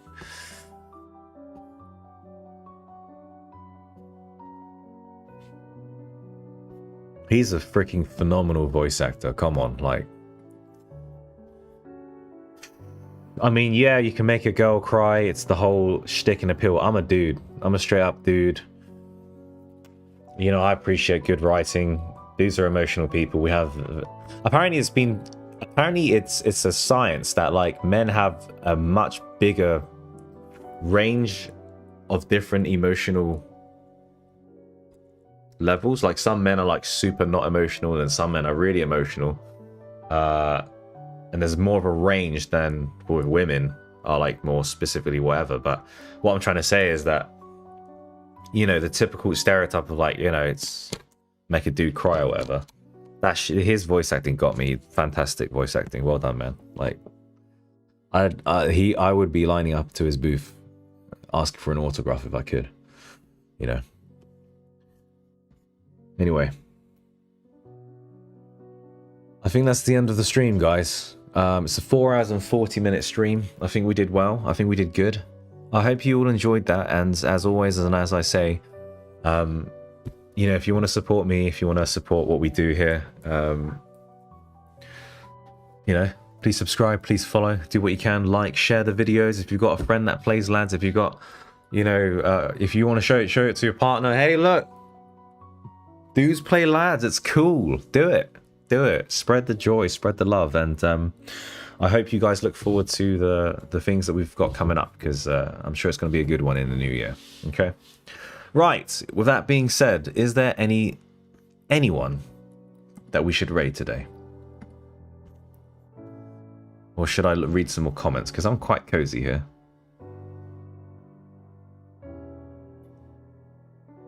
I found the person I spent my life with. Oh, that is sweet. I don't think it's fair to comment, was it? Good ways.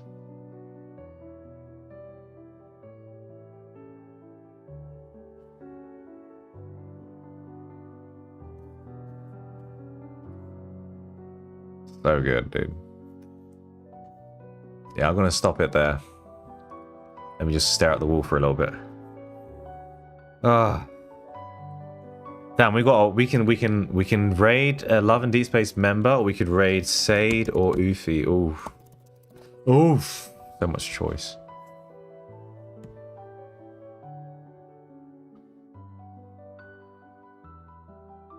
You know what, let's change it up a bit and let's raid let's go for Atomic Sage. She's playing Persona 5 Royale. That's gonna be quite cool, okay?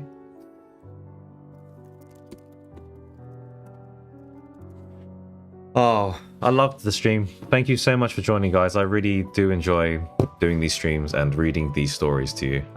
Thank you for tuning in. I do really love this time spending with you every week to read these. So anyway, it's time. It is time to say goodbye. We'll go see what Sade's doing, okay? And I'm probably going to cry a little bit more on the toilet.